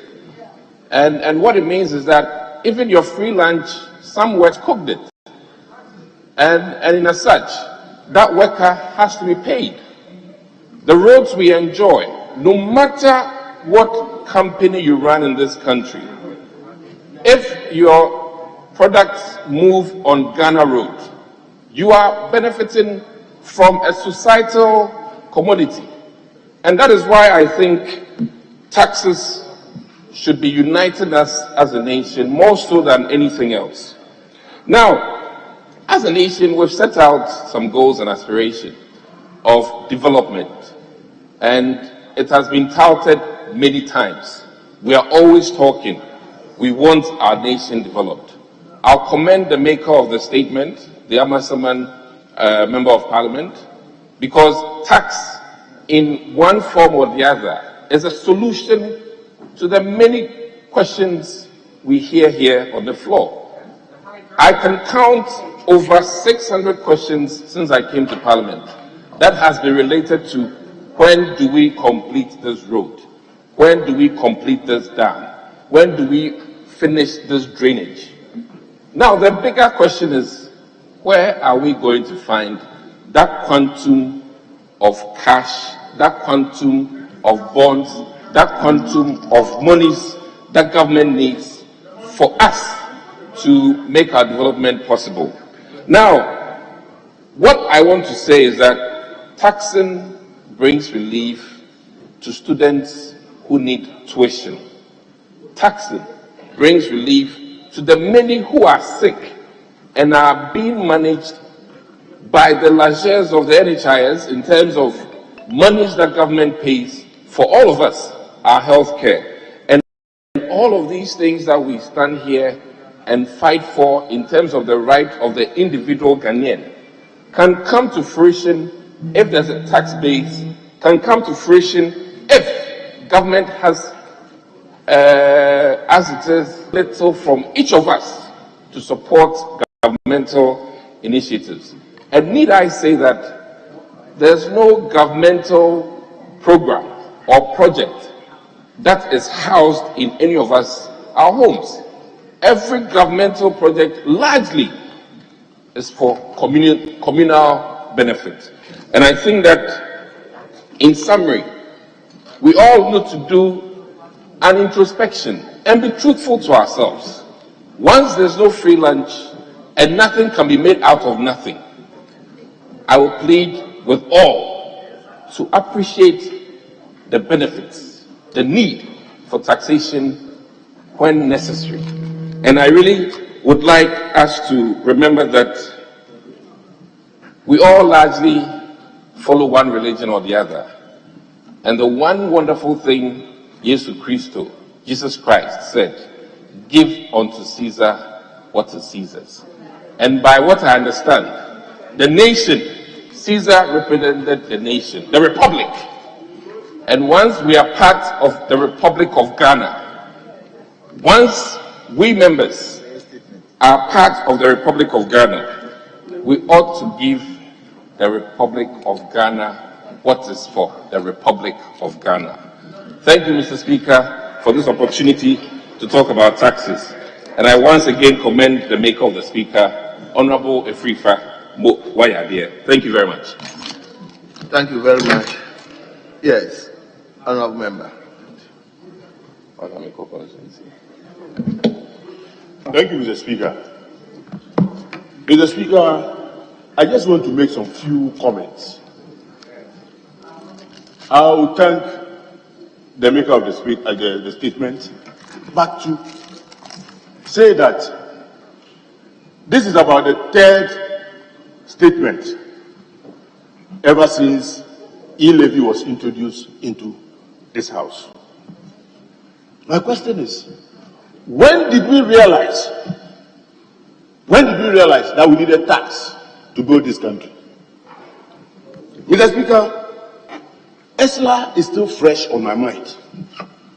When it was christened nuisance tax, what were you going to use ESLA for?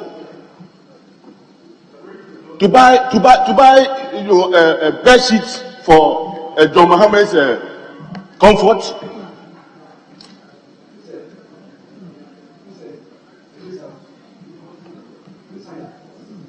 Mr. Speaker, VAT, introduction of VAT, is also fresh on my mind, where leaders of today organized demonstrations and we lost lives. Today, they are the apostles of taxes. Have you so soon forgotten? Now we have all manner of theories being propounded. Yes, the days of Kumipepo, the nuisance taxes, and not too long, when 2017, when they came to power, they said we're abolishing taxes. Today, it has gone back to haunt all of us, and we are where we are today. I remember the then candidate, the vice, presidential candidate Baumia, he said we're taxing and taxing and taxing, and it has sent us into a cyclical, sort of poverty. That we should stop, and that is what they are coming to correct. Are you coming to correct this with e-levy? Are you coming to correct it with taxes? The money at the Bank of Ghana that was sitting there, that he worked at, the vice presidential candidate told us at the time that he was once worked. He once worked as was the deputy governor at the Bank of Ghana. There is money. The president told us, yet we had to wait. We have money.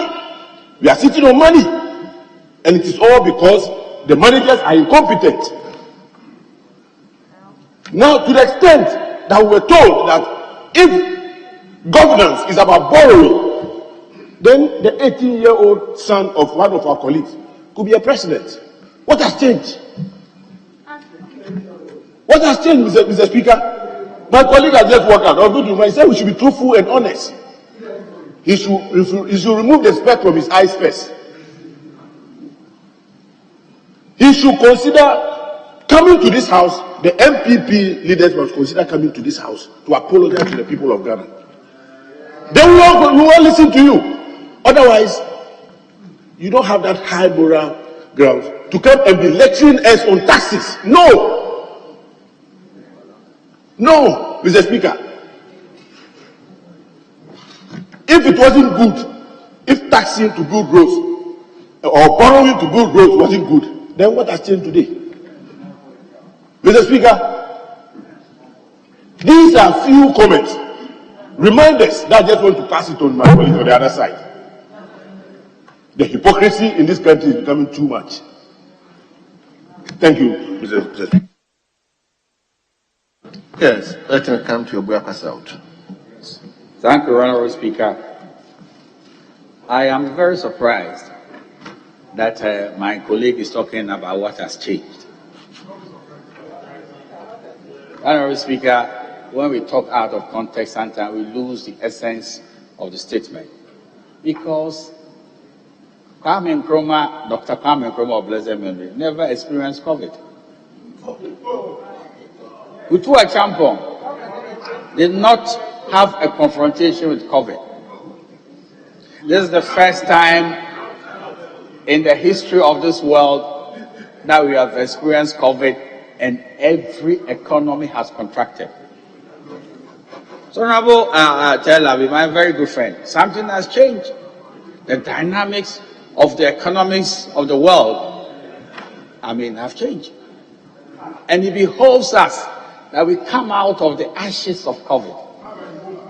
If not, Ebola was not that debilitating as COVID. My brother and friend, you know, when you have economies contracting and getting to negative growth, this is serious. And we shouldn't be oblivious of what has happened. So, Honorable Speaker, when you have very serious challenges in your life, you can't do the normal things. It behoves you to do what is appropriate, and then you find very good solutions. So you come out of the doldrums. So, Honorable Speaker, it is on this showing that I want to submit that we shouldn't develop an allergy to taxes. That's why you can see a lot of people have left this place when they heard that we're going to talk about taxes. They've left here. But I thought that is our constitutional imperative. That if you pay regard to Article 174, 1, it provides, and with your kind permission, I'd like to quote, no taxation shall be imposed otherwise than by or under the authority of an act of Parliament. So we have the duty to ensure that we impose taxes on our people. For what purpose? Because this country, given the exigencies of the moment, cannot develop if we do business as usual. That is why, at the moment, we have a very creative and innovative way of widening the tax net. Honorable Speaker, what saddens my heart is that those who have developed this allergy against e-levy, they've not shown us any alternative. You cannot have a government improving the fortunes of this great country when those who we are supposed to trade ideas with. Honorable Speaker, that is my sense of opposition. You trade ideas. Sometimes we are caustic in our orientation and doesn't help in the common weal. We don't have alternatives. And people are believe that, how are we going to run the economy? And then, if we are not careful and you develop this penchant for borrowing, some people will come and say that, well, the economy is so terrible, you have to be a candidate of the IMF palliatives and prescriptions. You can't have it both ways. I don't see how anybody can say that, well, you have been borrowing too much. And the borrowing is intended to roll out infrastructure. The infrastructure that was bequeathed to the MPP government, we need to improve upon it.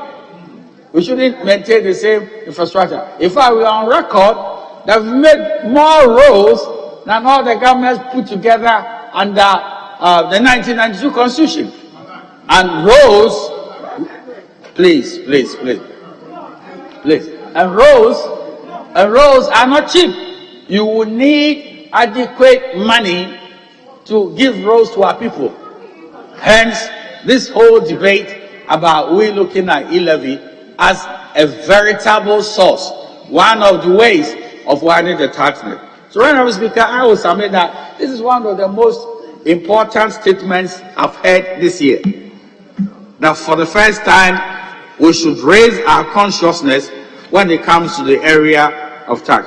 Honorable Speaker, I was expecting the maker of the statement, Honorable Akwasi Owusu Afrifa Mensah, to give the biblical support in the area of tax. We just said Levitical, but if you, after I've finished this, I'll come to you, and if you can give me chapter and verse, I'll be able to rule out that even God supports taxes.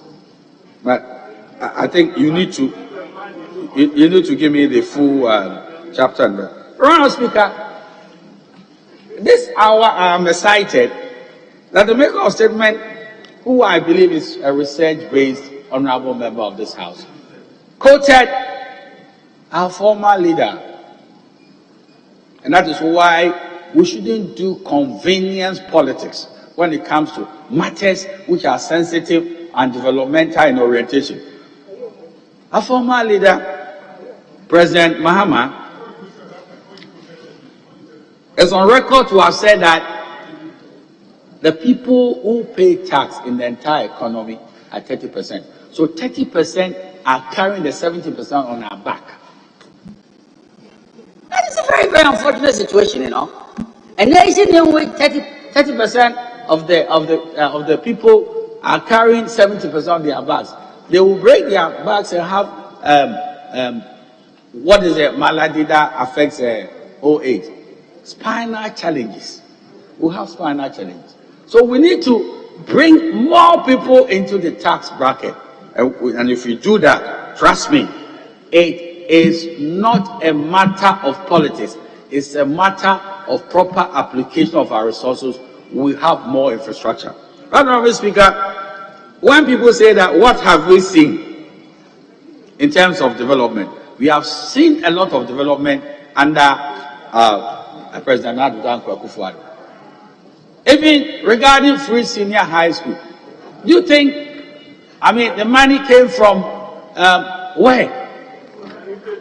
The monies that we are applying for purposes of developing this country, we should get it from taxes.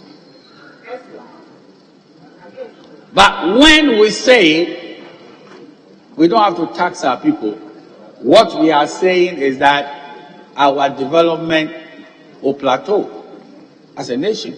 We will not be able to develop this nation to the point where we have the best for future generations. Honorable Speaker, I was also elated that he spoke about responsibility. There is no free lunch in this world.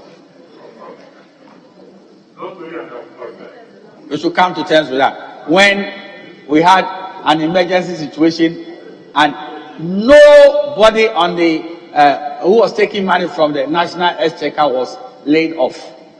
In the COVID era where countries were laying off workers, Nana Addo Akufo-Addo was on record because of the resilience of the economy, proud to the COVID era, to have pushing a lot of people. When a lot of people were enjoying free, electricity and water, it's all because the economy was very, very, very strong. Now that the relief has come and there's necessity to, shore up the economy, it behoves us to be responsible citizens and say that you can't have a permanent free lunch. What it is that insofar as we don't want to mortgage the future of this country and have the generation that will come after us cursing us, we need to develop this country very well. And one of the veritable ways of developing any nation is to pay the requisite tax. That is the responsibility of the citizenry of our country. And I wish to submit finally that this consciousness of paying tax has no party colors. We should forget about the NDC tendencies and the MPP tendencies and say for once that in the ashes of COVID, we cannot arise and do the normal things.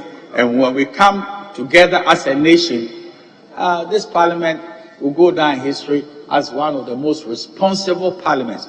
Now, in terms of the constitution, we came together to raise the requisite revenue for the development of this country now in the future. I really commend the maker of the statement that this statement is very apt, is very opportune, and I'm saddened. Our partners in government have left the chamber, but I think the Hansard is a record that subsequently, they'll read and improve our constitution. I'm grateful. You've had your turn already, my brother. Tell her you've had your turn, so sit down and let's progress. I'm grateful, Honorable Speaker. Thank you, Honorable. Yes, let him come to. Is it Atibu? Kwame Danso. Sending, okay. Thank you, Mr. Speaker. Mr. Speaker, I thank you for allowing me to add my voice to the statement on the floor by Honorable Kwesi Afrifa-Mensah Amasaman, MP. Honorable, Mr. Speaker, paying tax is very, very important. We all know without tax, we can't do anything in the country.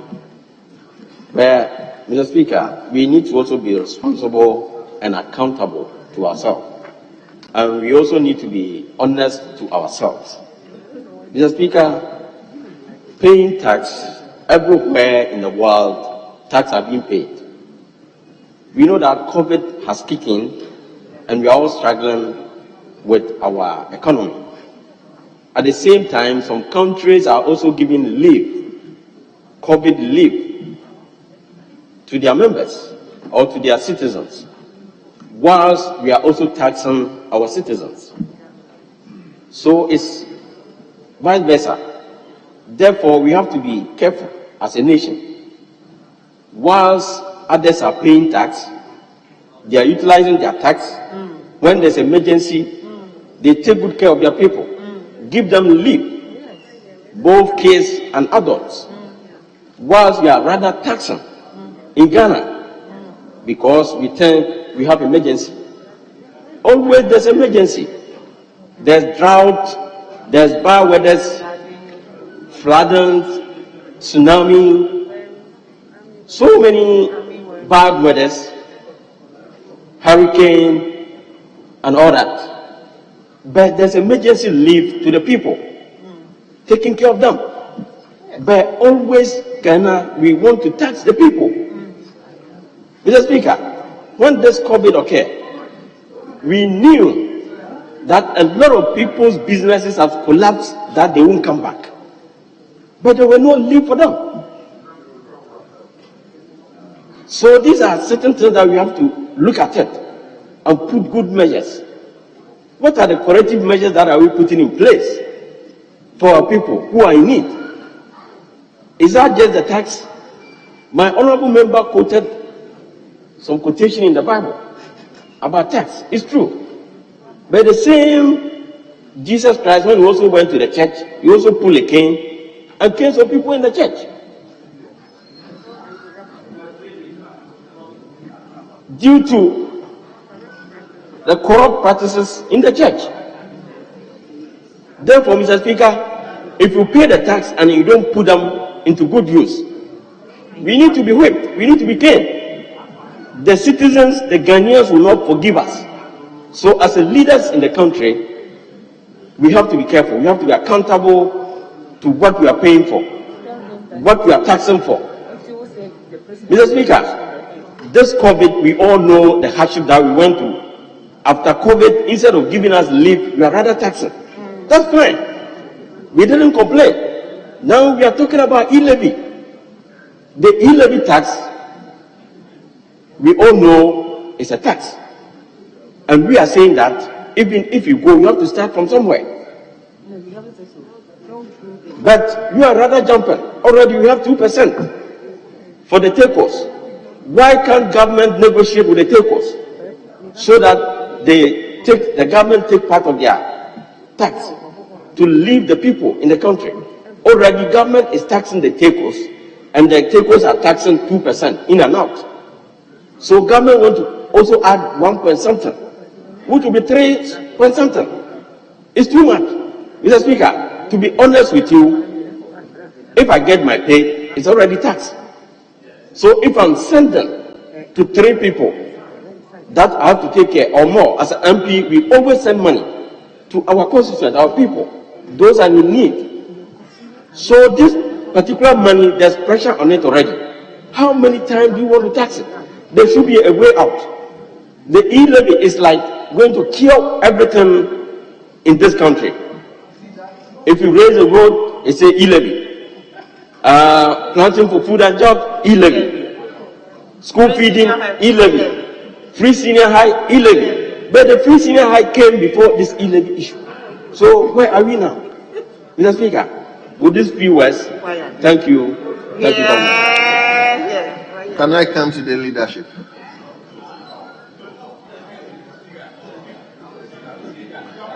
The leader can, we have another statement to take. Well, let him give to Medina. You just gave me. Anyway. Thank you very much, Right Honorable Speaker, for the opportunity to contribute to the statement. Mr. Speaker, I first of all want to congratulate our honorable colleague, Honorable Efrifa Mensah, for this very important statement on taxation. I must say that taxation is indeed a responsibility and not a punishment. And as a state, we must all endeavor to support all forms of progressive tax policies that are equitable and that would lead to generation of government revenue for the purposes of developing our nation. Mr. Speaker, I believe that we have reached a point in our time where the love for nation must be above partisan consideration. And if there is anything we should unite ourselves around for the purposes of developing our nation, it must be taxation. However, Mr. Speaker, I believe that every tax policy must be equitable. It is not enough to make a very general statement that because about 30% of Ghanaians are the only people paying tax for the purposes of the entire country, we should introduce a tax policy that will rake in numbers into the tax bracket without ascertaining the status of the people you are bringing into the tax bracket. Mr. Speaker, as we speak today, the unemployment rate in Ghana is about 32.8%. When you strike out the nominal figures in terms of people who are ready, willing, and available to work but are unable to work, we are talking about some 10 million, over 10 million young Ghanaians who are willing to work but are unable to work. Mr. Speaker, e-levy, particularly the aspect of e-levy that taxes Momo, is only interested in the total number of people you are bringing into the bracket without considering the economic status, the employment status, and whether the people you are bringing into that net are indeed capable and able to pay those the levy. Mr. Speaker, the fear is that we are going to create a situation where even for young people who are in school, because for convenience sake, their daily bread or their upkeep is paid through Momo transactions, we are going to be taxing these people. We are going to create a situation where young men and women who do not have jobs and staying home and who rely occasionally on remittances from their parents and their uncles and people who are their benefactors, now the mere fact that they are home and receiving support from people, these people are all going to be taxed. And Mr. Speaker, we are saying that that mode of taxation is obviously retrogressive. And when the maker of the statement was talking, he made copious reference to the former president, His Excellency John Dramani Mahama. And Mr. Speaker, I heard the quotation very well. What His Excellency was referring to was taxing income. It's not taxing savings. It's taxing income. And if you can look at the quotation that he gave us, he was referring to taxation of income. Mr. Speaker, nobody is fighting generally against electronic transactions, because any electronic transaction that leads to income must be taxed. Any income a person makes must be taxed. But if we do not appraise this e-levy properly, you end up not only taxing income, but you'll be taxing savings, and this is what will lead to double taxation. Mr. Speaker, for that reason, that is why we would continue to speak against and fight against the e-levy. Otherwise, I sincerely believe that taxation is indeed a way to go, and we should be able to rally around a tax policy that is progressive and that is equitable. Thank you very much, Mr. Speaker, for the opportunity. Thank you very much. We've come to leadership. Sir, I thought you yielded yours. You didn't. Mr. Speaker, I think I requested that one more member speak. Then I speak. Then it means another member should also come. You can speak for leadership. Okay, leader, hold on. But I thought you were a friend said you were. He wanted to use a strategy you and your wife wanted to use that day. So he went and. You are. Point of order. Who is the wise? He says that you and the wise. You see, this young man, they all lost respect. You and the wise. He's my lawyer. That's it.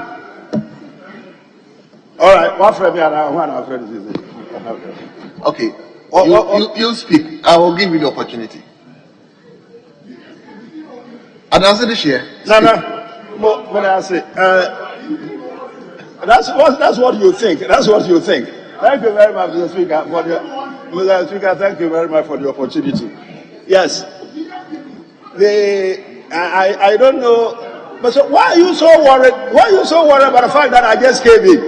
This whole big community is Parliament. Leader, so are you challenging me? Wherever I am, allow him to speak off record. If you are saying he doesn't know what. So what's your problem?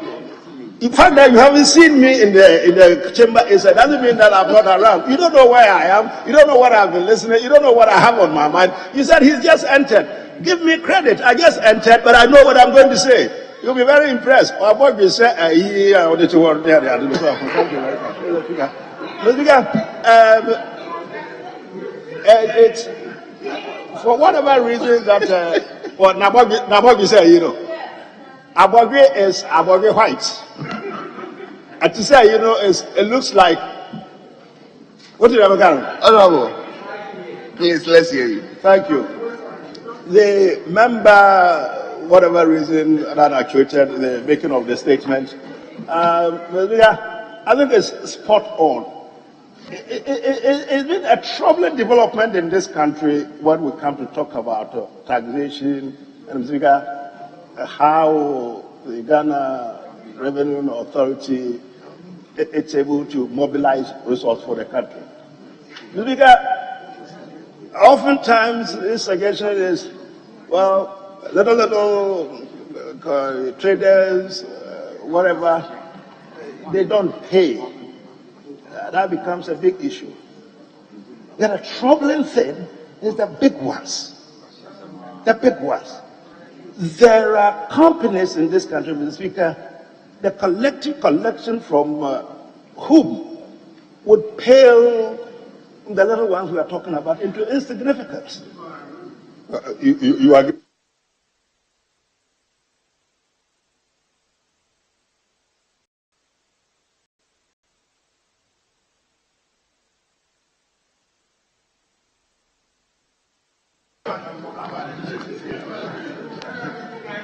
Adansinishe, please go on. Thank you very much. And please concentrate on what the speaker said. He calls me Adanse Nkoswahiri. That's my title outside this place. You don't recognize that. The whole of Adanse traditional area.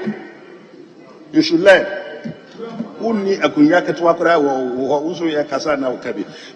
So it would pale it into insignificance. But somehow we as a country, we as the institution responsible for the collection, I'll call names in a minute.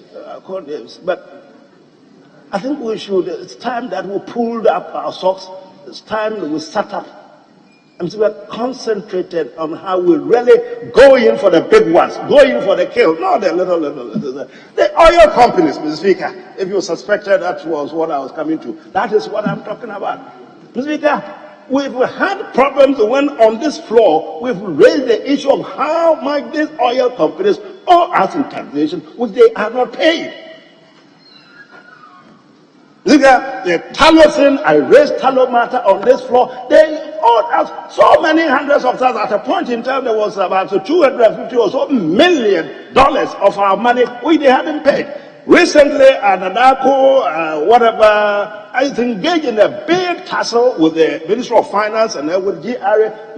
Over a tune of about $500 million.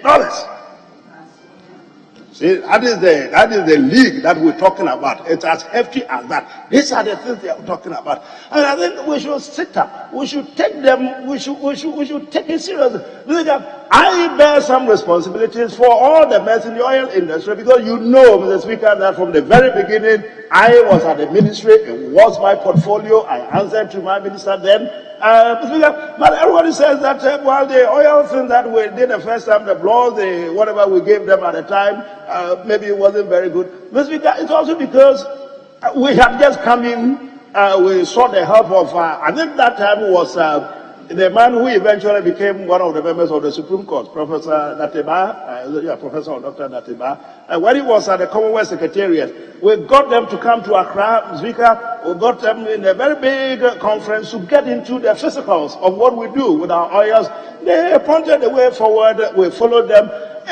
It looks like with the benefit of hindsight, which is always 20/20, maybe we didn't quite get the balance right or something. They have simply been expropriating the system. They just been cheating us. Tallow is the world's corporate. They're just financing their systems all over the country, all over the world with our monies. We're not taxing them much. Indeed, what we are even due, they are not paying. You agree with this? We don't. That is the problem.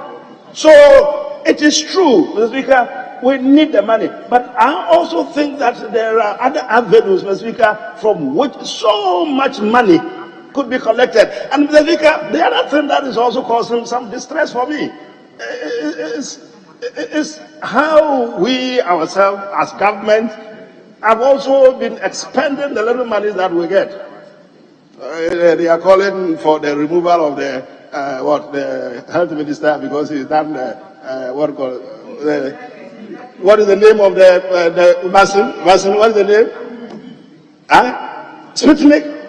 Sputnik F, Sputnik K, or Sputnik whatever. That he did for the good of all of them. That's why they haven't died. They are there and they won't let us pass our e-levy because the man managed to get all this province in there. And money is put to good use like that. That's all what we're talking about. I've been reading a few cases from the Supreme Court in the recent time. Supreme Court is complaining. From when they were in government. How come that monies are dissipated the way they are without proper accountability? Some companies come in, they somehow manage to claim some monies. The Supreme Court is asking, people who come in for more, matters going to court, and the Wyoming thing, it hasn't ceased. All under them, some of them under them. The party now sitting the NDC party government. That's the party I'm talking about. You see, so it's a serious situation. Somebody should open their eyes and make sure that the little that Mr. Speaker we manage to get is put to good use. That's the wrong thing. We are people of opportunities, and some of the opportunities it's missed opportunity. Mr. Speaker, whatever wind we think we can ride on, we take advantage of it, we exploit it, and then cheat the system. Left, right, and center, everybody is cheating the system. Because sometimes you sit down and then you compare the situation in Ghana to what is happening somewhere. You sit back and you wonder, what on earth is going on? The Auditor General has been talking about what is going on all sorts of levels. Everybody says parliamentarians, government, official, politicians, they're corrupt. It isn't so much. The businessmen, Mr. Speaker, are also very corrupt. They are exploiting the system. Quite apart from not paying the tax, they are inflating things left, right, and center, Mr. Speaker, for their own good. That doesn't help the country. It doesn't. So you see, I know the topic, and I know what I've been trying to say for a very long time. If you want to clap for me, Mr. Speaker. Next time when I get up to talk, remember that there are seniors in this house. They know what they always want to say, what is always on the floor. The fact that they may not immediately be around when the subject is moved doesn't mean that they are not aware. I've been trying to discuss this matter for a long time. So as soon as I got there and I asked what was it, I was told about it. I knew that my mind had already been activated and triggered. That is the point. The Speaker, I've spoken enough. You're talking now. I said, oh, my fans. I said, KT there. My fans, yeah. Thank you very much. Very well. So,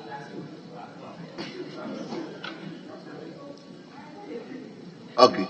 Thank you, Mr. Speaker, for. So I'll give you the last opportunity. Don't worry. For the opportunity to contribute to the statement, Mr. Speaker. The make of the statement make reference to the e-levy, that it is necessary that we pay the levy to raise revenue resources for the state. So, Speaker, the levy is a form of taxation, and principles of taxation talk about fairness, equity. In fact, the tax system should not be regressive in nature, and then also it should not result into double taxation. Mr. Speaker, I think that Ghanaians have been paying tax, and if you talk about taxation, there are two main types of taxation. Direct tax, which is levied on the income that is earned by a citizen. Now, this income can come from employment, it can come from trade or industry, it can come from investment. These are the three main sources where income is earned. So, you pay tax on income that you earn, and that is direct tax. And for the fact that the system we have do not capture exactly what amount of income is earned by every Ghanaian, except those on formal employment.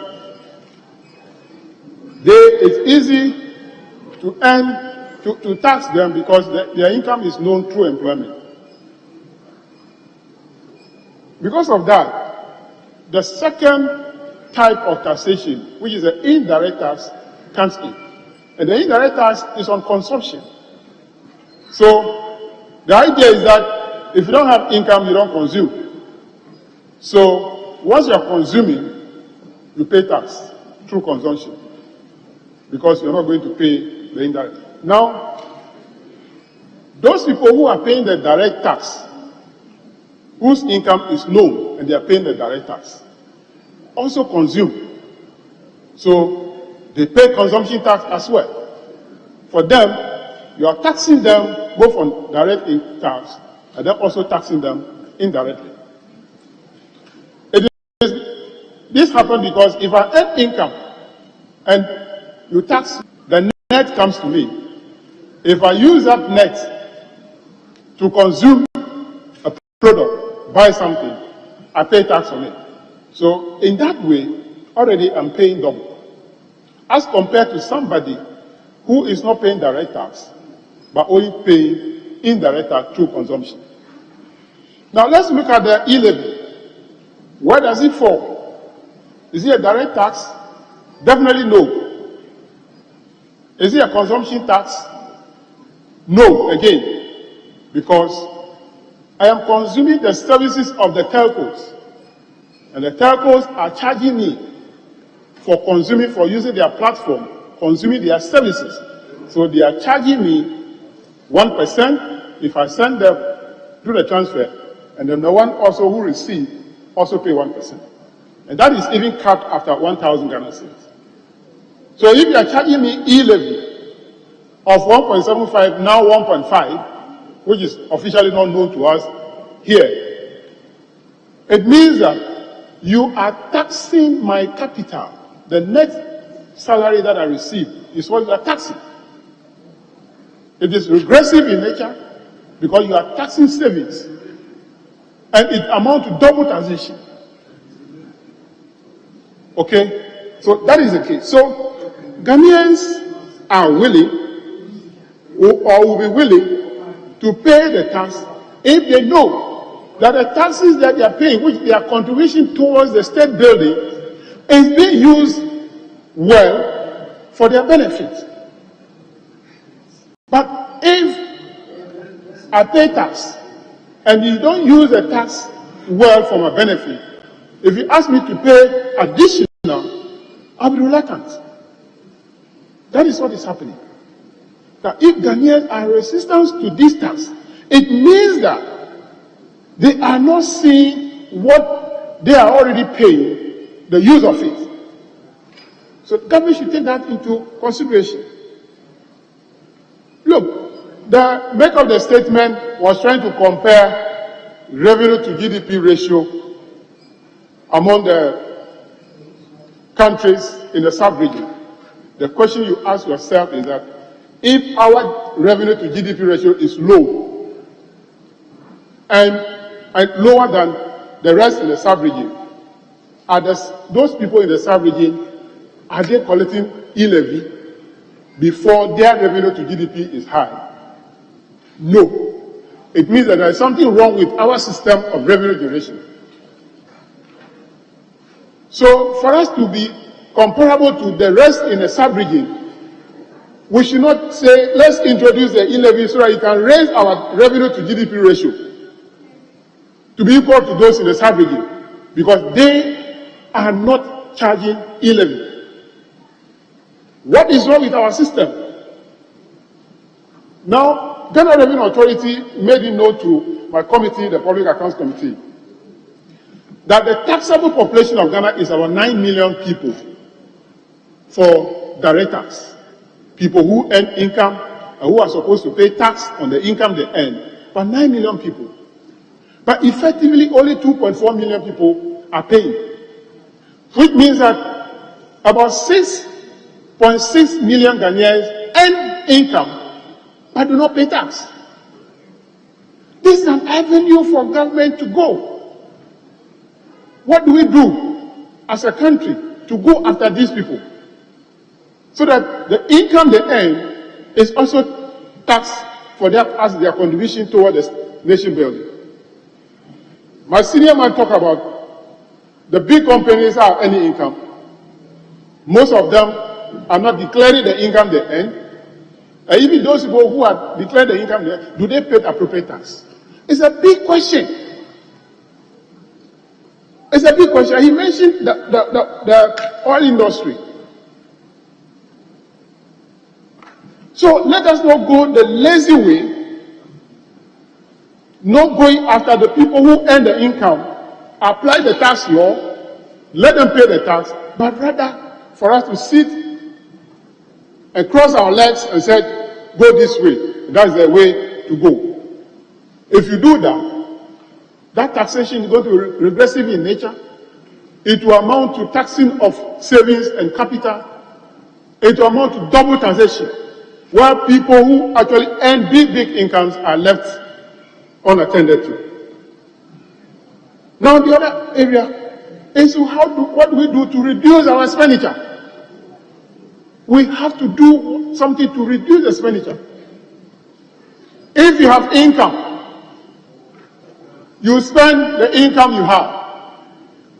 You cannot spend something that you do not have. So if you are living above your means, you will not grow. If you are living on borrowing, you will not develop. So we need to live within our means. So we need to do that to check corruption.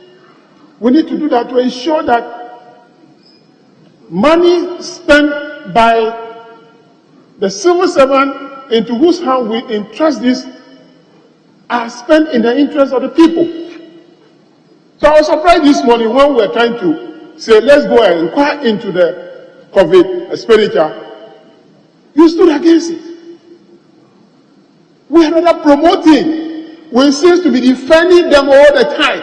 They know that if they do something, one side of the house will protect them and defend them. They will continue to do it. We are not saying members of parliament are involved in that. We are not saying even the office of the president is involved.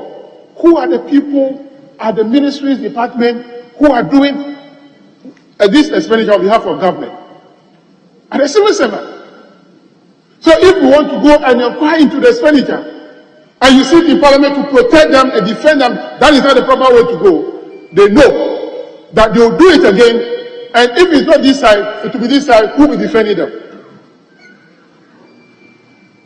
So once we are promoting corruption, we are doing that, they will continue to be in this trouble all the time.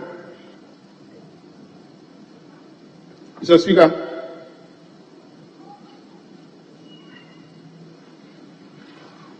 when, as politicians, when we mount campaign platforms, and because we want the vote of the people at the time, we want to give them all promises, knowing very well that that promise we are giving, it will be difficult to fulfill. Oh, let's do it. Let's give them that promise. Let's get their vote. When we get to power, we know what to do. So you go and mount platform and said, there are a lot of taxes. When I come to power, I'll cancel them one by one.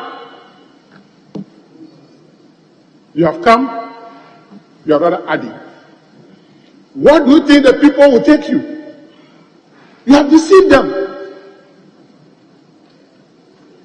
So when we make mount platform, let's speak the truth and tell the people that, look, we need taxes to run the state. Don't say this tax will cancel it, this one will cancel it, this one will cancel it, this one is nuisance. Now, they are facing the bullet. You threw it there, they are bringing it back to you. Because you told them that you cancel taxes, now you told them taxes. Do you want them to accept it? Let's face the facts.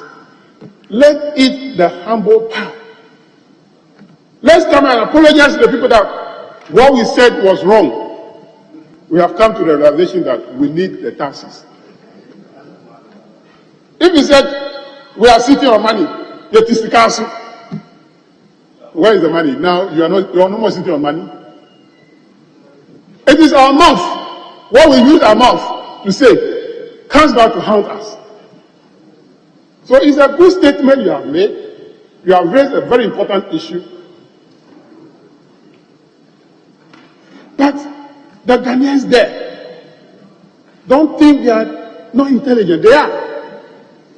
They read our actions, they read what we say, and they act accordingly. So, Mr. Speaker, I'm urging this government to rather focus on how we can chase those income earners who are not paying taxes.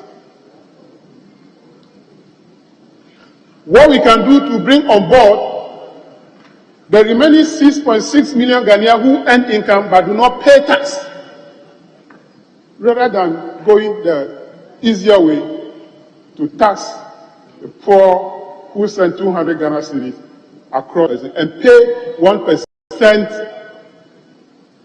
charge by the telco. Yet, government want to take that money again from them. It's not fair. We will resist it.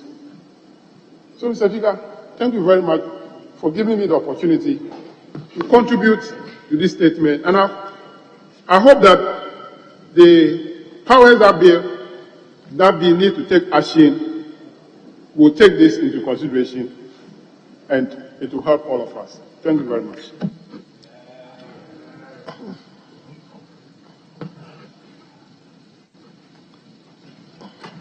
Thank you, Mr. Speaker. I hope the leader will speak after I've finished. The opportunity to comment on the statement made by my neighbor, MP for Amasamai constituency. Mr. Speaker, this Gettysburg economy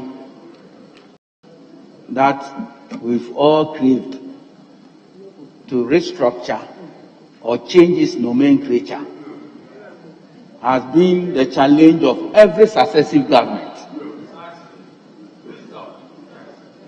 The Gettysburg economy that we've all craved to restructure and change its nomenclature has been the challenge of every successive government. And every successive government have made some attempt. Mr. Speaker, it includes increasing our tax base, increasing our revenue. Mr. Speaker, it also includes increasing our import substitutions.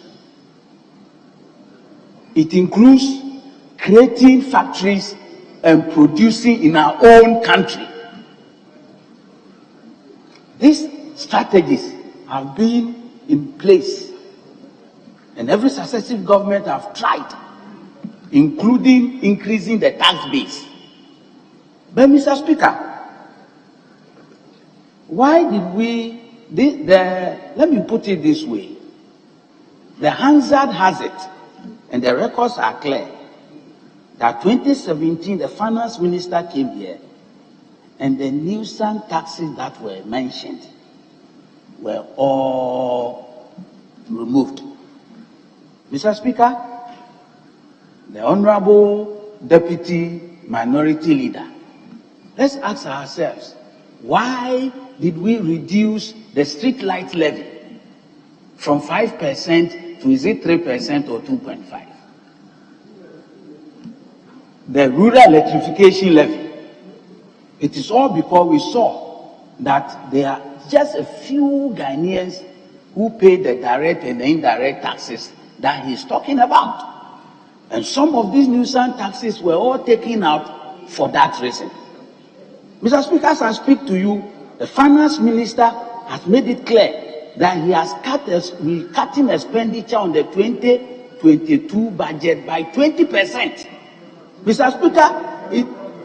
Speaker, it amounts to, in real terms, about 12 billion Ghana cedis. About 12 billion Ghana cedis. These are all measures to make sure that we will cut our coat according to the cloth that we have. Mr. Speaker, that at least trying to broaden the base also includes the yield levy. But let me also state that this MPP government led by Nana Akufo-Addo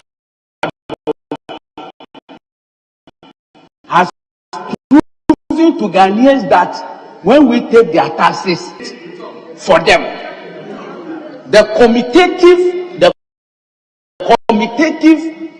moral objective of tax this government. Mr. Speaker, free senior higher education is success. Free senior higher education, restoration of the next training allowance, the teacher training allowance.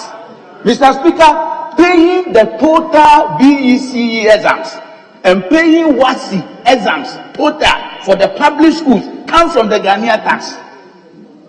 This is a demonstration that really we are building that confidence that when a government takes taxes, the moral objective, one moral objective of taking taxes is the commutative aspect, where the taxpayer gets some return from what he has paid.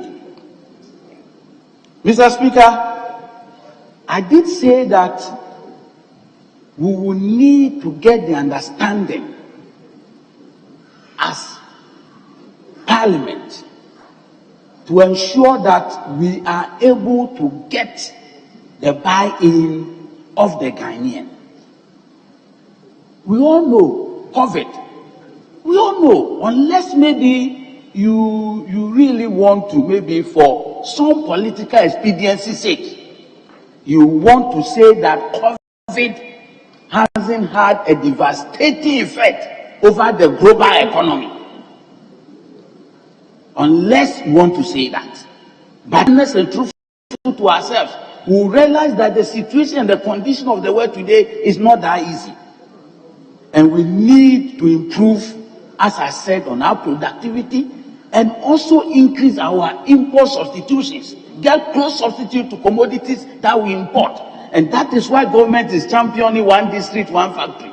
That is why government is making sure that Ghana Beyond Aid will become self-reliant such that we cannot depend on anybody. Let me put it this way. Look, when you go to the other developed countries, I hope the only thing that they've yet to do is to put a meter at the nose of any human being. You breathe in and you are taxed. I think that's the only thing they are yet to do. The only thing they are yet to do is to put a meter just close to your nose, which reads amount of oxygen you breathe in, and you go to pay tax for it. And it is the same taxes they take from their people that they get some also for us for our development. And we are not saying that at the end of the day, we are not sensitive to the plight of the Ghanaian. In any case, if you have an unemployment rate, you need to generate employment from the people. And you cannot generate employment for the people out of nothing.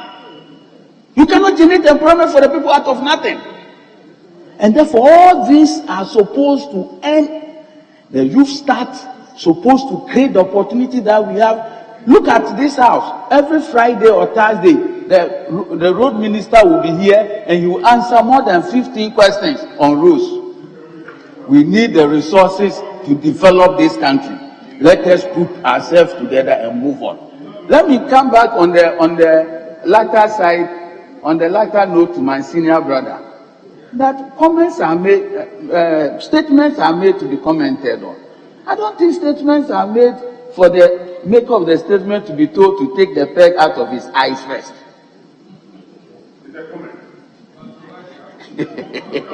I thank you for the opportunity, Mr. Speaker. For the time's sake, let me sit down. We will continue another day. But we are encouraging Ghanaians to buy into this levy so that this country will grow, get ourselves out of these COVID challenges. And I know for God and country's sake, we'll pass the levy. Thank you for the opportunity. Yes, let's come to leader to briefly conclude this particular topic.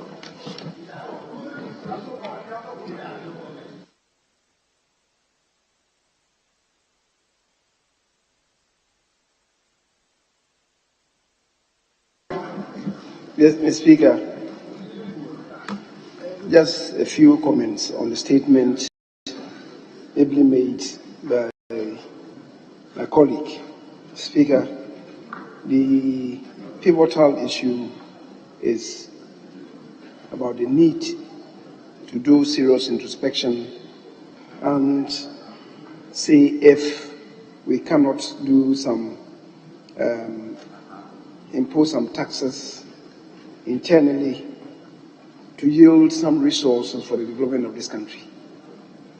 Speaker, I think along the line, issues have been raised regarding what exists in the system and what use is being put to what exists in the system already. My colleague has raised, the Deputy Minority Leader has raised issues about corruption and leakage in the system. I cannot agree more with him. As a country, we must own up to this. There are many leakages in the system that we need to block. There is pervasive corruption in the system that we need to cure. But, Mr. Speaker, let's own up and let's be sincere with ourselves. Is it a case that these issues that we are relating to lately strongly and forcefully have suddenly arisen about leakages, about corruption in the system? Is it the case if we are being honest with ourselves? So for anybody to say that until we're able to purge the system of these malfeasance, government should not be talking about imposition of taxes, I believe is very unfortunate. Notwithstanding, Mr. Speaker, there are grave issues that as a nation we should confront. For instance, in the oil industry, as a nation today, if you probe, the BDCs and the OMCs will indicate to you that daily consumption of petroleum is about 80,000 barrels per day. Whereas the experts are telling us that daily consumption is about 120,000 barrels per day. What does it mean? It means that about a third of our daily consumption is perhaps experiencing some cheating in the system, such that perhaps taxation is not being paid. We need to interrogate that. I will need the appropriate parliamentary committee to trace and track this. It's not a matter for Public Accounts Committee. Committees are charged with this responsibility. We don't see this in Parliament. Mr. Speaker, that's why I keep saying that Parliament itself is not doing what is required of it to help purge the system of the mischief that we believe we must be curing. Mr. Speaker, electricity is generated at very high cost in this country. And yet we do know that about 20% of all electricity that is generated in this country is unaccounted for, through leakages in the system, the wiring and so on, and also illegal connections. We know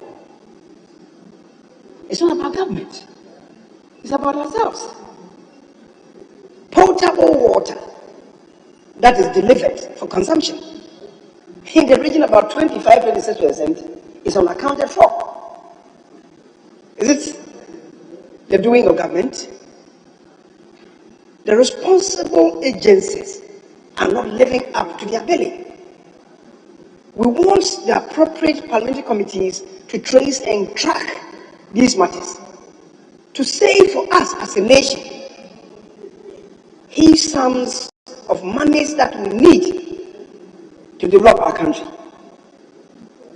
Mr. Speaker, property rate, growing up,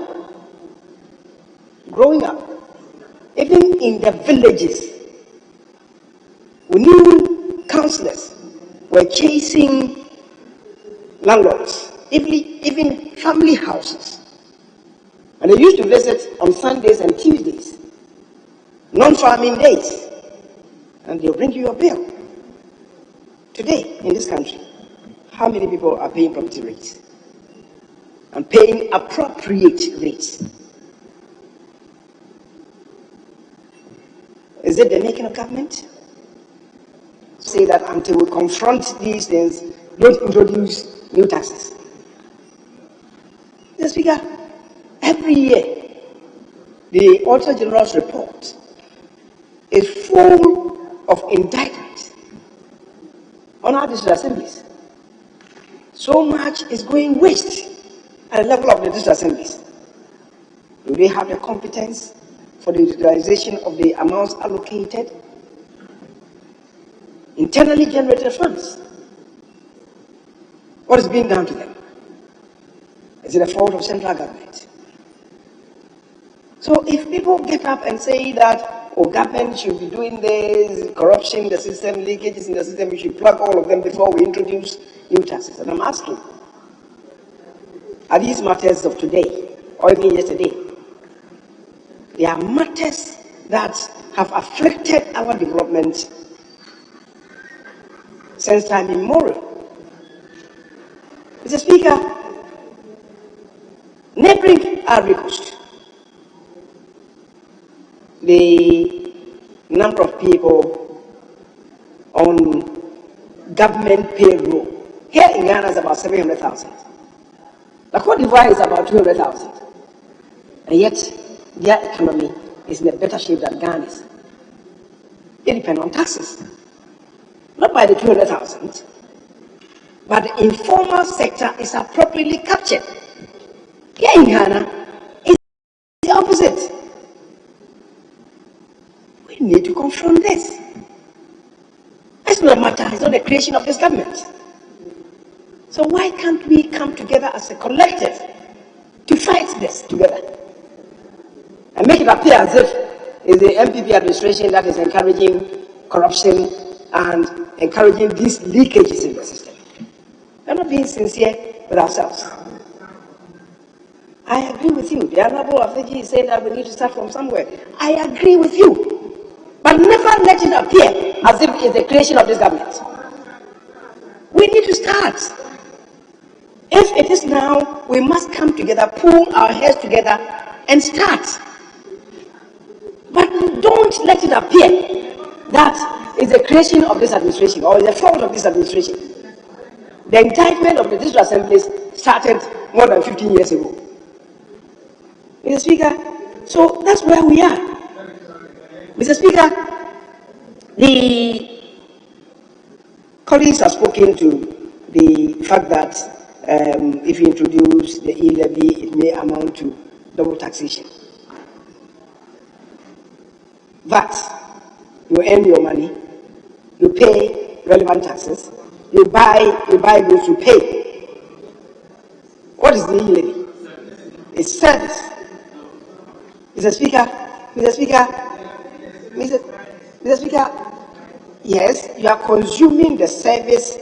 Please, you are consuming the service rendered by the service providers. Mr. Speaker, we even need to interrogate what my colleague is saying, because you see, he's even getting it wrong when he says that the telcos are providing the platform. They are not. You are asking who provides the platform. He's even getting it wrong. It's not the telcos that are providing the platform. They are not. The interoperability platform is not created by the telcos. What they take is for just the service that they take. You see, that is why I keep telling them that they are getting the argument wrong. If you don't know that the platform is not even owned by the telcos, you are getting it wrong. So, Mr. Speaker, we must interrogate this. I do know what I'm talking about. You rather don't know. The platform, the interoperability Honorable Deputy Leader, please. On which they provide the service is not owned by the telcos. It's not owned by the telcos. Honorable Leader, you've already, Honorable Deputy Minority Leader, you've had your chance. Mr. Speaker, interoperability is where you are moving money from one network to another. You use the inter. But if I'm moving money from Vodafone to Vodafone, I'm not using that service. It should correct that one. It is only when I'm moving from MTN to Vodafone or Vodafone to MTN or any other network, I use the interoperability facility. This more money, even if you are transferring from Vodafone to Vodafone, you are charged. So I'm not using that platform. You should correct it. Yes, Leader. Mr. Speaker, my colleague should really better educate himself about the operation of the system. Really, what he's saying is getting it wrong. And that is why they are getting the arguments wrong outside there. And misinforming Ghanaians. Mr. Speaker, that platform is the common platform. You use it intra and you don't even know this. You keep polluting the Ghanaians. Mr. Speaker, with respect to the Deputy Leader, and I believe that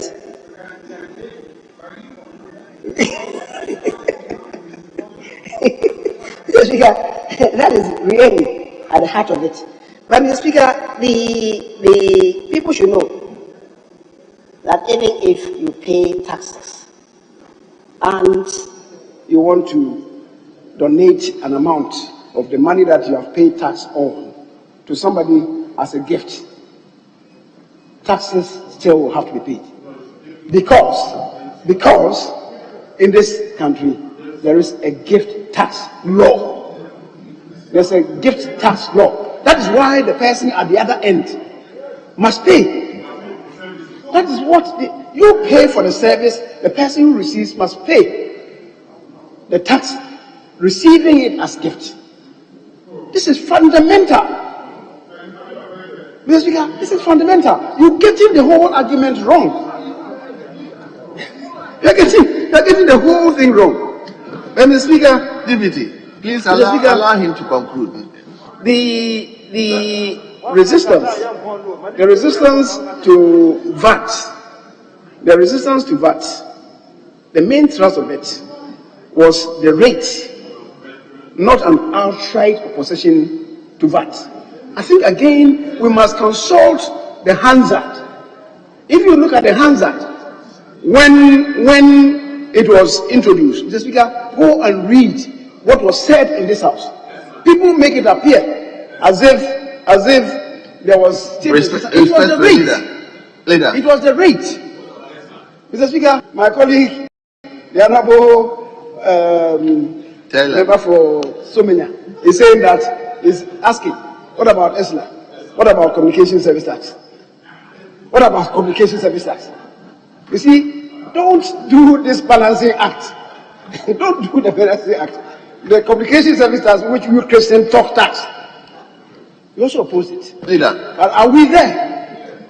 Mr. Speaker, I'll be winding up quickly, and I believe that if they allow me, I will wind up soon enough. Leader, hold on. Leader, hold on, please, for me. Yes, let me hear you. Thank you, Mr. Speaker. My senior man talked about gift tax.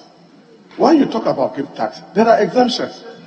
You see, you are misleading. People are listening to us. Mr. Speaker, this is a point that we are not the only people listening to you. What is it? The whole world is listening to us. And what he said is not. Mr. Speaker, with respect, it's not acceptable. I mean, in taxation, that one is not applicable.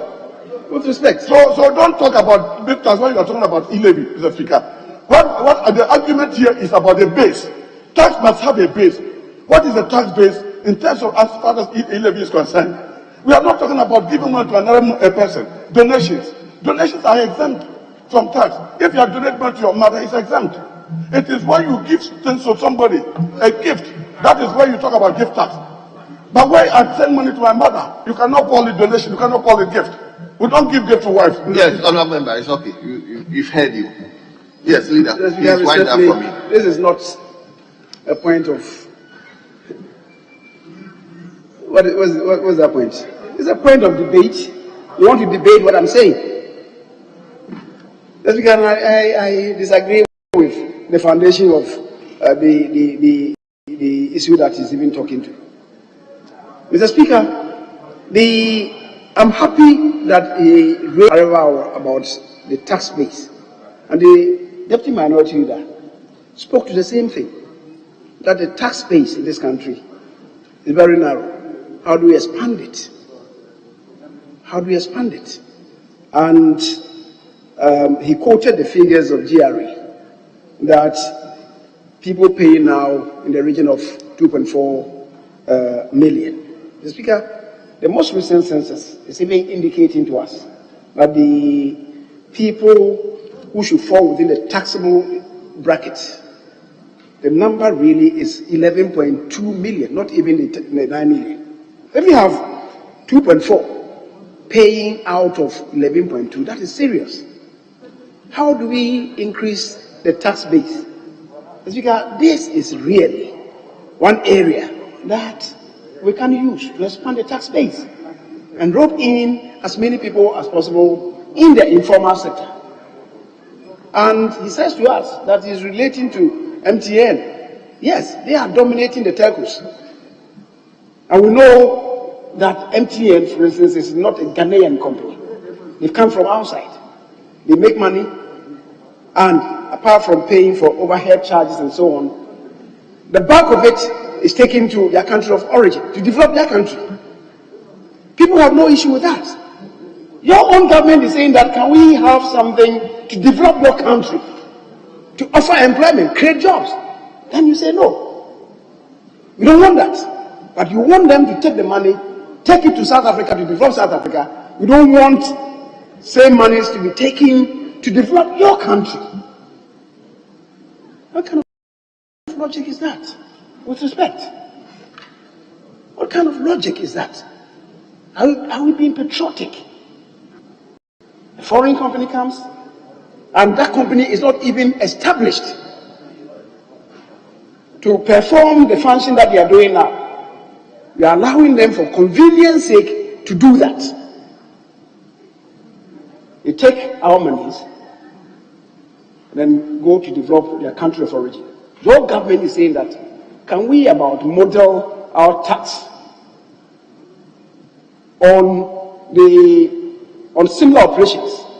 And we say no, we will not allow your government to do that. But we will allow the foreign entity to do it and take your money to go and develop their country. You are happy with that? And you are saying that we resist it.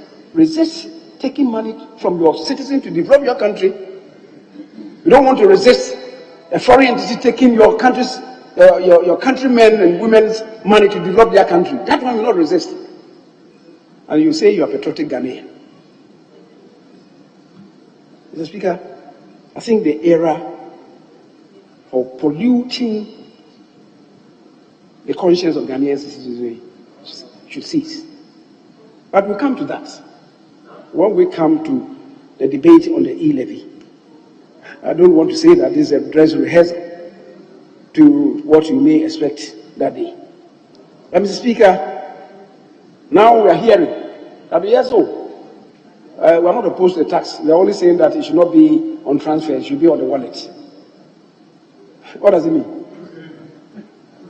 Your leader, just last Friday, the interview that he did, TV3, your leader said so.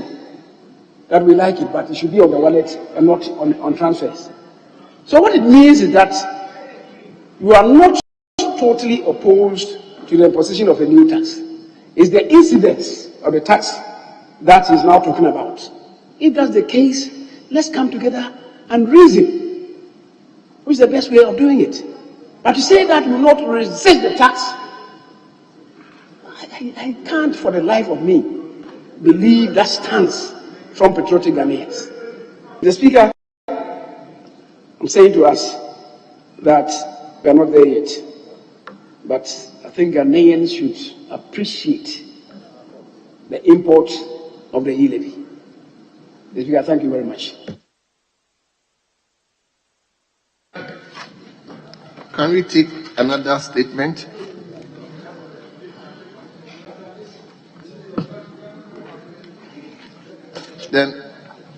Then we will move to adjourn the House.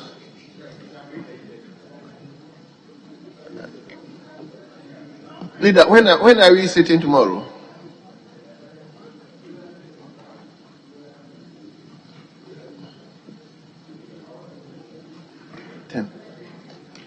Mr. Speaker, I believe we can do 10 o'clock. 10? Yes. Very well. Mr. Speaker, the statement that you want us to take, can we agree to take it tomorrow morning when we resume? Yes, we have couple of statements. Statement on the, by Honorable Dr. Zaneto. Yes. So, yes. Tomorrow, not today. Yeah, I'm her leader. I'm her leader. So it's agreed. Well. I was even going to call her, but it appears we are tied. So tomorrow we will start with it.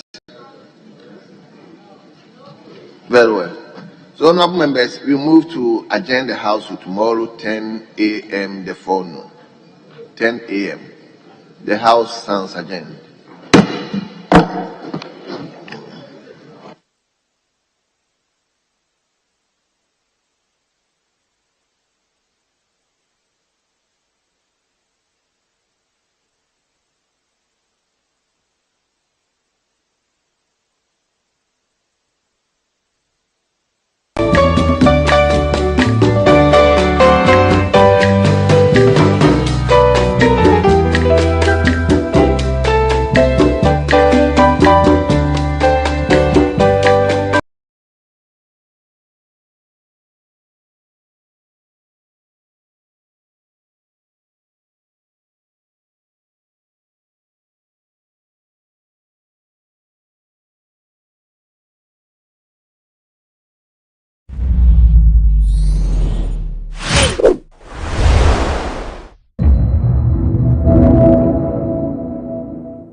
choir master.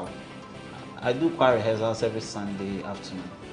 For me, I'm quite innovative. I use Now Today. That song helps with your breath control. Now Today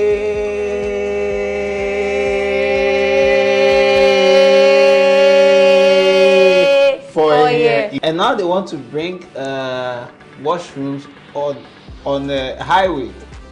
How pressed are you that you'd want to stop on the highway and then you'll be there, you hear yes,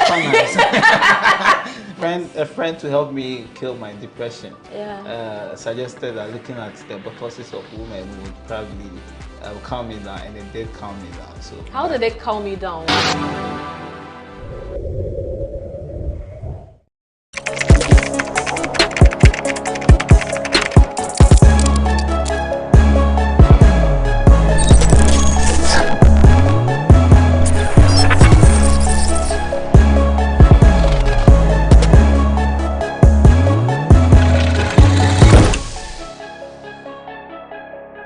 After going for a break in November, celebrating Xmas in December, and making way for the AFCON, which is now over, with fresh energy and profound synergy, we are back to leave a mark. Na afi ampaye beja, bese tefrahiasi and womutua obedaya. On this note, I welcome you to the maiden edition of Bloggers Forum for the year 2022. You're watching GhanaWeb TV. The show is also showing on Xylophone TV. I am Benefo Buabin Abrantipa. Thanks for joining us. It's 60 minutes of unlimited entertainment. My name is Benefo Buabin Abrantipa. The show is proudly sponsored by Cheesy Pizza. Cheesy Pizza has all you want from juices, smoothies, jollof, fried rice, spag, and meatballs. We have great deals for you all week round. Cheesy Pizza gives you the McCheesy combo every Monday and Thursday. With only 49 cedis, you get one small pizza, fries, and chicken, one cola drink at all branches. Tuesdays are Super Tuesdays at all Cheesy Pizza branches. Buy your Super Family Pizza at half price every Tuesday for 40 cedis at all Cheesy Pizza branches. Be part of the midweek bonanza every Wednesday. Buy and get one free at all Cheesy Pizza branches. And also remember to start your weekend with special jollof and fried rice from Cheesy Pizza branches every Friday. Call 026-4133-397 to place your order. Cheesy Pizza, your pizza your way. And my guests are already seated by the Duchuma Boatin. Today, play Rose Mienu. And by the Duchuma Boatin is a columnist, and she is the PRO or the spokesperson for 3 music awards. Today we'll be discussing the 3 music awards, and so obviously you not see a Vida who is doing more analysis, but she will take a certain position, and yet they will be defending 3 music. Vida Akwaba. It's been a long time. You share, yes, you share. Fresh energy for the year 2022. Yeah. A few years, I feel true. So I feel true with this year. So I'm so vicious, vociferous. They say they are the darling angel. Darling angel. Me bana tamba sisi mechi. Na me bana me tu ferry sa. David Mowley. David Mowley is with pulse.com, was with pulse.com.gh. He's now with Ghana4.com. Dave, you are fine. Who say, I don't know where it's just like, you know, when you work with radio station for so long a time. Yeah. What's the new one? Also, what's the old one? Any frequency? The first half of January, mature date, 2021. And some say 2022. Or 2022. So, I mean, I agree with you. Okay. Yeah. But thanks for opportunity. Ghana4.com kose. Koye papa. But me person make one thing baby. Ghana blogger is am because ya kuya. But I have a concern.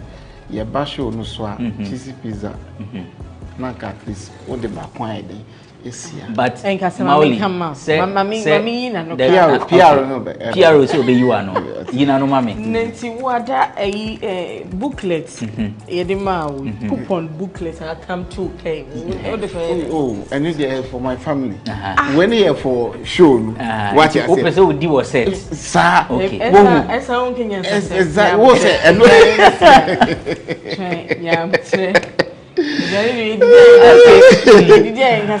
Right, so that's David Marley. He's with GhanaWeb.com. So, there have been a number of changes on the show. So previously, last year, after I introduced my guest, Ama Bruni will come your way with Nkomo Oho. Now, Nkomo Oho is a standalone program. The 10 minutes that he had on Bloggers Forum, we've decided to extend it. So it's now 30 minutes, a standalone program. Nkomo Oho is in channel. There are new things that are on the show. There is a segment that we call Free Your Mind, where I'll give my panelists the opportunity to, say whatever they have on their minds. They want to get things off their chest. It's not something that I don't even know what they want to talk about, honestly, on that segment. And then there is the Vogue. Vogue is a lifestyle and fashion segment which will be presented by Everett. Say Everett in so, but Nina Eoho. So we're going to have the Free Your Mind segment right after this.